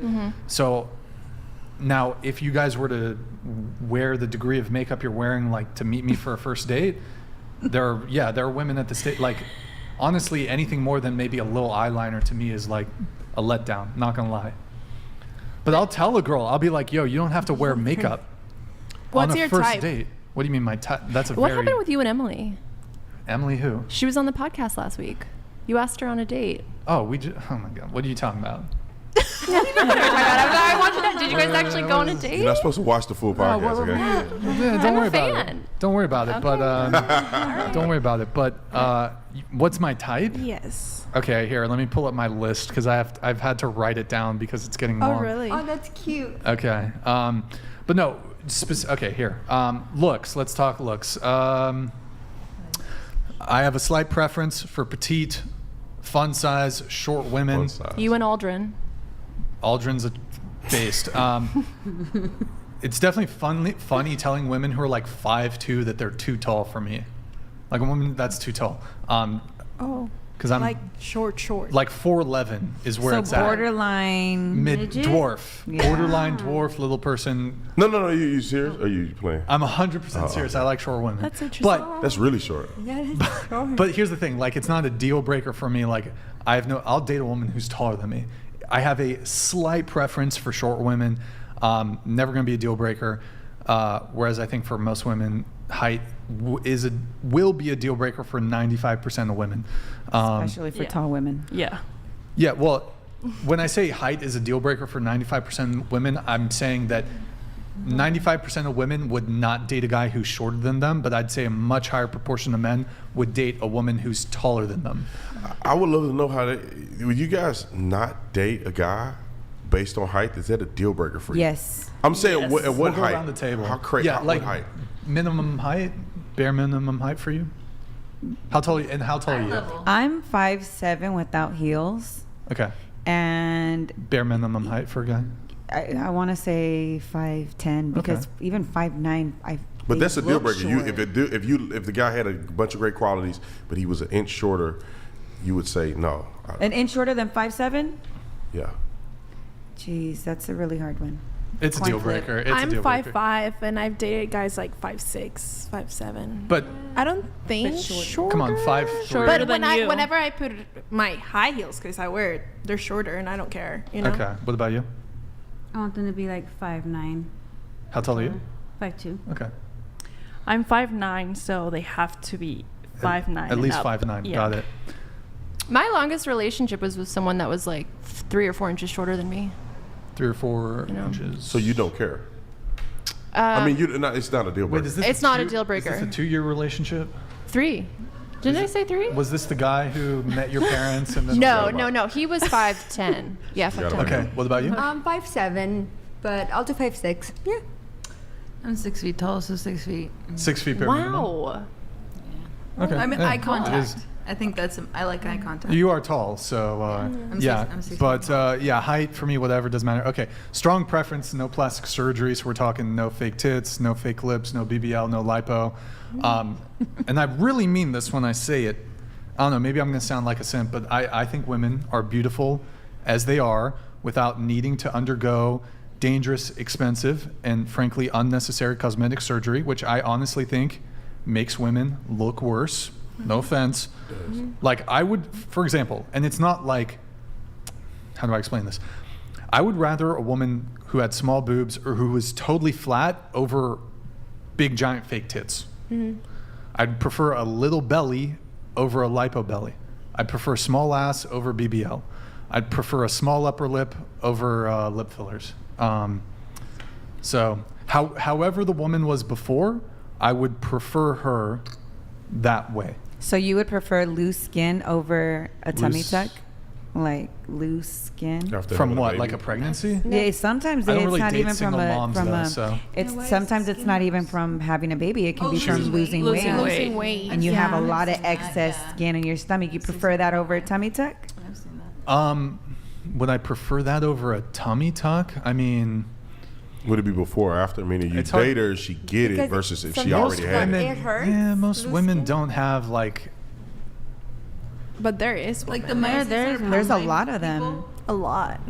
I mostly think I've dated women who have probably been not morbidly obese at some point So in their life. you have to note skinny there as well. What do you mean? In the notes that you have, So probably. you only What's- like skinny girls. Skinny girls. No, That's I what you're mean, saying. well, I mean, okay, so But we're going off a topic now. 'Cause I would it's a say- preference. I would say I like. I could get. I'd date a thick girl. I like thick women. Sure, I like skinny women. I like thick women. But like, you're saying, You met her. in and order she's for a woman to skinny. have like loose skin, she at one point have had to have Obesity. she had to have lost a lot of weight at some point. Correct. So Yeah, and I she's think that's fine. natural. I with think the little loose belly. skin. Yeah. Like you meet her Yeah, and that's she's fine. skinny and she's pretty and everything. And Once then, she takes her once- clothes up, then you prefer and then- that? Do you prefer that over a tummy tuck? Yeah. Or she tells you. Honestly, I've never encountered a woman who was thin, but she used to be morbidly obese. So this is like a hypothetical scenario. It's hard to say. It's hard to say. What about race? Oh, what? Race. Like. Oh, race? Yeah. I would say any race, although it's probably, admittedly, slight preference for Asian women or white women. But I'll date a Latina, I'll date a black woman. To me, it's not a deal breaker. But yeah, slight preference, Asian women, white women. Cool. Sorry, ladies. Okay. Let's see. What else? Okay. so none of us. No. I said I would date a Latina woman. I just don't Without think makeup. These are just like you guys. I don't think woman Latina without women makeup. like me though. I don't think Latina. I'm too white. I'm like A lot of me. Latinas. Trust me. My boyfriend is white, so. yeah, but I'm not like gringo? I'm not a cool white guy. I'm like a nerdy white guy. Actually, you look like my brother. Oh, He's shit. blonde yeah. with blue eyes. He does, I know what you're talking So Maybe And we're If you go to related. Mexico, you will get a lot. Yeah. If I go to Mexico, Yeah. And there's a lot of shorty girls. There's a lot of short girls. Yeah. yeah. And skinny. With eyeliner. And no, yeah, they barely wear any it's not makeup. that So. look. Eyeliner. So yes, curvy ain't the worst. A couple shows ago I said I like chubby Asian women, huh? he's a honk. Listen, I'm flexible, okay? With Are you? what do you mean? All the notes. No, look. Super Okay, flexible. so anyways, flexible. I'm flexible. Yeah. I'm flexible. But that's I a just preference. think sometimes, look, I'm gonna be honest. In the bedroom, look, a big fat ass, it's great to look at, but for speed, it ain't always like, you know, like, okay, here's the thing, right? Here's the thing, right? Speed. For speed, like a girl with a big fat ass, that's great to look at, right? It's wonderful. Giant fucking titties, whatever. But, oh God. Speed. No, It's not go built for ahead. this. Like, if a woman has bigger legs than me, cool, right? Right. But it makes the sex a little harder, you know what I'm saying? That's true. Like if she's got big, That's true. strong legs like a What if racehorse. she's flexible? Flexible, huh? I'm just saying. Okay, here's the thing, right? Here's one of the benefits of like a more petite woman. Let's say, oh my God, Carry them do around. you guys mind You if I can get a throw little them. graphic You can here? throw them up in the air and then catch them. No, here's the thing. Yeah, close your ears, okay? No, barely. Grown. Okay. Thick women, physically very attractive, but when it comes to speed, right? Okay. I don't. We get. I I'll say. I don't. Okay, for example, totally get what you mean. if look, I'm not. If a girl has like really big legs, right, and she's on top, Yeah. and I'm trying to like, she's on top, right? Let's say I Yeah. want to rubber clit while she's on top. I can't like. I can't reach. That's how you do it from the bottom. Can't. Huh? No, you can't. That, No. you can't do that. What? You get a what? That's how you do it from the bottom. If she's on top, like you can't. That. Yes, you How can. are you doing it? You won't go all the way then. No, but see, here's the thing. On top, backwards, or No. Like she's on top, but here's the thing. I don't like if a girl's on top, right? I'm still a Christian. I'm still a Christian. If a girl's on top, I don't. This is a Brian. I don't like. Oh God. Okay. I don't like it if the girl is like. If this is. I don't like this. If she's like straight up, like if a girl's on top, I want her chest to chest, and I'm. Oh, okay. I'm like pulling her hair and I'm whispering in her ear and shit. Right. Like I don't want. Ursula. I don't So want where's the this. difficult I want part? this, huh? So where's the difficult part? And You can't if she's like that, you can't really go, like, you can't go. You're saying going underneath. Front. She's in front. Yes, you can. You have to go around the exists. leg. You have to go around the leg if you want access to the clit. Around the You're saying leg. she's chest to chest to you, Chest right? to chest. Exactly. Her on So top. How? Huh? How? Huh? How? you go It's up? Gonna be, you can definitely put your hand I'm down like confused. this. Am I really going to like what? You Come grab, here. you Grab grab your Yeah, grab your dolly. The point. Is that doll? Is that doll? Yes, grab your doll. The point I'm trying to make is if she's got thick thighs, beautiful, but I can't get my hand around. But that's an issue of her, not yours. You know, like it's not gonna. That's why you like enjoy it, little. you know? That's why he little- doesn't little like women. that type. Okay. All of that stuff Switch gonna it go out the up. window when you fall in love. Yeah. Yes. That. See? I guess I'm just speaking on. Not all of I'm it, not but- saying It's it's not okay, like we oh get I'm it. not Throw her gonna. ass It's not over. like oh I don't want to have sex with a girl because it's harder for me to. Huh, that's I'm just just saying saying it does present some challenges. You like easy sex. Well, it would. I mean, it would be like fast me. sex. Hold on. It would be like me saying I can't date a guy with certain inches because he can't hit it from the back. I could still date a guy with shorter inches if he knows how to work it.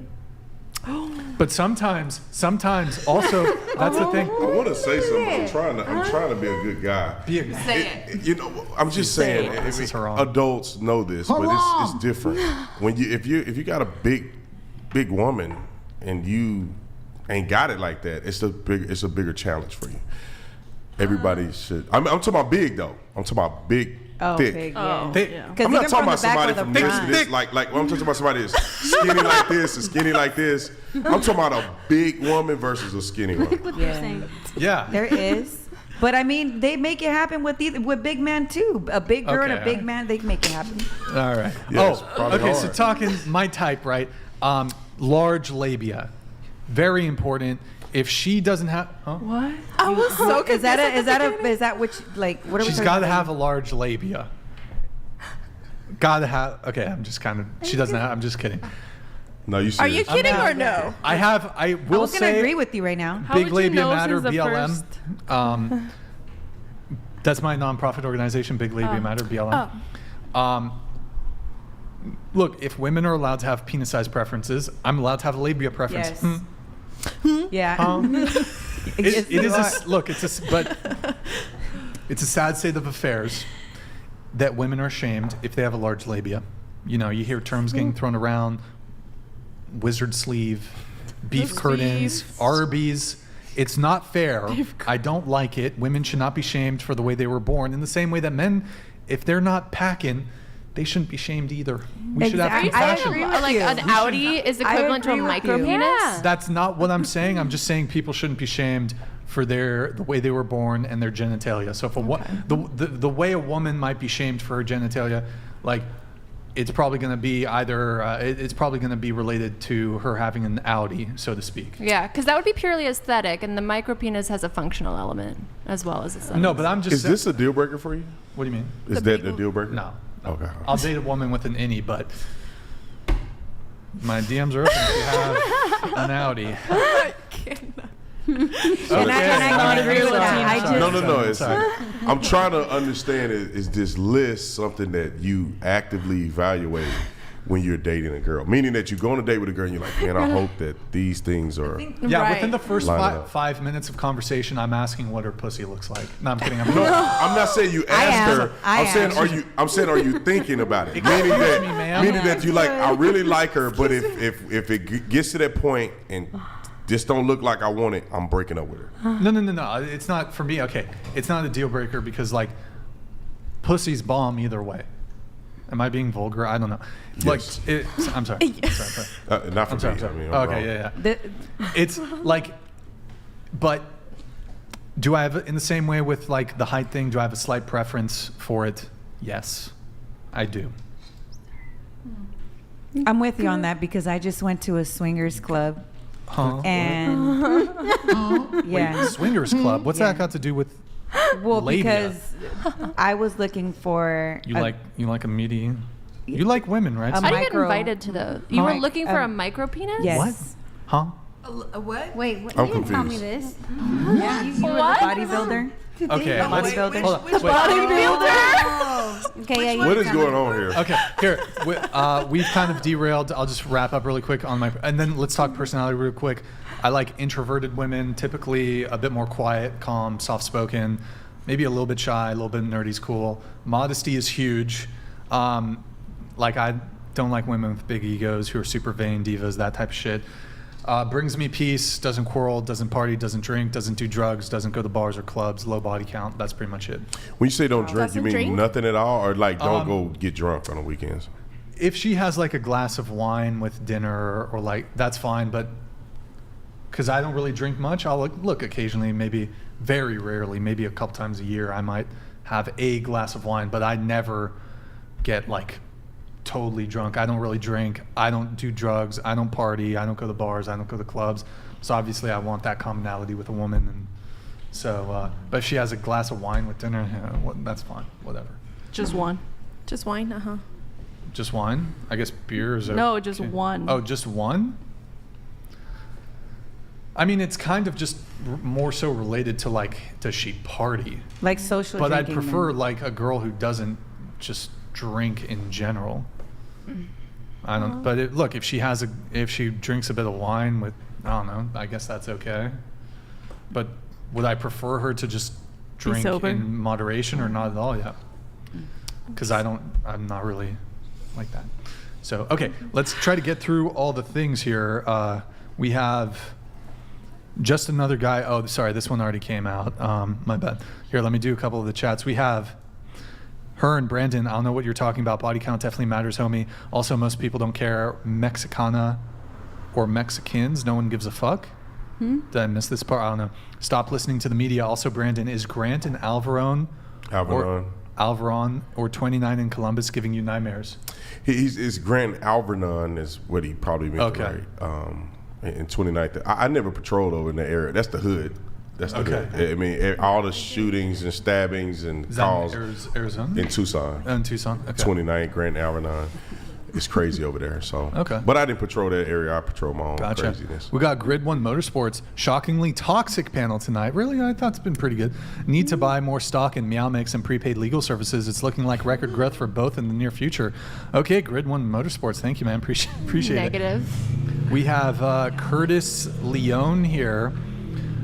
Thank you, man. It's coming up here. Brian has it harder than most guys. Unfortunately, he tracks the OF/X porn stars who literally beg him. They even try to bribe him with dinner before he gives it up. Well, I've never dated or been with an OF or porn star. So thank you, Curtis Leone. Appreciate it. Were you the one that was trying to like get with Layla? Because I'll set you up because I don't want her. JBL. Exhibit A, the girl that was in the article that lives in New York that said she saved herself $150 a week in groceries by going on dates weekly. This is a lot more common than you think. Nick, do you remember that article? Or look up, Nick, if you can Google girl saves $150 a week on groceries. It says, I think, a New York Post article. Brandon is talking about what should be. Brian is talking about what is. Oh, that was the other thing I forgot to mention when it comes to like my hesitance when it comes to paying for first dates is certainly not all women. And the majority of women do not do this, but there are some women who do what's called a foodie call, where they go on a date with a guy without any genuine interest in him at all, and they just want a free meal or free opportunity, free experience, right? So that is another concern that I think guys have when it comes to paying for the first date. Is she actually genuinely interested in like getting to know me, or does she just want a free meal? Which to me is like, that's a waste of fucking time, but I guess some people do. Well, yeah, men should take the lead though. You know, a woman shouldn't be asking you on a date. That's kind of weird for her to be asking, can we go out? I mean, a man should take the lead. Yeah. But also men have to take their we can't just be whining about this stuff. You should be having conversations with these women you're trying to date. You should know a little bit about them before you go on invest on that first date. You should have conversations. I mean, people are acting like you swipe one time and you go on a date. It's like, then you're a fool. You should be able to communicate and figure out where this woman's head is at, learn a little bit about her, see if you even want to go on a date. There's no reason to go on a date just to get to know people. You can get to know them through text, calling on the phone. If you go on a date, you want to make sure that's somebody you want to pursue because you're going to make an investment financially. I don't know how dudes get tricked unless they're desperate by a woman that's going on a date every single night for 50 nights. I mean, you shouldn't be that available as a man. She shouldn't be able to line you up like that. Well, but they're able to. They're able. Nick, were you able to find the article? Yep, this is it. I went on 6 dates a week and didn't have to buy groceries for 2 years. And this Vivian too admitted to hyperbolizing the number of dates. You follow her? She gives women financial Nick, advice on Instagram. Can you show the? Probably want to follow her. The number of dates she went on per week. Let's see. She bragged that she went on 6 dates a week. Between 2016 and 2018, I didn't buy groceries once, probably saved about $150 a week. She captioned the post in which she mouthed along. Okay, scroll down a little bit. So, more. This, yeah. Wait, no, up. So I can read this. Stop. When they say women are bad with money, but you used to go on 6 dates a week to avoid paying for groceries. So look, this is not the majority of women, but you have. That woman is unremarkable. Well, there are a couple possible answers. Jesus. Okay. That woman is an average-looking woman. She's unremarkable, not particularly physically attractive. She's not like a smoke show 10 out of 10 supermodel-looking woman. She's going on 6 dates a week. So even average women are able to finesse like this. Yeah, it's all legit. So again, but is she going on dates with? Is she going on dates with men that are worth a dime? She got some ugly ones in there. You got to close that tab out or something because it's triggering audio. She must have some ugly ones in there. But I think that's very rare. I don't know a woman that even have the time. Sure. You have to be a low life for you to have the time of day to go on dates every night for 6 nights in a row. You have nothing going on in your life. Yep. And that as a man, you should know that. You should understand, what do you do for a living? What's your, also, how boring. What are other things that you do? To go into the same questions every single day with the different dates, like, oh, so how old are you? Right. This. And for a date, for a free food, a free meal, fuck no. Not all women move that way, but there's enough that move that way that guys are starting to want to protect their sanity because they don't want to feel like a sucker when they go on a date with this woman, and then they feel used in the same way that like women probably don't want to feel used in a in the sexual way, men don't want to feel used in a financial way. So anyways, we have Azul69 here. Brian, good to see you out here grinding. Yank here question, who can bench press more?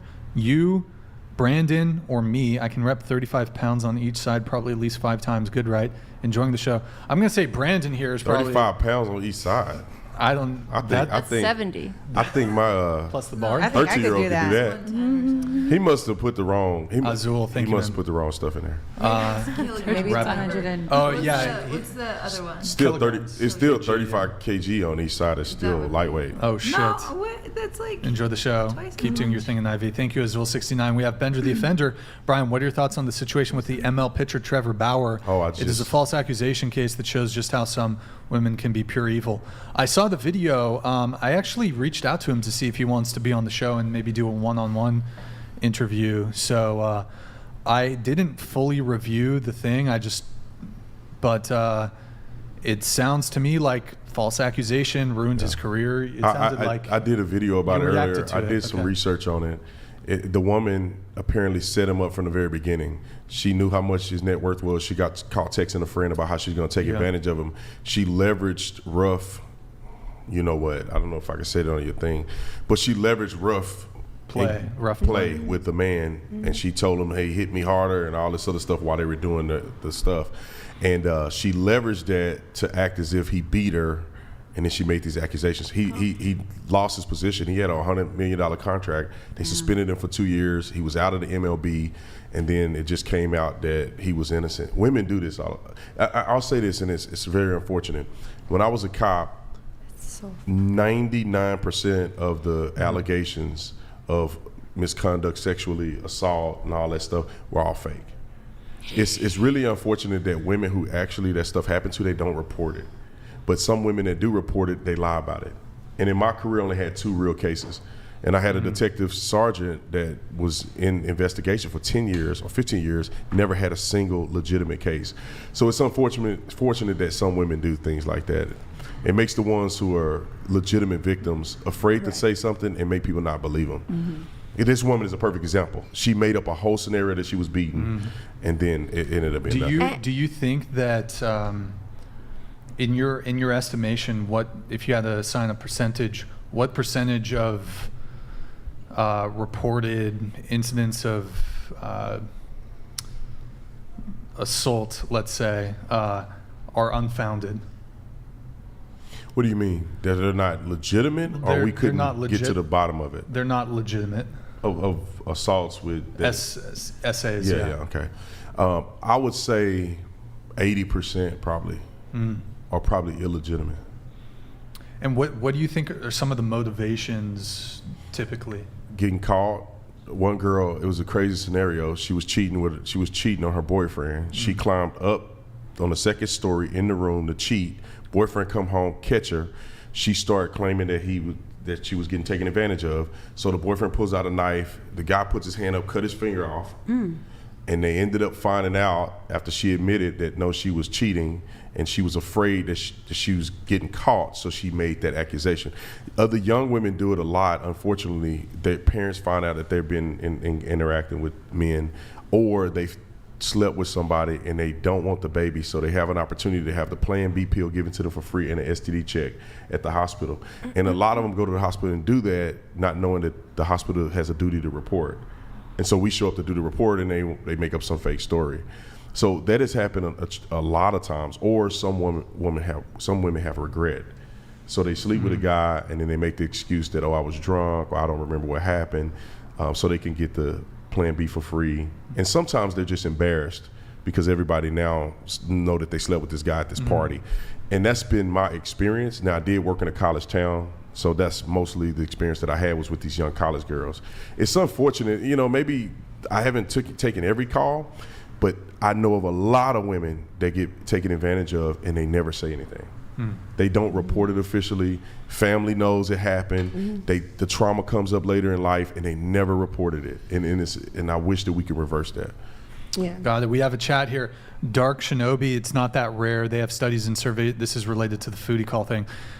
They have studies and surveys showing that 1 in 3 women have gone on a Foodie call at least once. It's gotten so bad they even showed this on Fox News years ago, which tends to hide the truth of female nature. Okay.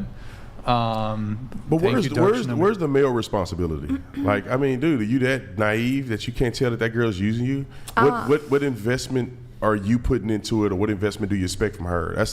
We men got to start taking some accountability for this. But I mean, there's definitely some women that are very unassuming that you wouldn't know move that way.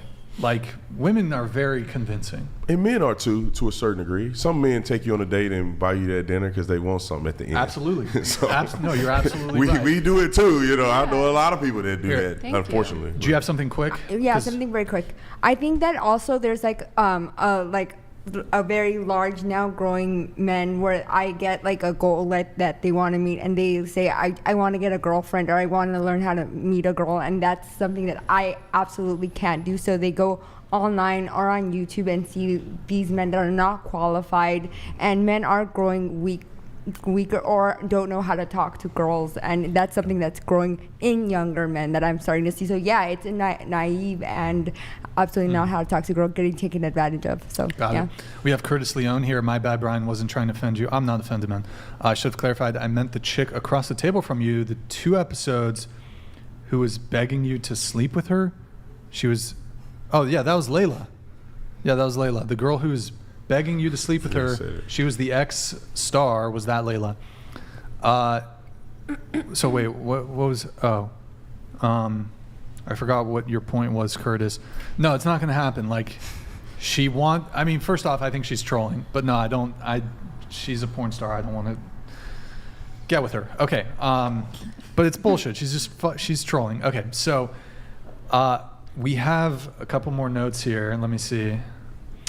Julia. Oh, you're weird. I have some notes for you here. Okay. Let's see.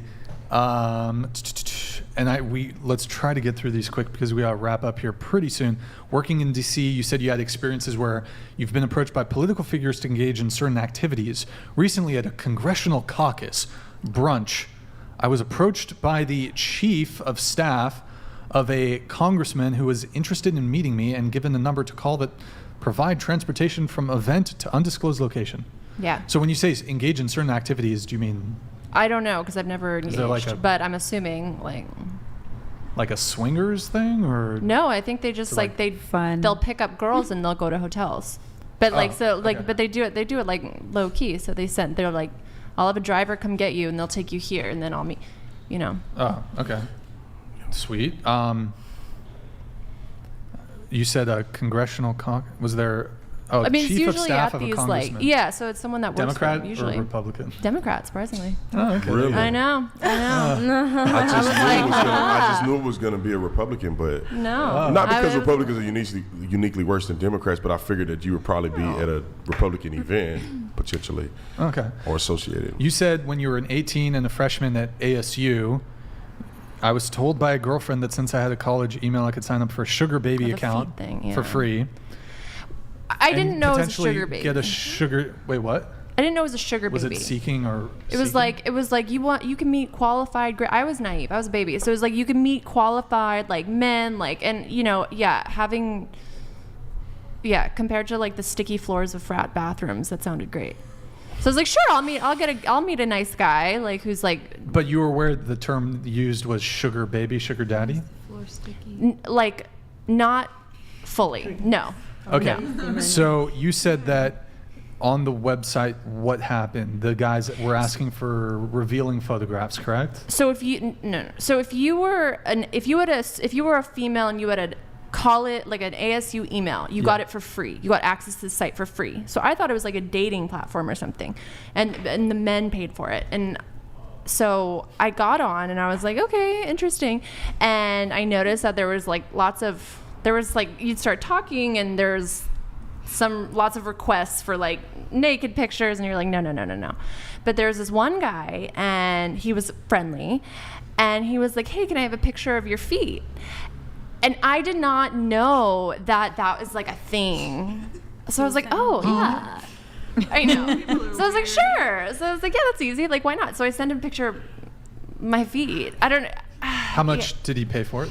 He didn't pay anything for it. What? Wait, What? huh? No, this is what I'm telling you. Like, I thought I was on here like maybe to meet like OnlyFans. love of my life or something. I know. Meet the love of your life. I was Was that I didn't before know. or after the foot picture thing? She fell in love with This your was feet. before, like I signed up before, and then he was talking. He was like, "Hey, like," he was asking me about my shoe didn't- size and stuff, and I was like, "Oh, okay." You wait. So for free, you sent him pictures of your feet? Yeah, because I wasn't signing up for like some prostitution thing. Like I was not Were you- expecting any were money you- transaction. But what? So you actually wanted to date him? Potentially, I was The told that foot he's thing like this. didn't throw you off a little bit? I was like, "Oh, that's odd." Like, Okay, but she's I didn't open-minded. know. She's open-minded. I wouldn't say I would say more naive. Okay, sure, naive. I had no So idea. you sent him 3 pictures of your feet. He then said that you qualified, and then told you he would pay you $1,000 to go to his No, house. 5,000. Oh, Should I put it 5,000 to go? He would send a car, pick me up from my dorm, and he would send a car and bring me. And he was like, "I have all these high heels." So you did go. And he was like, this "I is would like crazy. you to walk on my back in high heels." Oh, that's crazy. Did you do it? No, of course. I was. And he was like, "I'll give you 5,000? 5,000." I was like, "Oh my gosh, no, yeah, no." I was terrified. Does he still exist? I was like, "Oh, You no." done? I was like, "This sounds like the beginning of a horror movie." Give me that money. I'm This done. is how I end up in a basement. Somebody's weird. Let me just say this. I know it's weird. I want to defend all the men out there that like feet. So it's not weird for men to like feet. That dude has got something going on. Yeah. Now let me say wait. this. Is this a whatever official Brandon Tatum? Do you have? I am a foot person. Really? And my wife watching this, she knows. She already You knows. and Travis Barker. I love feet. The first thing that I look at on a woman is her feet. Whoa. Oh, The no. very first thing. Because one thing is I like feet, but also it says a lot about a woman if she take care of her hands and her feet.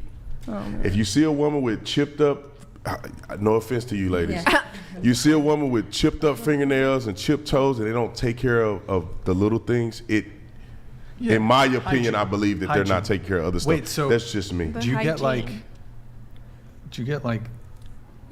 it's a turn on for you? Feet? Yes, 100%. Like you get bricked up. Sorry, I'm being vulgar. I'm sorry. Feet are very attractive. Feet are very attractive. Okay. When I would date a woman, I'm gonna be honest, that could be a deal breaker. Really? I dated a young lady. Okay. She was incredibly gorgeous when I was in college. Beautiful model. She was a dancer, and I liked her at first. Yeah. And then I wanted to see what her feet looked like. Okay. Right? Because the rest of her body was almost perfect. Okay. Then she said, "Hey, I have dancer's feet." Oh. And I was like, it's not much, at this point, it's not much your feet can look like that's gonna really turn me off completely. Interesting. But she pulled her socks off and the knuckles on her Not feet. all dancers. They I'm were just not, saying, but she had made mention to it. And them knuckles, her big toe was bigger than mine. It was ashy, and it had knuckles on it. And I said, "Oh man, I can't imagine that fit She like had like a dude foot." ballerina. Yeah, she used to do it up on them like that. Yeah, I mean, And the knuckles were when you just- rough.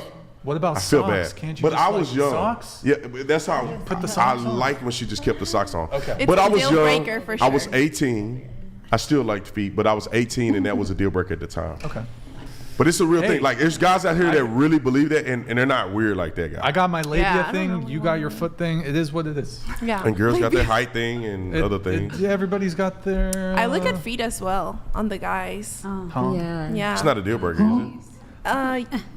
See, you just like me. But I mean, just on the other I don't side. have a foot fetish or anything. It's just like, oh, it's good that you have pretty feet, but you said it- why are you having those feet like that? You know, like if it's like this, like I'm not dating this guy with that. That's simple. like, Compact Notre Dame feet. Like, Wait. Level, So wait, just to bring it back to you really quick.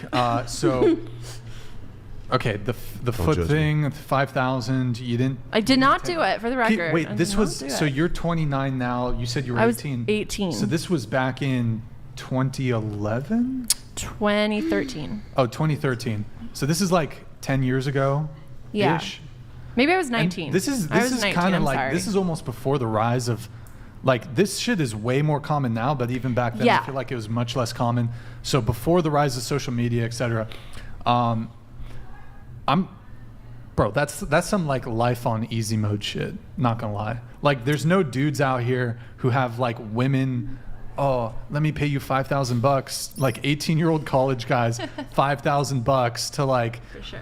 do some weird shit. Like, We would do it. Me But would he do may it. have murdered Yeah, me. for I'd sure. have done he it. couldn't. Would do But it. this, I feel like I mean, when I was 18, 19, 20. life on easy mode, kind of like. Unless he $5,000? murdered me. Yeah, but like that's some life on easy Little mode risk. shit. Little Life risk on easy factor. mode. Yeah, but what does it really cost to do that? I know. Does it show more about my character that I didn't do it? Right. No, Like, but what I'm is saying it? you have like there are women who take advantage of that shit. We've had women on the show Yeah. who they'll have sugar daddies who they never even meet, and these guys will like be sending them thousands of dollars of money. Yeah. So y'all kind of look. For sure, but we have an expiration date. I put That's some the blame thing. on men. That's the big We'll thing. get to that. I put some blame on men. These guys are fucking up the dating marketplace for other dudes, but you do get some benefits as ladies. Like, Absolutely. You $300 said bucks? you Go wouldn't ahead. date a girl that sells like her body or whatever. But I wouldn't. yeah, you wouldn't. I mean, look, never say never. Perhaps there's some girl out there who does like tasteful lingerie stuff. It's not Right. it's not optimal. But- and I've never dated a woman who does OnlyFans. Is it But what if she conceivable? sells? Maybe She sells feet pics. feet. Oh my god! What if she walks She on got an people's accent. backs and Do heels? You have an accent? Yeah. Oh, I don't. I don't know. You Well, feet pics. Pics. peaks. You sound like Borat. Offender donated $99. A Sierra girl across from Brian probably got bunions and barnacles Whoa, growing hey, on her feet.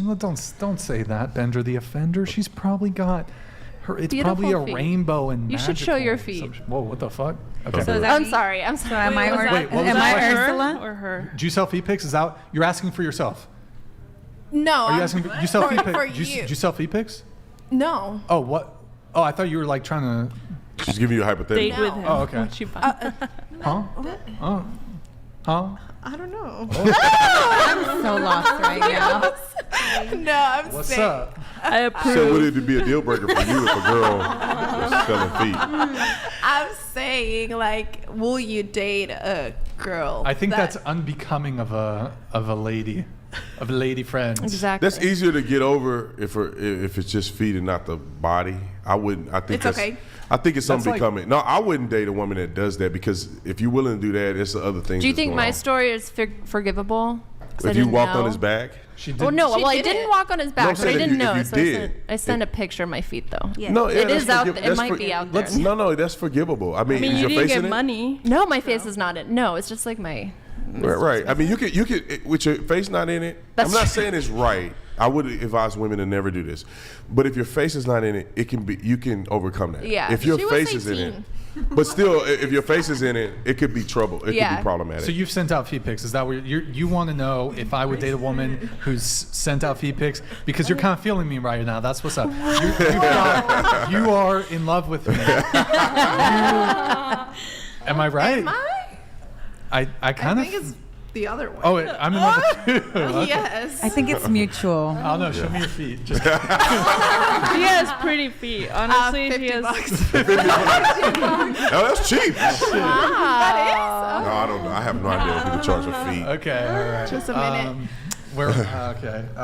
is. See, I'm. You know what's funny? There's a website called Wiki. Sure, pull it up. Called wikifeet, and these weird. Oh, he already has it going, bro. They made a profile about.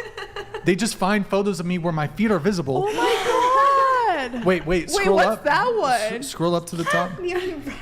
These and I have a really good rating on Wikifeet. Scroll all the way to the top, Nick. I've got a 0.14. 4.14 out of 5 stars on Wiki. That's a good one. This is not me posting the shit. This is some weirdo who. Wait, all of those Is you? That's me. You've gotten 4 total votes. Yeah, that's just weird as fuck. Nice. Good job, Some Brian. weird dude out there is maybe it's a chick. I don't know. I guess they do. Maybe wait. Can we? Maybe it's Should we look for Layla. What Brandon? do you have? You might have a Wikifeet already. Oh, I'm gonna dude. get a bad score on Wikifeet. You might have a Wikifeet. Do you have any like you were doing a vlog one day and you were wearing sandals? No, I don't think my feet has ever been on the Ever? internet. Okay. Because I got okay. I'm just saying. I don't know. I you'd took be a picture surprised. one time with my kid and my feet was in it. I was in the pool. You might have a wikifeet article, dude. My feet, it ain't good. Okay. Nah, there ain't nobody got wikifeet to me.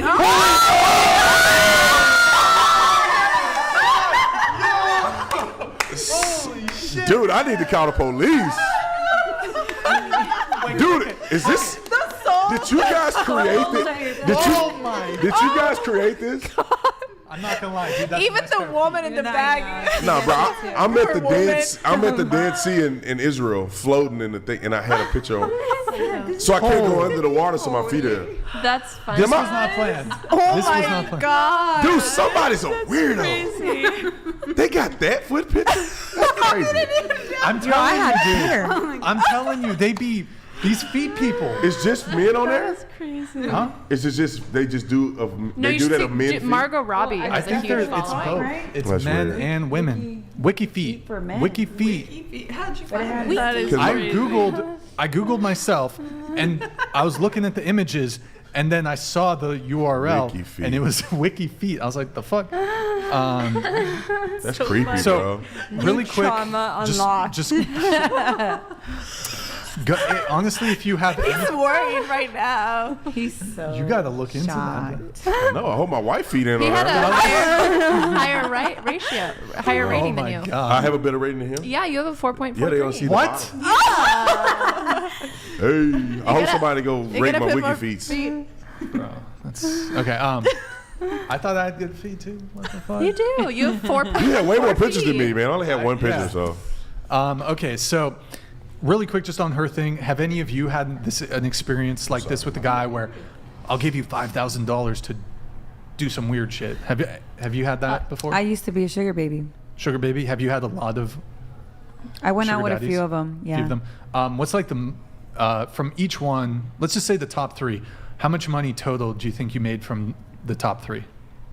Each individually. So 10,000 from one, 5,000 from another. No, not. It wasn't that great. That's why I'm. That's why she's not still Did you doing have it. to do anything with them? How much? How much? There was one. I used to get paid, like, I literally started getting like paid $500 just to go on a date. Life on easy mode. Okay. Yeah. And then I got paid $2,000 once to go out to have drinks with a man who flew out from Ohio. And it was easy for me. Yes, I did do something with him because it was really easy because he was a younger white man and he was hot. So Word. What about you? Ever had a? I mean, the weirdest thing, it was at this party that I got invited, and it was like with rich people, and they all selected a caddy of the girls that we were there. And It's like a swingers thing, or no, okay. no, they were playing like it was a rich people party, and they selected a girl, and they were like, okay, well, you have to help me, like, you're a caddy, like, let's help the game. It was like bocce ball, and we were helping, and they were like, okay, like, whatever. And then all of a sudden he's like, you know what's the prize, right? And I was like, prize? He's like, yeah, the girl that helps the most or there is more friendly gets $3,000. And then there's a second one and the third place, you know? When you But- say friendly, do you mean? No, it wasn't nothing DJ? like sexual or nothing. Oh, So it when you was said like friendly, just I was like, oh, is this? Okay. just like serving drinks and stuff for them Oh, and that's not helping really what I was talking them. about. At least you work Really, for it but in that sense. Yeah. what about you? Ever had like a send feet pics for like $500, that type of shit? No. Sugar baby, sugar daddy. No. Okay. What about you? Probably because you have OF, right? There's probably guys who want to be your sugar daddy, right? Yeah, but not fit pics. I haven't. Oh well, it Yeah. just it could be anything. Oh. A request would be with jeans on, black jeans. Okay. Besides that one situation, How much are have they you gonna ever- pay you? 1,000. Wow, I have black some cute jeans. black jeans. Life on Right. Easy Mode. Just that one thing. Yeah, and just was that it? one, What yeah. about you? DM? A DM? from an Sure. an agent asked me if I knew Big 3, and he told me for 40,000. I knew it was John. Can you scoot the mic closer Yeah. towards you? DM. No, scoot the mic so it's like at the edge of the table. DM. I'll just see the actor was from Greece, and he was his agent, and I said no because I was scared of getting raped. So He's gonna give you 40,000. 40,000. To do what? I was like 24 to have sex with him, but I was scared of being raped. 40,000. Okay. Oh, I'm sorry. She wasn't here when the. Okay. What about you? Yeah, people have tried to, but money's not worth it. Okay. Damn, All I right. feel cheap. Ain't nobody ever asked me to do that for some money. Well, now that you're on I've wikifeet, I've never had an offer from a woman, like a legitimate, valid offer from a woman. Actually, let me think about this. Hold on. Layla, make him an offer. I'm gonna pass on that. Let's see. You said, I would love to be on an episode with Chase because I agree with his Christian views, but I think he misses the point when he talks about wanting a girl with a low body count. I think the important thing is a reformed spirit, even if you may have made mistakes in the past. Oh, that's me. Yeah, I thought you pointed at her. No, I that was was like, I agree. no, that's what you were Yeah, saying. no, I'm for sure. I think the important thing is a reformed spirit. So you disagree, like that men should overlook women who have a high body count? No, it's more, and we talked about it a little at the beginning. Yeah. It's like the idea of like, just because you have a low body count doesn't mean that you've like you're exercising or practicing the virtue of purity.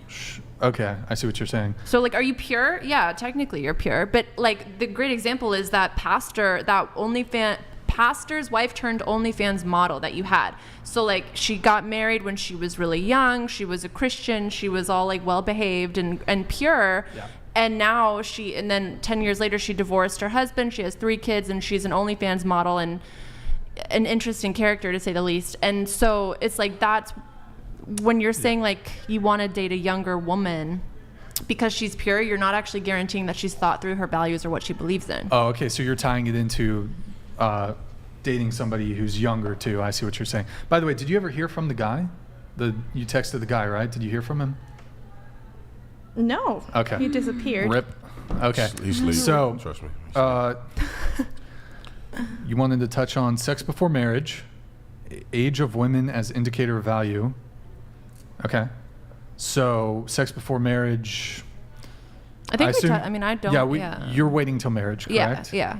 Do you think, realistically speaking, because there's been some slip ups in the past, do you think like you're gonna slip up again? No, I don't. I've been baptized by the Holy Spirit since then, FYI. And then... Okay. So there's more power helping me to not do that. Sure. And I think I have a renewed view on like why I don't want to do it. Like, it was more... With my ex, I didn't really have that established, like why I really believe in it. It was just like, this is what we do as Christians. Okay. And now I really believe it, because the breakup would have been way easier, for sure, to your point. And then this is, I've watched men on the show harp on the importance of a low body count and finding a young woman. I don't agree with some of the views expressed talking about how a 21-year-old woman is higher value than a 31-year-old woman. Yeah. You said, I think it discredits women who spent the majority of their 20s in school or devoted to their career. Yeah. I don't make it a point to say, I typically don't use the terminology high value for men or women. I typically avoid using that terminology. I don't think it's usually helpful for describing things, but so you're saying... So I watched this, and it sounds, I think as a woman, and it'd be interesting to hear what the other ladies think. I always assume that when I get married, like I'm finding a partner, I'm finding a teammate, like I'm finding my person I'm gonna, like in Genesis, it's Eve is his Ezer, and it literally uses, it's like the word helper, but like God is also described as that frequently throughout the Old Testament, and it's like we wouldn't think God is subordinate to us. So anyway, so it's like you're finding the person that's gonna like maximize you. Wait, you don't want to be you don't want to be submissive to your husband? No, I do. Okay. So. Do you? Yes. Okay. Just. Okay. Why? Well, no, just because you said, well, you referenced the verse and how Eve So like the something partner, like the match, like she was his perfect complement in every way. And so I always But you assume said that not men are looking subordinate. for that. Sorry, I guess it's been used that word has been used to say that women are have to be like subordinate in a way that's very misogynistic and not like, and I just used it to say like, it doesn't mean lesser than, because we wouldn't describe God as lesser than, even though that word is also used to describe him. Okay. I'm not familiar with the verse, so I can't really... Yeah, I know exactly what you're talking about. I saw a video where a woman went through it and explained it. Simply what it means is that the value of being his helpmeet, his helper, that actual Hebrew word is an incredibly powerful word that is invaluable to the growth and success of Adam. It was as if the same way God treats us in his support and help for us as humanity, that same virtue was pinned upon Eve to be that person for Adam. So she was incredibly impactful, just as necessary as he was. So she wasn't, in fact, not equal to him. She was equal to him, but they had a different role. So her value wasn't diminished because she was the helpmeet. Exactly. Okay. She's not, and Eve is also not described as the vessel of Adam's legacy. You know what I mean? She's not a vessel for him just to like reproduce. And I've been watching and so all my life I'm like, oh, cool, that's what I want. And I'm going to find my partner and it's going to be great. And I thought that's a men thing too. And then I've started watching these things and I'll watch like Pearl. And I'm just like, oh my gosh. And it sounds like men just want a woman to be either like a mother. They just want her to like create, like to raise their children, and that's it. Like, it doesn't sound like they're wanting a partner, and especially when these men are talking about wanting women that are so much younger than them. Like, they're not looking for someone that's their equal, that sees things like that's kind of on the same page with them, that's developed their values in the same way. They want someone like purity. If you want someone younger, because she's probably more pure and she's had fewer guys running through her. Okay. But she's not cultivating purity. And then how is she actually going to be your equal match? Like, it doesn't. Well, I mean, there's a whole, and okay, so there's a couple points here. Are you linking it to, because you're kind of linking it to career a little bit? Well, so I think it's hard because women, we were told, the age group of like 27 to 35 is kind of rough because we were told, like, we were hit with all these things, like rise of social media. That's when the dating app started. Women were told to like go get your money, get your bag, like get your education. That's what is good for you. The feminist mind virus, the feminist movement, that was like that was when the narrative of like men suck, I think, started going around. Like, for that, like, we just got hit with it. All these rise of LGBTQ rights. So like, it's like you can go do that. It's trans movement, all these things, right? We kind of got hit with. And so fewer people are getting married in that age group. And then the men that are like my age want a woman that's like 21. Which is unrealistic. I think that what's happening is these young men who are not mature are just saying things that sound cute on the internet. They want low body count, and that means age. You also want a woman that's ready and mature. A lot of men are not mature in their 20s. You want to be 40 and date a 20-year-old? Y'all not even on the same page. That woman don't have life experience. I would argue that every woman in here will say, man, I was different in my 20s. I was way different in my 20s. Now I'm more mature.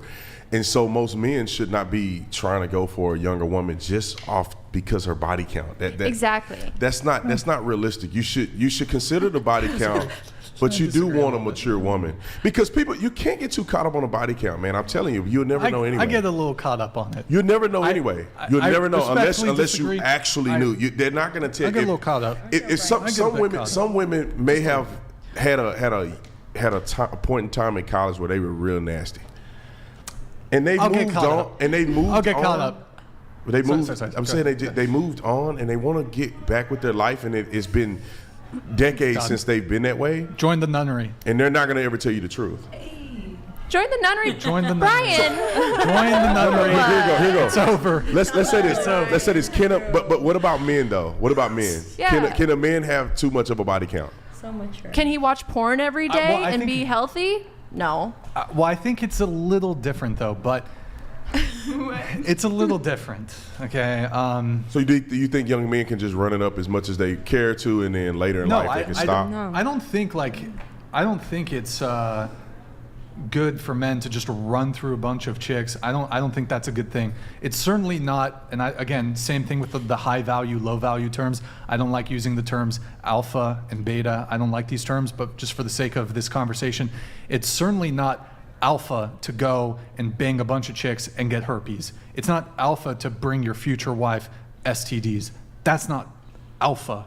So that's not high value. So, and obviously, whether you're a man or a woman, the more sexual partners you have, you're increasing your risk of getting an STD, herpes, etc. It's not like, that's not a W to like fuck a bunch of chicks and then get herpes. You rolled the dice, you got the herpes, like. Or to be damaged as a man. Sure. Where you can never take a woman serious because you're looking for the next.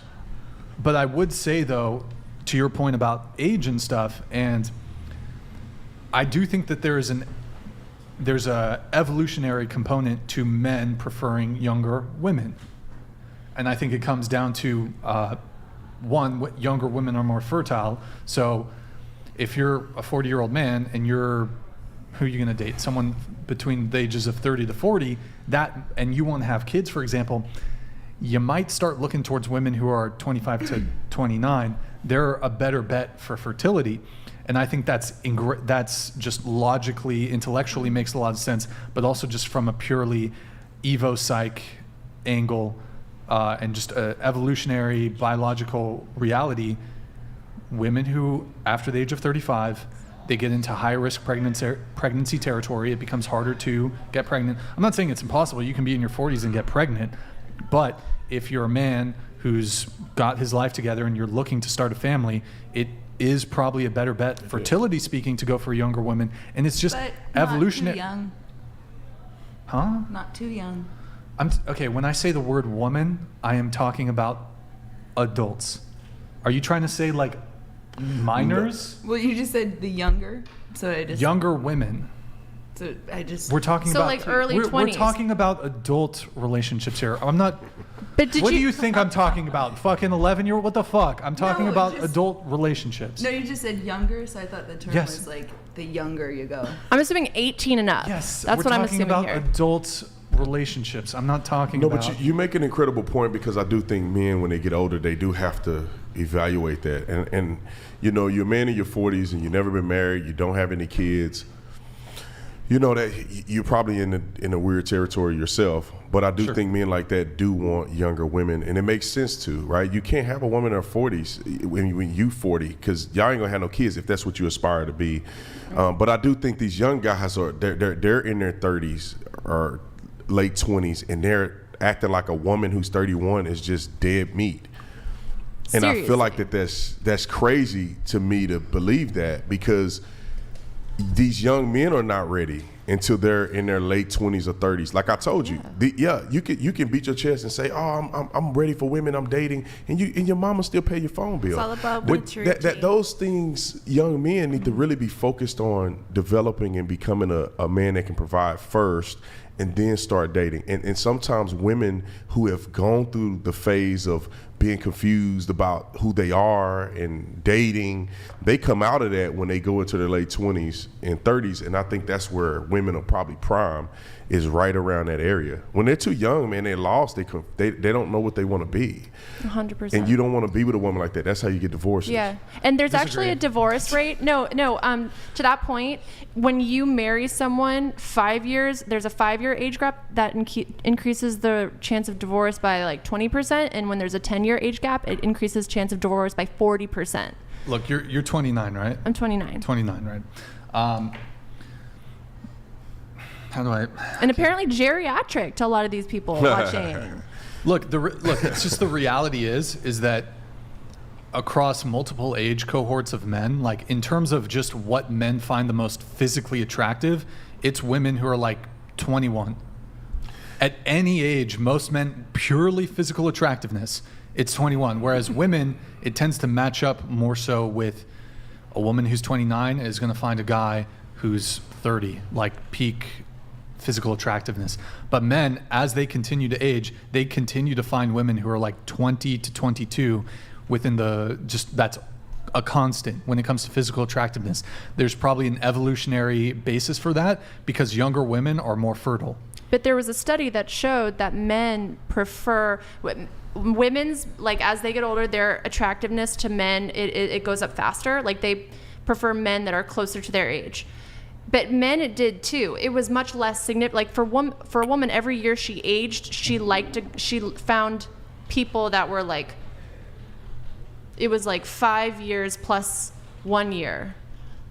So like people 6 years less than younger. Okay, than her, so and then you're 29, right? So here, let me think. Okay, I'm 34. I can't think of what's the benefit of dating a 34-year-old instead of a 24-year-old? Because for me? No, for me, because I find a woman who's 24 much more physically attractive than a woman than 34. It depends on the woman, right? A 34-year-old woman. They're gonna get triggered. A 34-year-old woman that take care of herself and that's healthy and active and stuff, she can look just as good as a younger woman. Disavow. You don't think so? Are you saying it because I'm 24? No, just. Oh, okay. Okay. Just for future. These little kids, like down here, when I drove in today, these are little kids out here. There's no way. They're party chicks. They're party chicks. But I don't want a party chick. But their bodies and their shape and what they look like is they're very physically 20-year-old. They're not to me. They're not attractive. These are little kids. How they dress? No, because they look like little kids. No, they do. They're still in their teens. They look like little immature women that's not developed. They're just like little kids out there. When I see them, I see little kids. I see young women. There's nothing a 20-year-old can do for me as a 36-year-old man. It's not. I don't even want to look at them. They have no experience in life. They've done nothing. They still got to figure themselves out. Like a woman's experience in life to me is not really something that I'm looking for. So what do you want? So do you want a vessel for your semen? Like what? No. Because they got personal. Because no, but if you don't want her as a partner, like someone that can be equal to you, then what do you want? So and I don't equal. Okay. This whole partner who idea, can make this you whole better. idea, but most women don't want equal. You want a guy who makes more money than you. You want a guy who's taller than you. You want a guy who's confident. You want a guy who's entertaining. But you want a guy who's you funny. want a girl who's more virtuous. You want a girl who's maybe calmer and will calm you down. You want a girl who is probably like beautiful. You want a girl who's fertile. You want like and that's so not going to be a woman. That's okay. That's There's not going to be standards. a woman who's probably around my age. I think Brian, you're around the age where women are probably in their prime. It's 34. I think early 30s. No, early women, 30s. Women is 24. I think I'm not when I say prime. When I say prime, physical prime. No. When I say prime, I'm not talking about physical. I'm not talking about any of that. Yeah. I'm talking about the whole package of a woman. Yes. That's what I think. When they're 25, I mean, just you're gonna deal with. I think you may deal with a lot of immature women when you're 25. Yeah. They're not gonna understand you and unless they raised by quality parents. Now, if they got good parents and they raised in a household that has them in a position where they're very mature, a 25-year-old woman will be incredible. But when you're in your 30s, 20-year-old women are in a different generation than you are. They don't understand the things that you would understand as a mature man in your 30s, headed into your late 30s. Yeah. I think I could be wrong, but I'm just saying for me, when I was when I'm in my 30s, 18 and 20-year-olds and 21, 22, I never even thought about dating girls that young. What I would say is that there are plenty of women in any age that are immature, that are toxic, that are red flags, that in any age group. True. So it's not like just because a woman's 34 that means that she's magically going to be a fantastic partner. Now, also, there's often a common thing that comes up with this conversation is, well, what do you have in common with someone who's, 5 years younger than you, 10 years younger than you, whatever it may be? Commonality is not very high on the totem pole, in my view, when it comes to romantic partners. And I think that's the case for both men and women. She doesn't like the same movies as I like. I don't really care. Commonality, what do men and women have in common really to begin with? It's not.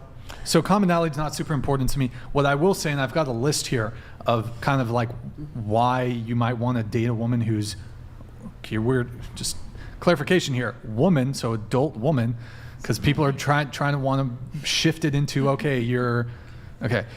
So more physically attractive, I would say more emotionally available, more romantic, more energy, optimistic for the future, more time to live life and travel the world before starting a family, more fertile, less baggage and trauma. That's really big. The more relationships you've had, you get more baggage, you have more relationship trauma, you're jaded. There's only room for one jaded person in this relationship, and that's me. Oh. Okay. More open to new ideas, more agreeable, typically easier to build a life with, less likely to have gotten with, like we were talking about before, the more sexual partners you've had, you've probably landed on a guy who's a top fucking G. And I don't want to be like, you're going to be like when in the dark recesses of your mind, once you've been with a really top fucking guy, you're not going to be happy with Mr. Normal. I think, I do think women will probably answer this. I mean, some of you guys have been with guys, and some of the guys in the past you couldn't even, like, you have no recollection emotionally with that person. I mean, I don't know if that's the way you got. Some women get over that, right? They don't have no feeling for the guy anymore, and it's like a blur in their mind. Just like me, and my wife was like, you slept with some girl, and I'm like, I don't even remember. I have no I don't even know what it was like. I just know I slept with the girl, but I don't know what it's like. I'm so far removed from that at this point that it's not really adding any issues to my life. But Brian, I think you're also generalizing women in that I agree with you.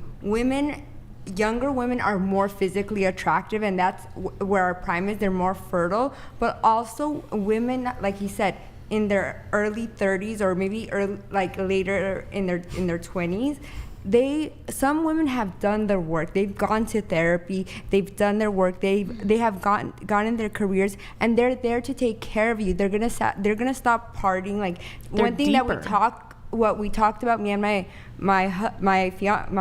future fiance, we're gonna do it. But I'm gonna get rid of my Instagram because that's something that we talked about, and I decided yes, because I want to do this. I want to stop partying. I'm dedicating my life to you, and we're not all the same. He's gonna start going to therapy because we're both doing this together.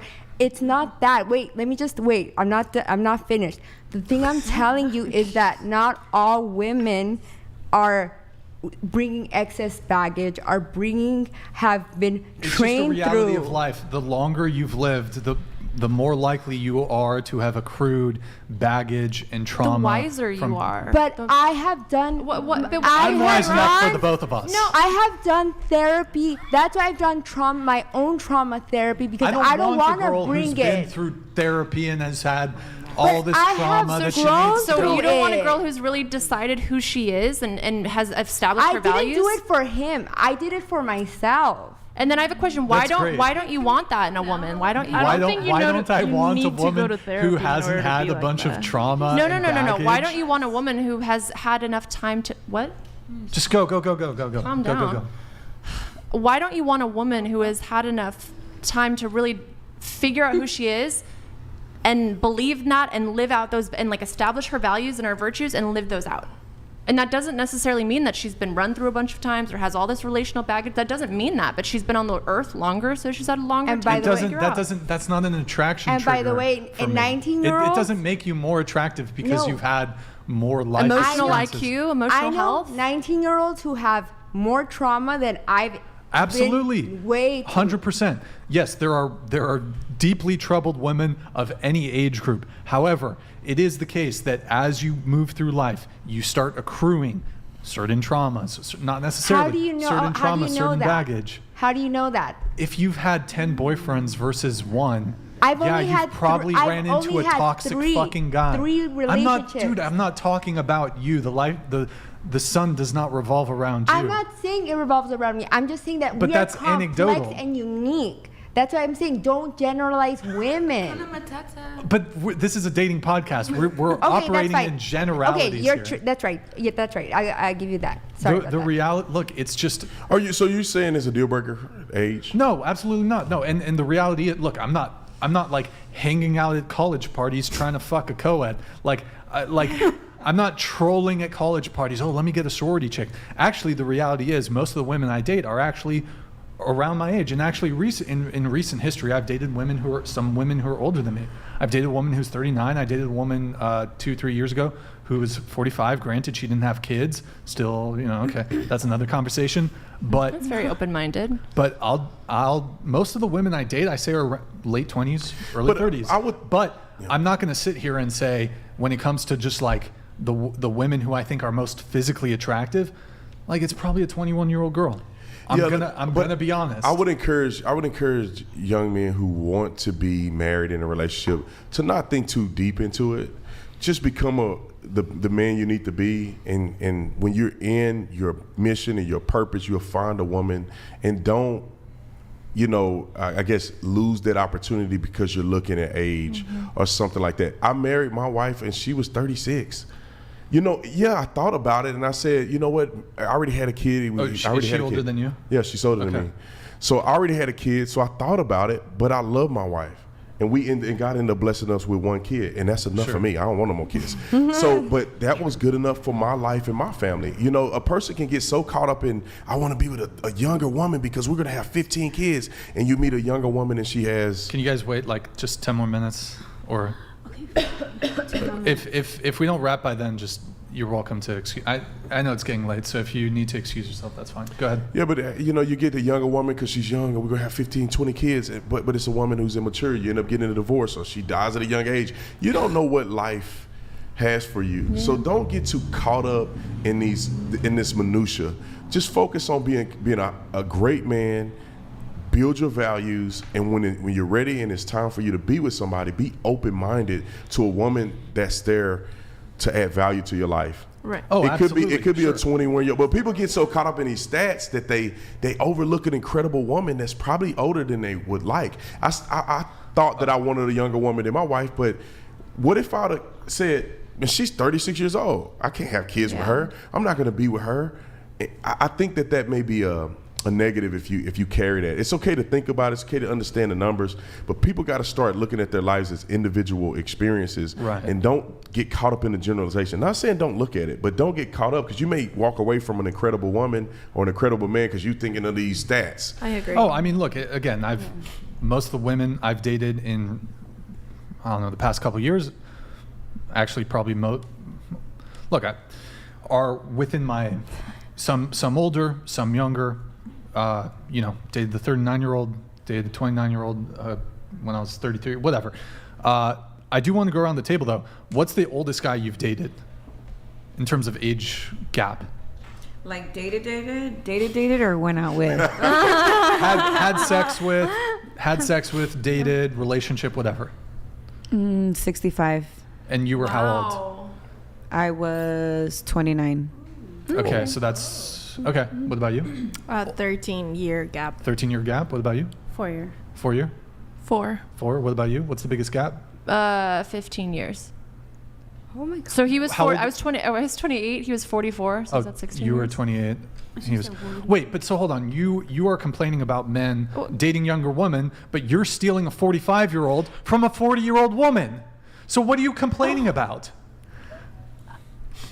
You're complaining. No. Hold on.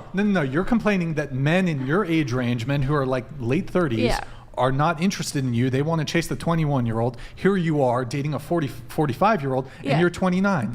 Well, I was 28. What about the 40-year-old women you're stealing him from? I was 28, and one of the ways I matured over this last year was realizing that. So look at that. See, growth. When you were 21, when you were younger, say like 21, did you ever date an older guy like in his 30s?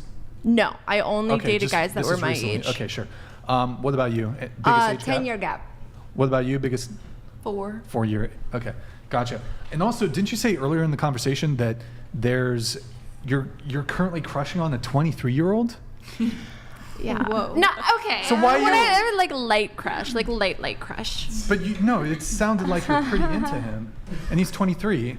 Yeah, It's which not is a like huge so I think that's 6-year helping the I'm like, that's the reverse. I'm well, like, that's like it is the reverse. But you're Yeah. you in your That's helping pre-show the messages to us, you were saying how people should date their equals. They should date in their. I'm trying to find the exact.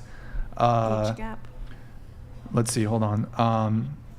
This is what you said in your pre-show messages to us. Why do men seek to date and marry girls way younger than them. Look for partners your own age. Biblically speaking, men should be looking for an equal. So you're currently crushing on a 23-year-old. You recently dated a guy who was, I wouldn't say recent. I mean, that was in January. We went on a few dates. Wait, so you were 20? I was 28, he was 44. Oh, so this is a year ago. 44, that's a 14-year age gap. So, but why are you saying, why do men seek to date and marry girls way younger than them? Look for partners your own age. You just went on a date within the past year, a guy who's 14 years your senior. 2 years ago, but okay. It was January 2022. You said you were 28 years old. In any case, you were 28 years old. You're now 29. Fine. Okay, yes. Now, about the crush, that's why I'm saying it is just a crush. I'm not going to act on it. I'm not going to go and try to like date him. It's just like it is ironic. So you're saying, I give you that, but come on, you would, if he hit you up, you would date him, right? But what's the crush? What's the crush about? Is it attraction, or is it that the gentleman brings something to the table that intrigues you, or is it just he's a smoking hot young man? No, it's not really about looks. It was I ended up having a 2-hour car ride with him unintentionally, and we had a really good conversation and I had a lot of fun. And then we were on this like retreat, this Christian retreat. I'm just exposing myself. We were on this Christian retreat and we just like hung out and it was so fun. Haram! So what's wrong with that? So I mean, I'm sure because I'm sure he would not be looking at me because I'm basically a senior citizen. No, you're an attractive woman. He'd probably He'd probably entertain premarital cuddling. He'd probably premarital cuddle, but like he wouldn't consider dating me. How old are you again? 129. But this is the problem with trying to do the whole date thing. I think you should date within your maturity. And I know my wife is on the chat. I seen her. Hey, baby. You gotta date within your maturity.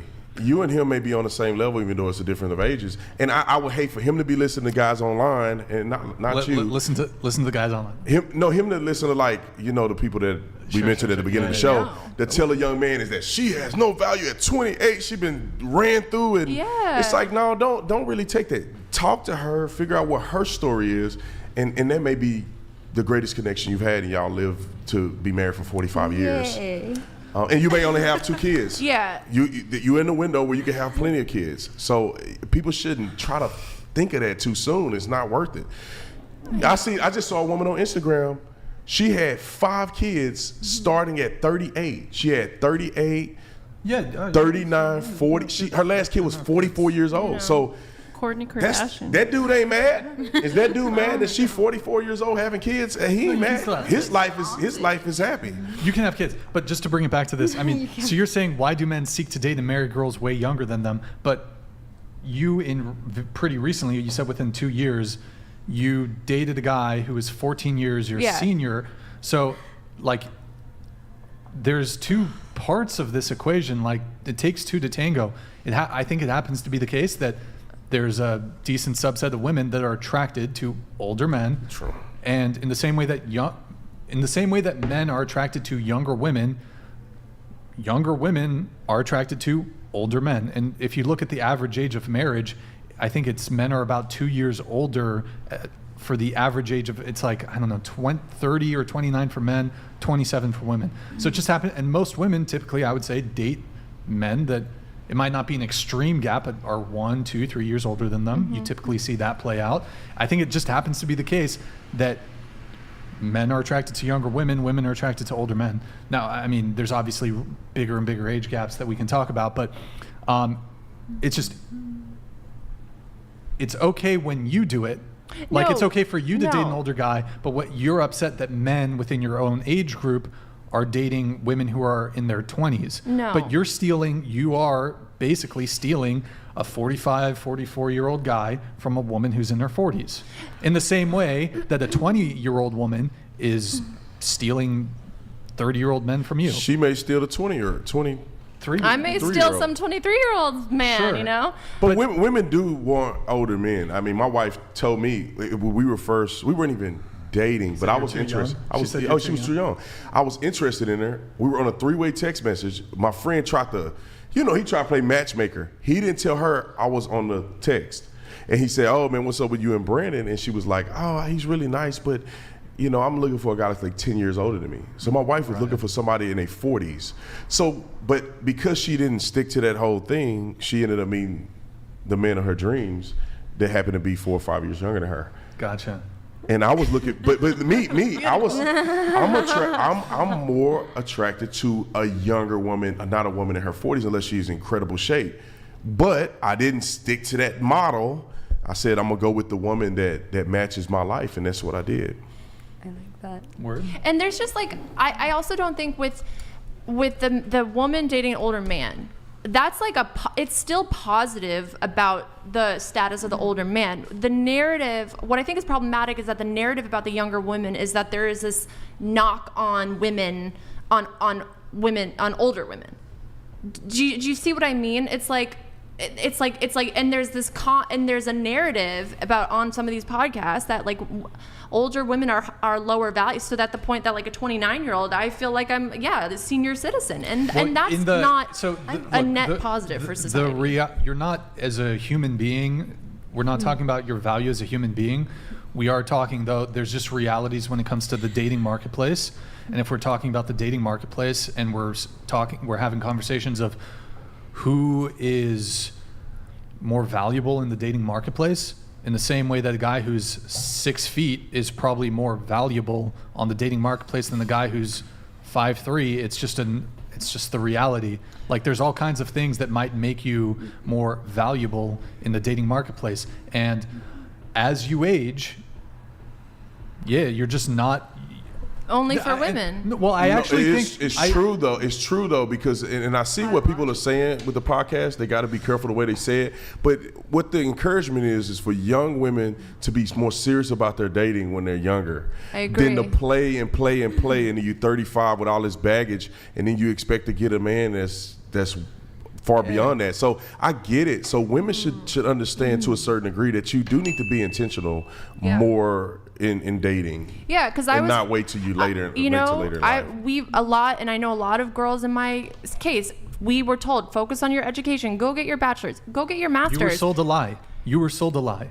Yeah, and now and so now I'm adding value to myself, but it's a value that I'm told is not valuable. But you're 29. Somebody's an idiot to think that somehow you don't have value at your age. You're talking about women that may be on the cusp of worrying when they get into their late 30s. That's where women probably should worry, because the likelihood of having children, things like that, become a lot more complicated. 29 years old. Well, but there's some people in the chat that are they're probably single, but you know, you're a baby compared to life in adulthood. You're a kid. You're not even 30 yet. You still got a long way to go. Some of these immature men may be a little self-conscious about their options or whatever the case may be. They may think that, because she's 29, she slept with all these men, and they get bombarded with that stuff in their mind. Women should never be foolish enough to think that in your 20s that you somehow, these young boys ain't the man for you. You know, you need to get a real man that's mature enough and that understand the value that you have, and that's willing to forgive you for what you've been through, not painting the picture of you amongst all these other women. I'm telling you, the guys that do this online, and I know they hate me, they're single. They're single, and they try to tell they're telling these young men these things, and they're single. They're not qualified, in my opinion, to only have the mic. I think young men should listen to podcasts. They should listen to these men. They should also listen to men who are married. Because it takes a little bit of sacrifice, a little bit of maturity, a little bit of growing up as a man to actually officially marry somebody. But when you can't these young men can't get bombarded with this, because they start to give up hope, and they look at these women as like damaged goods. Not every woman is sleeping around and getting ran through and have a crazy body count. There are women that do it. Avoid those women. You should be able to have a conversation with a woman and know, your body count is high. Then don't give her another body count. Move on to another woman. But a lot of young men, and I've seen it on these shows, they tell young men, go out, get with all these women, run it up, and do all these things. Women aren't, you shouldn't do that. I wouldn't tell a young man that. It's not conducive for a young man's growth to be a hoe. Just because the difference between men and women. Because women do it and they get shamed for it, men do it, they get celebrated for it. But at the end of the day, it doesn't matter what the world believes. You do not want to be a damaged young man. And you do not want to fall into the trap of being single forever. Exactly. Because these young men are going to be single because we just telling them, oh, she's 35, a 28-year-old woman is great for this young man. She got her stuff together, she's mature, maybe she had a little life, she's over it. She had incredible value, but because she's 28 and he can't have kids with her and can't have her future, he's gonna walk away from that woman and go to a mature 21-year-old and then end up getting a divorce.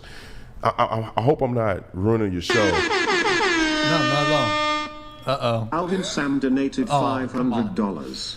Mute brand. Is that, do I have to mute him? Guest to date. Is that a mute? Do better, I think we have a...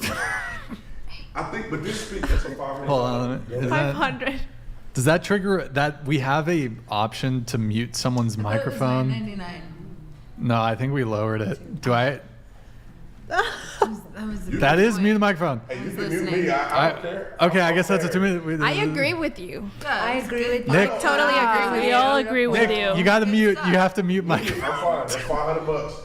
I'll hang out. It's only 10 minutes. It's only 10 minutes. Hang out. Nick, do you know how to mute? It's the red button. Oh, you muted? Okay, do it. Count. Anyway, we're gonna wrap up here pretty soon, Alvin. I like Brandon. It's been good. I disagree with you a little bit here. I feel like I shouldn't have. It's not fair for me to without you being able to respond, but. So. I agree with you that there's definitely women who, at any age, that can make fantastic partners. 100% agree with you. However, I think men are allowed to have preferences, standards, and boundaries just the same way that women are. I think we know that women are very selective. They're very picky. And I think just some of the conversations about, hey, men, if you are capable, because look, the reality is most 21-year-old women are not interested in 35-year-old men unless those 35-year-old men are really attractive in some sort of metric. Like, it is a bit of cope, like, oh, at 35, like you're in your peak. Most men at 35 probably are not capable of securing like a hot college girl. Like, it's just reality, right? However, if you are an attractive guy in your 30s and you can get a woman in her mid-20s or early 20s, and she's really physically attractive and she's a great woman, like I guess the question that it makes me think of is what's the benefit of dating a 35-year-old over a 25-year-old? Because they treat you better. What's the benefit of the 25? Only because their body? Is that the only reason? Yes, because physical attractiveness is important to both men and women. Women care about various physical characteristics. Height. Does he have a full head of hair? Is he muscular? Penis size. There's all kinds of things that women care about when it comes to physical attributes. And most of the things that women care about in men when it comes to physical attributes are completely out of men's control. Whereas most of the things that men care about when it comes to women's physical attributes, typically weight, is 100% in women's control. But in any case, yes, both men and women care about physical looks and beauty and attractiveness. It is what it is. And it happens to be the case that that men view, say, women, I think the typical thing is between 18 to 25 as the most physically attractive. Like, I think I was, and I think this applies to men too to some degree, I think I was better looking 10 years ago. I'm starting to get wrinkles. Like, my skin's not as taut or whatever. I'm not as in good physical shape as I used to be 10 years ago. It is what it is. Like, but people on the 35s, they're like looking already for someone to get married. If they're not married by that time, they're looking for someone. I believe so.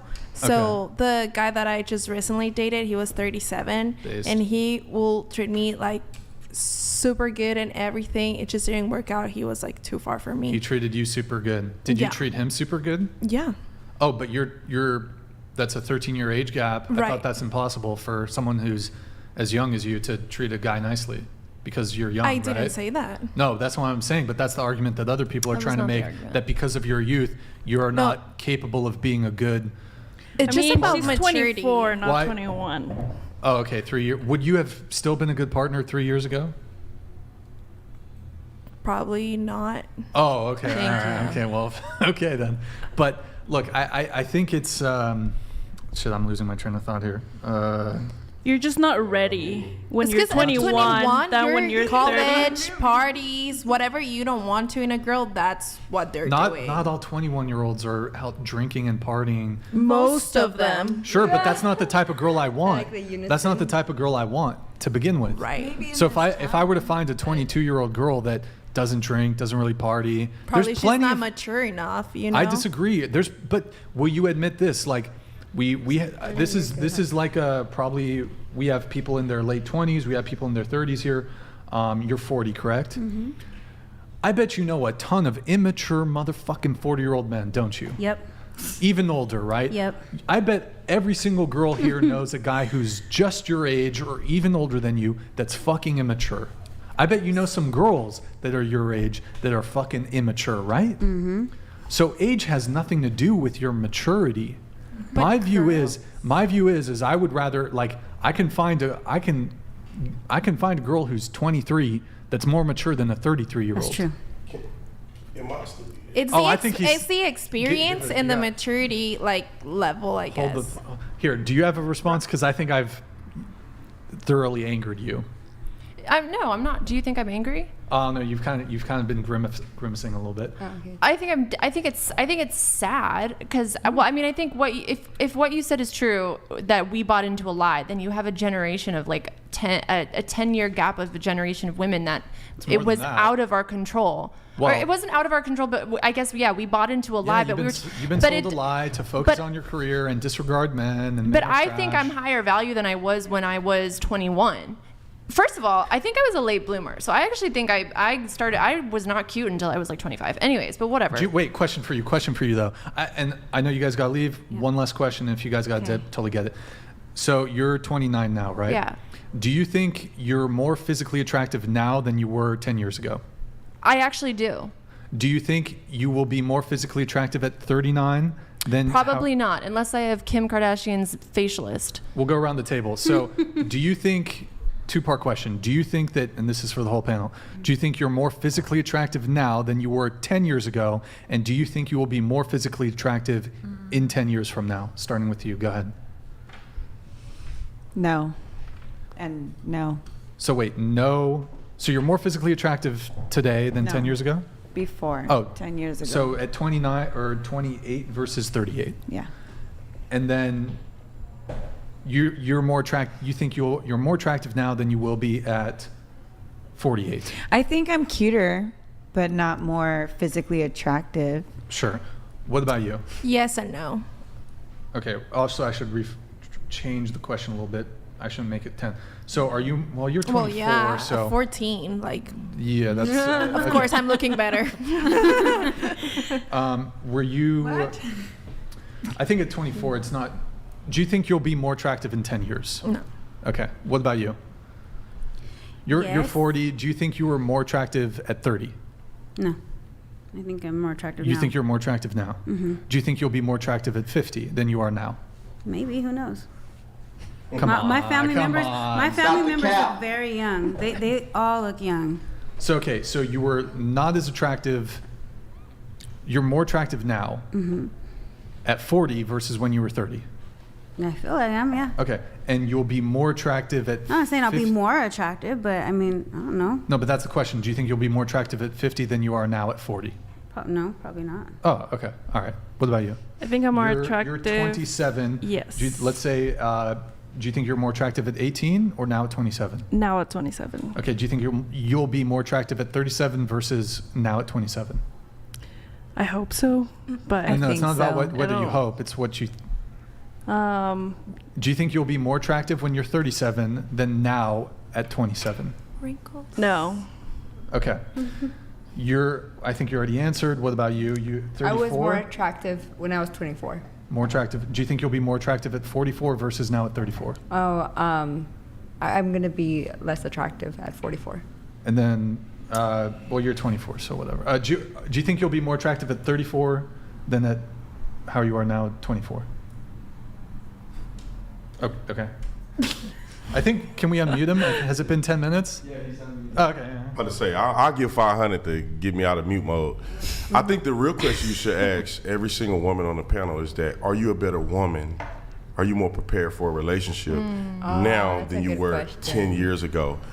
Do you feel like that you would be better, more equipped, and more advanced as a woman? Of course. Better to your husband 10 years from now than you are today. Oh yeah. And I think every woman to say, like, I'm smarter, I'm wiser, I'm a better woman, I'm more prepared now than I was 10 years ago. Your looks may diminish slightly. If you work out, you can control that. You can work out and you still look good, still look fresh.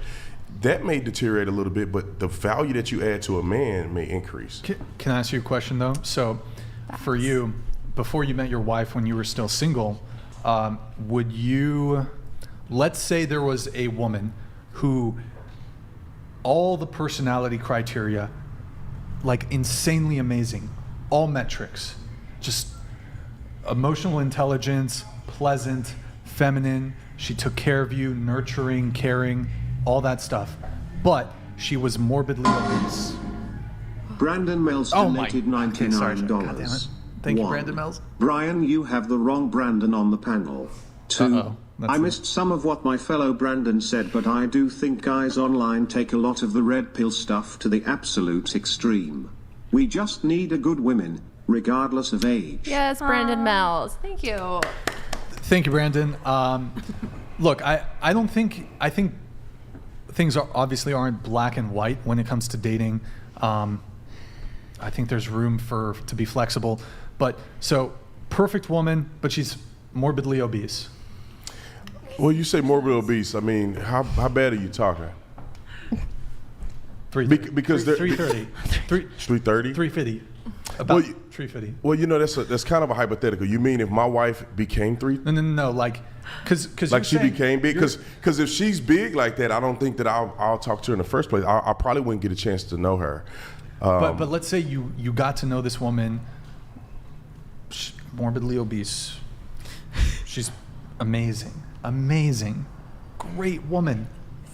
But she's morbidly obese. Well, does she exercise? Can we go do things? Can we be active together? I'm saying it's a hard push. I don't want to be with a woman that's morbidly obese. I'm using extreme to try to articulate a point, but I guess what I'm saying is, like, there has to be physical. Give me an age point. There has to be physical attractiveness. But you act like women in a 20, 29, 30 aren't good looking. There's a lot of women. No, I'm not saying that. No, I'm saying there's a lot of good women who work out and take care of themselves. I'm not saying that they're women really good in their 30s. 100%. Just a point of clarification. I'm not saying that.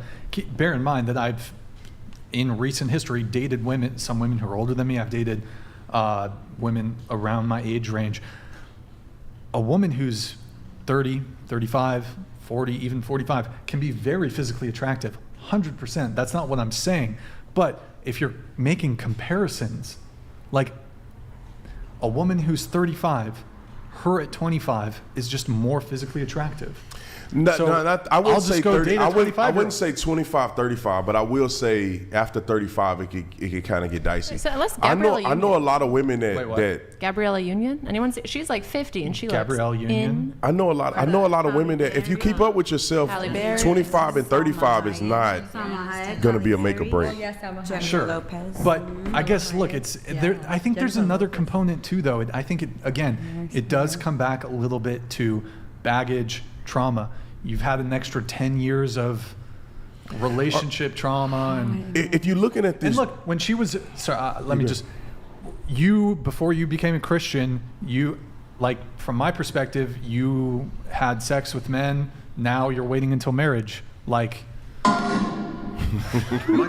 God. Respect donated $99. Girl in red dress. I'm 23.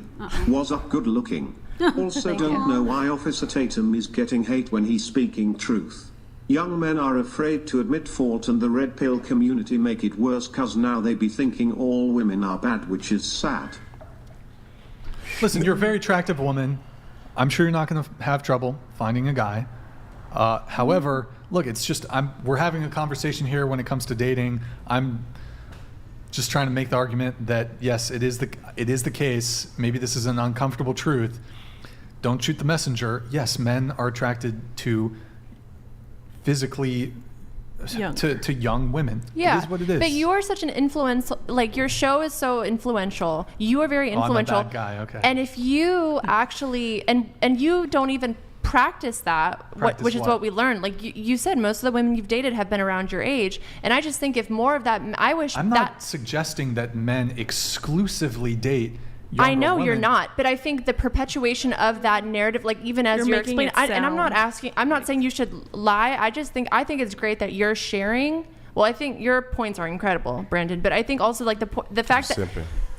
No, but the fact that you're sharing that you actually mainly date people around your age, like that's good, because it can just be such a toxic narrative that like they only want. I mean, that it can feel that way sometimes. Yeah, I get. I'm probably over exaggerating. No, I get what the young dudes are experiencing on the rig. I watch these shows. I get it, man. I was in the dating world and I had my insecurities about dating women with too much baggage and older women and younger women. I had those insecurities, but when I matured, I realized that, man, that stuff will send you down a negative path. You really have to focus on individuality.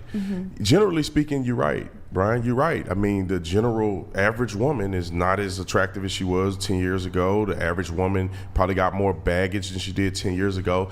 But if you are an individual looking for success and love, you have to be open-minded to meeting a woman and hearing her side of the story. And don't be a simp to the point where you're getting taken advantage of all the time. You don't have to go on dates all the time. Young men need to be focused on their career. I have a young man that's talking to me about dating some girls. He's in his 20s. I'm like, man, look, you should wait until you're 30. A pretty face won't take you far, or to be successful won't help you, you know? Right. Like you say the girl is, and I'm not exclusively talking about you, but you say a girl in her 20s, yeah, she's physically better, but some of them are psycho. Earlier you said that pretty girls are psycho. Yeah, but at the same time, but we're looking at looks. So if you say, I'm only going to go on looks, and therefore they'll lead me down the path of younger women, a lot of these younger women are broken, they haven't dealt with their issues, and they're psycho. And a lot of really, really good-looking women have a lot of baggage and issues. So I think that just don't get caught up in it. That's all I'm saying. I think what you're saying is invaluable to say, and I think young men need to understand the climate that they live in, but just don't get caught up in demonizing women, because if it was your daughter, how would you feel? If it was your mom and she's 45 years old and you're like, mama, you ain't never gonna meet no man at 45. No man wants you. You can't have kids. It's like, I wouldn't tell my mama that. I'd be like, look, there's a man that wants you. There's a man that's in a position in his life that's a little different. He don't want kids. Sure. You know? Do you mean like, how would I feel if like I had a daughter and she was dating an older guy? Is that kind of like what you're? No, I'm saying what I tell young men is what I want the young man to be to my daughter. So I wouldn't tell him to feel a certain way about a woman, because I wouldn't want young men to think of my daughter like that. If she went to college, got a degree. Yeah. I want to come back to this really quick. I know that they have to go. Last question for you guys. We have a 4-hour drive. Last question. Oh, wait, hold on. Wait, okay, I'll try to get through this really quick. Stifler, he's got to know, so we got to ask everybody. Ask everyone to rate their looks on a scale of 1 to 10. What do you rate yourself? What do you rate your looks on a scale of 1 to 10? I think I'm an 8. Okay. 9. 7. 8. 6. 7. 13. 13. 8. Huh? That's not even 13. I don't know why. Sure. So is it all about like just physical stuff? Right? Looks. Just looks? Looks on a 1 to 10, 13. Okay, so I would rate myself as a 7, but I was born with 2 uteruses, so I count it twice. And some days, Wait, 2 uteruses. some days, 2 vaginas, too? no, just 2 my cervixes. God. If I had a husband, you could touch them both, kind of thing. Wait, No. if what? I said I have 2 cervixes. If I had a husband, he could touch them both. But Touch them both with his. How? Basically, Member? like when. Because I've heard you're some women touching, have there's 2. yeah, no, 2 not vaginas. 2, not 2. No. So can you have like 2 One babies hole. at the same I can time, have- but I can have they're 2 not babies. twins? at the same time. Would they be That's twins? interesting. That's wild. So That's so kind You of could That's so cool. You could field a baseball team. And I stand by the 13. okay. Good to know. Good to know. So now. So you're a So she's 13. 13 because of the baby making thing? Because it's two double. Yeah. That's some. So she's worth 40. That's some math She right has a there. That's backup. some women math right there. Well, I'm I don't know. Okay. Okay. Since we talked about body count, should body count matter? Yes or no? No. Yes. Yes. No. Yeah. Yes. Yes. Yes, it should count. Yes, it should. What's everyone's body count? I'd rather not say. Okay. 5. I'm not saying. Not Range? saying. Do you guys want to do a range like 1 to 10? I think it's safe. I don't think anybody that 10? I know is watching right now. I want to say over 50. More than 50? Okay. What about you? Way under that. Way under 50? So 45? No. Okay. Under 10. I have a low to medium range by my standards. 7? No. Oh. But Oh. Okay. no. Yeah. 3. Less than my age. Just gonna say that. So 23? Significantly less than my age. Well, because you're 24, so Yeah. that leaves it up to Dang, interpretation. Multiply it by 3. And Okay, that's the real well, number. for all the body counts. Okay, I know you guys got to take off. If you guys got to take off, go for it. I do want to try to wrap up here really quick on the. If you guys want to stay, you're welcome. But I know you guys got a long drive. Girls, it was nice to meet you. Thank you guys Nice to for meet coming. you. Appreciate it. Nice to meet you guys. Thank you. It's been fun. It was fun. Let's see. Just on, I mean, look, the whole age gap thing. I would just say, how dare a man be attracted to a woman at the height of her physical That attractiveness is not what I'm saying. and fertility. That's and all I'm saying. not bitter. You're not. I'm not bitter. Maybe a little bit. Just a No, little I'm bit? not bitter. I'm afraid. You're afraid Yeah. that all the hot DC. Capital legislative assistants, All the what are they called? The interns. no. Have you dated a congressman? No. No. Nope. Senator? Nope. State senator? No. Okay. President? President? No Presidential candidate? president. No. Would you date Donald Trump? No. It's not your type. Biden is more your. Sleepy Joe. No. No, I would not. Obama, like if you're single. Obama in his prime was very. I mean, Oh. that's a. Wow. I mean, that's a high quality man. I mean, Why is it maybe on me? all of Why is it them. on me? I would date JFK if he wasn't before he was married to Jackie. JFK. Okay. Mm-hmm. You'd probably end up getting clipped though if you were romantically that's involved with him. Right? I don't know. Probably. I don't What do you know. mean by clipped? Oh, Like- like clipped. Because he got Killed? assassinated. Yeah. Oh. But why? Jackie didn't. She was she was right with you'd him be in the one. car. Oh, okay. I thought you'd want to be like one of the. No, I would never want Oh. to be a side chick. I would always want to be main character. You wouldn't be the side chick for JFK. Come on. Okay, yeah. You'd Well, be the side chick. Like, let's be honest. You would definitely be the side chick. I'm sorry. I don't want to have. I mean, The president. good thing I wasn't born in that time, so I don't have to have that tough decision. What's it called when companies? It's on the tip of my tongue. When a company will hire somebody to advocate for them to politicians, it's just a vague- Lobbyist? Lobbyist. Would you date you date lobbyists? As long as they're not for Big Sugar. You're not a fan of Big Sugar. I think sugar's What about ruining tobacco? Would you the country. date like a tobacco lobbyist? I would. Yeah. Wow, you're a terrible. No, I'm kidding. I'm kidding. I love tobacco. Okay, good times. Yeah. Would you date a lobbyist? What do you lobby for? I lobby for Aren't you a consultant or something? technology and IT delivery services. Yeah. Sure, why not? Nice. Yeah. I'm seeing if we have any other notes here from you. I feel like we. I got to say, yeah, I know, because glanced then I over sent it. him this. Well, yeah. okay. We don't have well, to you do might be coming on Tuesday, right? If so. you want me to. Okay, I'll- we'll pick it up on Tuesday then. Oh, fun. The vulnerable thing, we can. Should we hit on vulnerable really quick? You said it's good when guys show emotions. It's healthy. Oh yeah, Brandon might have some really good points on this. I think I've heard it discussed that like girls don't like it when guys cry or anything like that. Yeah, they don't. I think it shows. They don't.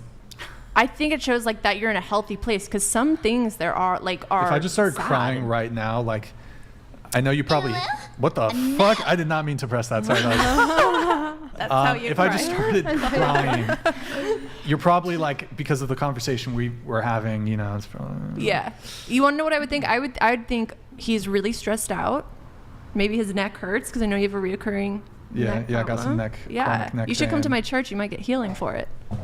What? We do healings. Yeah, Uh-oh. yeah. I'm sorry, but I'm a man of God, but that's not how that works. Okay. All right. You don't have Huh. faith.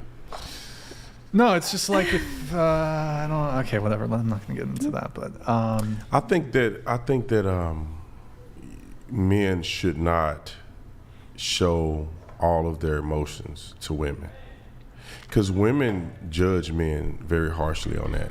I would never cry in front of my wife. Really? I just wouldn't. What if your kid died? That's a different thing. I mean, I would try not to cry in front of my wife if my kid To died. be like the support. No, yeah, I'm her foundation. I'm her strong point. I'll cry on my own, but if everything is going south, I want my wife to know I'm strong in that situation, and I can be. I don't have to cry. I can do that on another time. My wife is expecting me to be strong in these times. I thought about this. So I heard a guy say this: is that when my father passes away, which everybody's parent is going to pass away, I'm not going to cry at his funeral.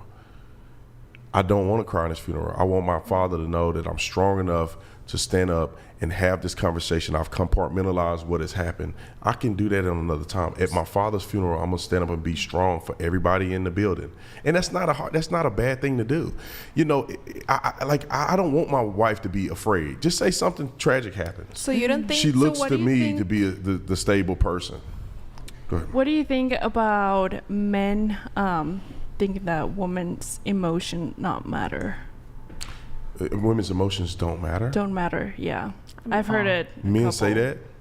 Yeah, I've heard. I mean, what do you mean? Like, if you make an emotional decision, a man shouldn't acquiesce to your like emotional decisions? you say, or- "Oh, I feel this way." Oh, it doesn't matter how you feel. It does matter. I mean, women's instincts to have emotions is one of the greatest things that humanity can have. That's why you need both. You need somebody who's stable, logical, and you also need the emotional component. That's why God made Adam and Eve. That's why when you're married, the best situation for children is a mother and father. You do need the emotional component. Women have instincts that men don't have, and that emotionalism kind of attracts that. But you have to be careful to not being too overly emotional. So you think Where if your you Cry cry in front of your daughter? daughter? I wouldn't cry in front of anybody. Because I asked. I mean, I will try not to cry in front of anybody. There's compulsion for me to cry at times, and I will not do it in front of people. Well, I had this moment with my dad, and it was this summer, and we were talking, and we each had like a glass of wine or whatever. But I was like sharing how it is hard being single and 29 and just feeling like you're like old and all this stuff, and yeah. And so I started crying, and he actually. Wait, you started crying? Yeah. I'm sorry. She's crying for no reason. She has nothing to worry about. You're in a great position. Well, okay. Well. Anyways, so thank you. But and then I was crying, and he, like, and then I look over, and he is crying, and he's like, he's like, look at me, I'm a 65-year-old man. You're making a 65-year-old man cry. But it was like he saw my pain and really felt my pain, because I was like, oh, he wants me to be happy, and in that, like, that spoke so much to me, like, because I was like, he cares about me so much that my pain is That's his your pain. father. I feel like if it was a boyfriend or a husband, in that, I think it's because, I mean, obviously there's a different relationship that you have with your father than. So you think I haven't would seen my care? father. I saw my father cry one time, and it was at his father's funeral. So you think if That's a it. man shows his emotion makes him a less man? No, I just think men shouldn't do it. I don't think it make you less of a man if your emotions, like, for instance, if something tragic happened and I was in the room with my wife and it caused me to start crying or something, I'm not gonna be like, trying to throw her out of the room. You got to leave the room. You can't see me like this. It's just that I know when emotions happen to me, and I refrain from exposing that emotion in front of people. You have never cried from a breakup or anything like that, not in front of the girl. Not from a breakup. Come on. I've never cried from a breakup. I've been upset about a breakup. I never cried over a breakup. Wait, no? Do you ever just like Men don't really. go on Men YouTube don't to have watch- that emotion to I've cry. had them here crying in front of every Yeah, that's why you're once not a with them week, right now. I like will right? watch You What? cry once a You week. said you had men cry in front of you. That's why you're not with them. Sometimes I look up videos of like army Yeah. dads coming home and surprising their No. kids just because I want to cry, and then I'll watch it and You I'll wanna cry, and I've great. teared up and It's cried over stuff healthy like to that, but cry. I But not don't. in front Those of the... videos are really I don't do good. that in front of people. It's touching and wholesome. And They I surprise don't think the it's in it. kids. it evokes something in Let you. cry. Let me just be clear. If a man decides that that's what he wants to do in front of his woman, Oh my God. then that's Well, what he's they want to really do. hurt. For me, How you can you suffer. hold I your think you tears? suffer in silence. That's what I think. And when I say suffer in silence, I don't mean have these negative thoughts in your mind and Yeah. don't tell anybody. What I'm saying is that there are times where I'm emotionally stressed out about certain things, and I deal with them with my homies. I deal with them by myself. Yes. My wife does not need to be exposed to me breaking. Let me just. Wife doesn't have to be exposed. Just say that there's a, you see what's happening out. Do you see what's happening? In Israel? Do you see what's happening? Sorry, You're like the I'm trying to be your hype. You my hype man. You got to hype me better than that. I'm sorry. You see what's happening in Israel? Do you see what's happening? I do. Good. In Israel, there's a conflict, right? Are we talking? And I'm not going to get too deep into that, okay. but there's a conflict, and people are having to make tough decisions. Men are going to have to step up and make tough decisions. If that happened in America, and yeah, I may feel fear. There may be some emotions that I feel. I cannot display that. And to your my wife. looks for you for protection. Right. Has you for protection. I'm the one. So you just have to just be imagine the- you going to war and you got the guy on the Yeah. front line and he crying. Yeah. You like, oh, wait a minute, dude. Then you'll be We like- gonna lose this? Or you Yeah. like my dudes? We would do SWAT hits, and some of the dudes they were tough. They were hard around the edge, man. And you don't see them sweat. And it gives everybody encouragement to be like, man, that's the baddest mother. Then that means I need to be bad. But I will tell people, if you need to go and cry, do that stuff on the side. I'm not telling you hold it in, but go do that on the side. I've cried in the car by myself. I've cried at the smoking cigars by myself. Oh, but you have cried. I cry. Okay. I cry. Because I had an ex I that cry a lot. He To has be never. honest. Well, that's what he told me. He lying. Never. Everybody cries sometimes, man. I cry a lot. You got to get that out your system, especially when I be praying and I'm getting deep and I get that out of my system so I can be strong for my wife and for a lot of other people. So it's nothing wrong with crying, bro. You just can't do that in front of your woman. You need to try not to do that in front of other people. To show your and alpha. related to the dating thing is Yes. if you're a guy and you do cry in front of your woman, your girlfriend, your wife, whatever, I think you'll probably get a little bit more leeway the longer you've been with her. But like the earlier on it is, I would say that a lot of women are going to lose attraction for you if you cry in front of them. Because women, weak men are viewed as unattractive. And you can make the argument that crying can be viewed as a weakness. And you look soft when you cry. Now, and the reality is that I'm sure some guys have had the experience of being vulnerable in front of a woman or to a woman, and she either used that information against him later on in the relationship, or she just immediately lost some attraction to him. The breakup might not come immediately, but it's gonna start part like of it. it's just women are attracted to strong men. Women are not attracted to weak men. And so if there's this thing, oh, guys should be emotional in front of women, men should be vulnerable in front of women. It's not the case. It doesn't, like, women will lose attraction for you. So that's, you want to know why men aren't vulnerable. It's because when we are, you lose attraction for us. Well, you haven't been vulnerable in front of me because you would feel very affirmed. That sounds, I can't say this word on YouTube, but that sounds like kind of that word that I can't say on YouTube. I Not just gonna want. lie. I would feel very affirmed. What would you You'd hold me? No. What? No premarital snuggling, but Oh, really? but or cuddling, but Rip. I don't know. I think it's not. I think weak. When I think weak, I think like, you know, you're always sick all the time. And you're telling me about that, and you're like, oh, work is always so hard. Which I totally get that your work is hard, and your job is hard. But it's like when it's always that, I think men should more focus on their positives of like, hey, I did this and it felt good. I don't know. That's just what I True. I would just, Let me just add one thing. When it comes to men showing or displaying vulnerability, I think this is also can be evidenced by, for example, if a guy approaches you, would you prefer he approaches you in a confident manner, or would you prefer if it's maybe not prefer isn't the right term. Which guy would you be more attracted to? What makes the PQ? Hold on. Wait, PQ, what's that? Pussy quiver. What the fuck? I have never heard of that. Really? Never heard of that it. is blasphemous. You need to repent. That It's not too pussy, you know, just Christian like woman, by the way, pussy quivering. No. Wow, I'm gonna. It's more mental than anything. I've never heard PQ. Really? Oh. Does he make the PQ? That's yeah. Now I'm much thinking Cardi of B. quivering pussy for some reason. I don't know. Okay. Oh man. What does that even look like? Okay. So would you prefer a guy? Sorry, not prefer. Who? Would you be more What makes receptive? the PQ? No. It's More not even. attractive, it's not that. receptive.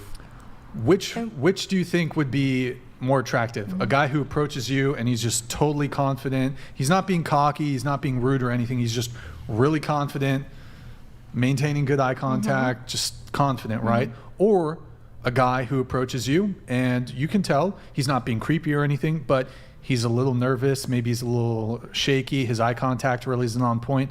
Which do you prefer? I mean, the confident. Okay. Yeah. So, however, you can make the argument though that a guy who's stepping to you and he's maybe a bit nervous, a little shaky. Oh, it takes more courage. Well, what I'm trying to make is that's him in a vulnerable state.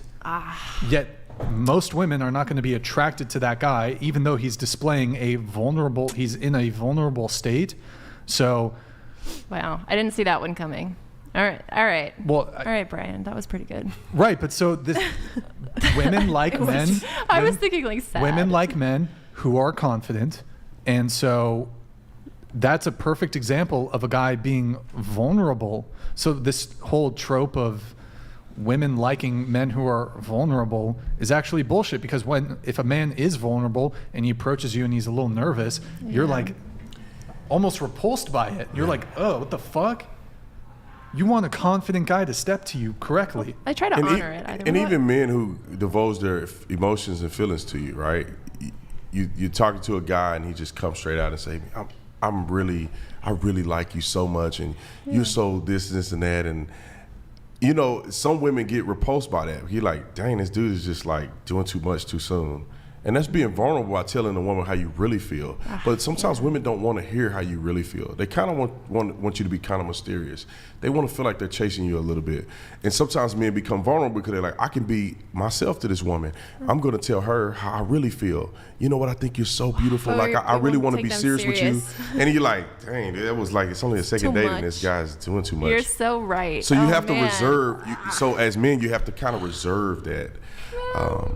That is true. I just feel like Julia getting some game. I just feel like there's just a time and place, like, and obviously when men have their own trauma, and I feel like obviously with your therapist or your psychologist or psychiatrist, it's a vulnerable, safe place. That's not your wife, that's not your partner. But I've seen couples when they do have breakthroughs, and sometimes when they do cry, and it's not often, they're not like crying, the guy's crying all the time and he's that breaking sounds down. Really like a word I can't say on YouTube. No, wait, just 1 second. Okay.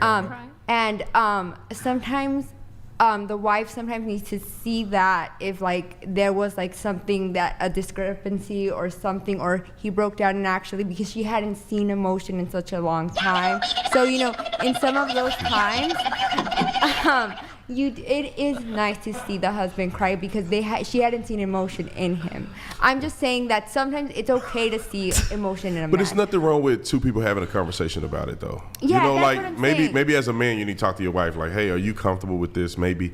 It's just for me, I grew up a little harder than that. I grew up without emotions like that, and men don't really show that emotion. I never had men that cried and stuff in front of me. You know, it just never happened. Football coach wasn't gonna cry in front of you. You know, Right. you know, when you're on the police department, dudes, man, you got to hold it together, man. They used to tell us suffer in silence. You know, you know, you getting smoked doing PT. Nobody want to hear you cry. No, I understand. You know, so that's kind of how I feel. I'm not saying it's perfect. I'm just saying for me, you reserve your emotions. I would rather my son, if he was an adult, come cry to me than for him to cry in front of his wife. Right. Interesting. No, and that's what I was just quick saying. Like, it's not like crying all that. She just wanted sometimes to see the like something or discrepancy. Yeah. We ought to try to wrap up here. Let me do a couple of our last chats, and then we're gonna get out of here. We have okay. Man, you guys gotta be nice to the guest here. Okay. He's calling you a bona fide simp. You don't understand anything about female nature. No man should take advice from you. Do you have a response to Barrister Davis? Well, I'm married. He's happily married. married. So if anybody should take advice from me, and I'm not saying you got to listen to everything I say, but at least balance out the curve. You know, you listen to people that have something different to say to me, then listen to what I have to say, and then try it out and see which one works. I would rather listen to a married man talk about being married than listen to a person who's single. That's me. True. I'm not saying don't listen to me, guys. I'm not saying don't listen to like somebody telling me about how to become wealthy. Somebody telling me how to become wealthy, and they go and check the check. Who will you think I would listen to? Probably the wealthy person than the person that's trying to create wealth. And I'm not saying anything about you, man. I think you're incredible. And I think there's a lot of men in your position because everybody's at different stages. And, you know, you go 4 years ago, I was single. So I'm not acting like I'm above the fray. But what I'm saying, be open-minded to hear from a person who's had those experiences and now I am married. I've been married for 4 years and I have some of those experiences. I used to be here and now I'm here. So just be open-minded. I don't get mad if somebody called me a simp.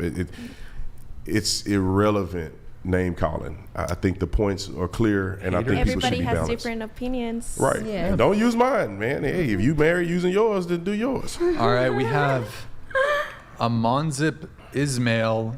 Is it Mir 300? I don't know what is Mir. What's currency is this? Mir. Is it Mar? Myanmar? Maybe it's short for something. Can anybody in the chat Ismail. tell me what that currency is? Can anybody in the chat tell me what currency that is? Okay.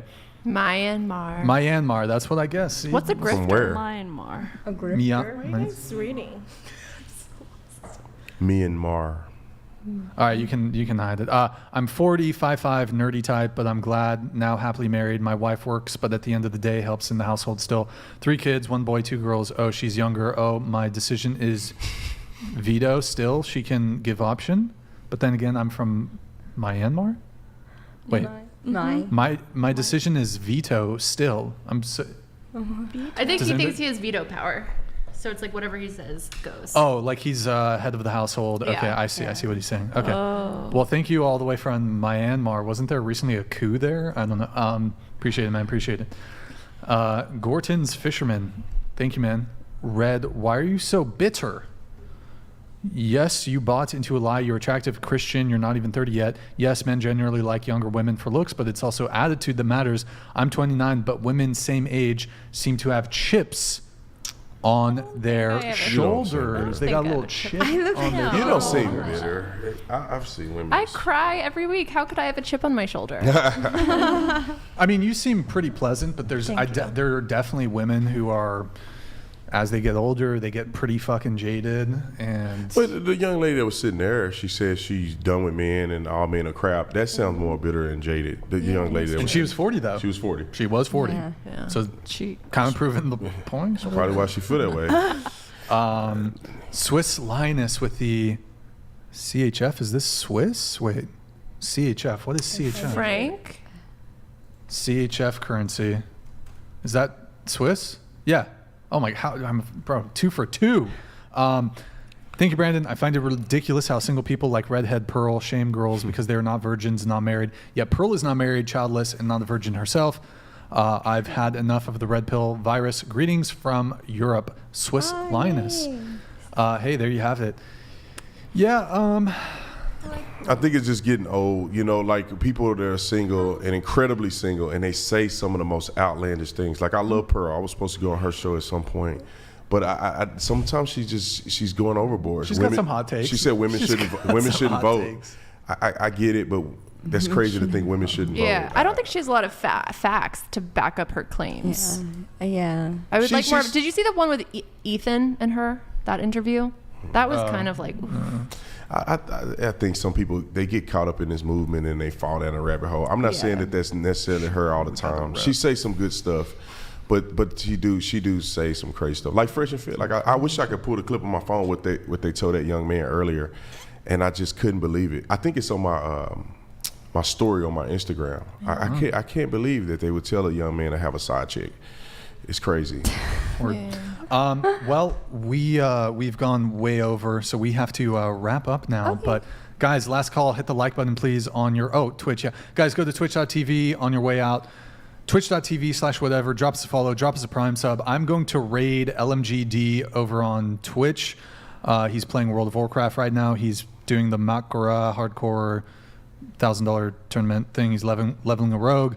Thank you everybody for the primes. Thunder, thank you for the prime. Kirby, thank you for the prime. Creation, thank you for the prime. Fuzzy, thank you for the prime. Doctor, thank you for the raid. Appreciate it, man.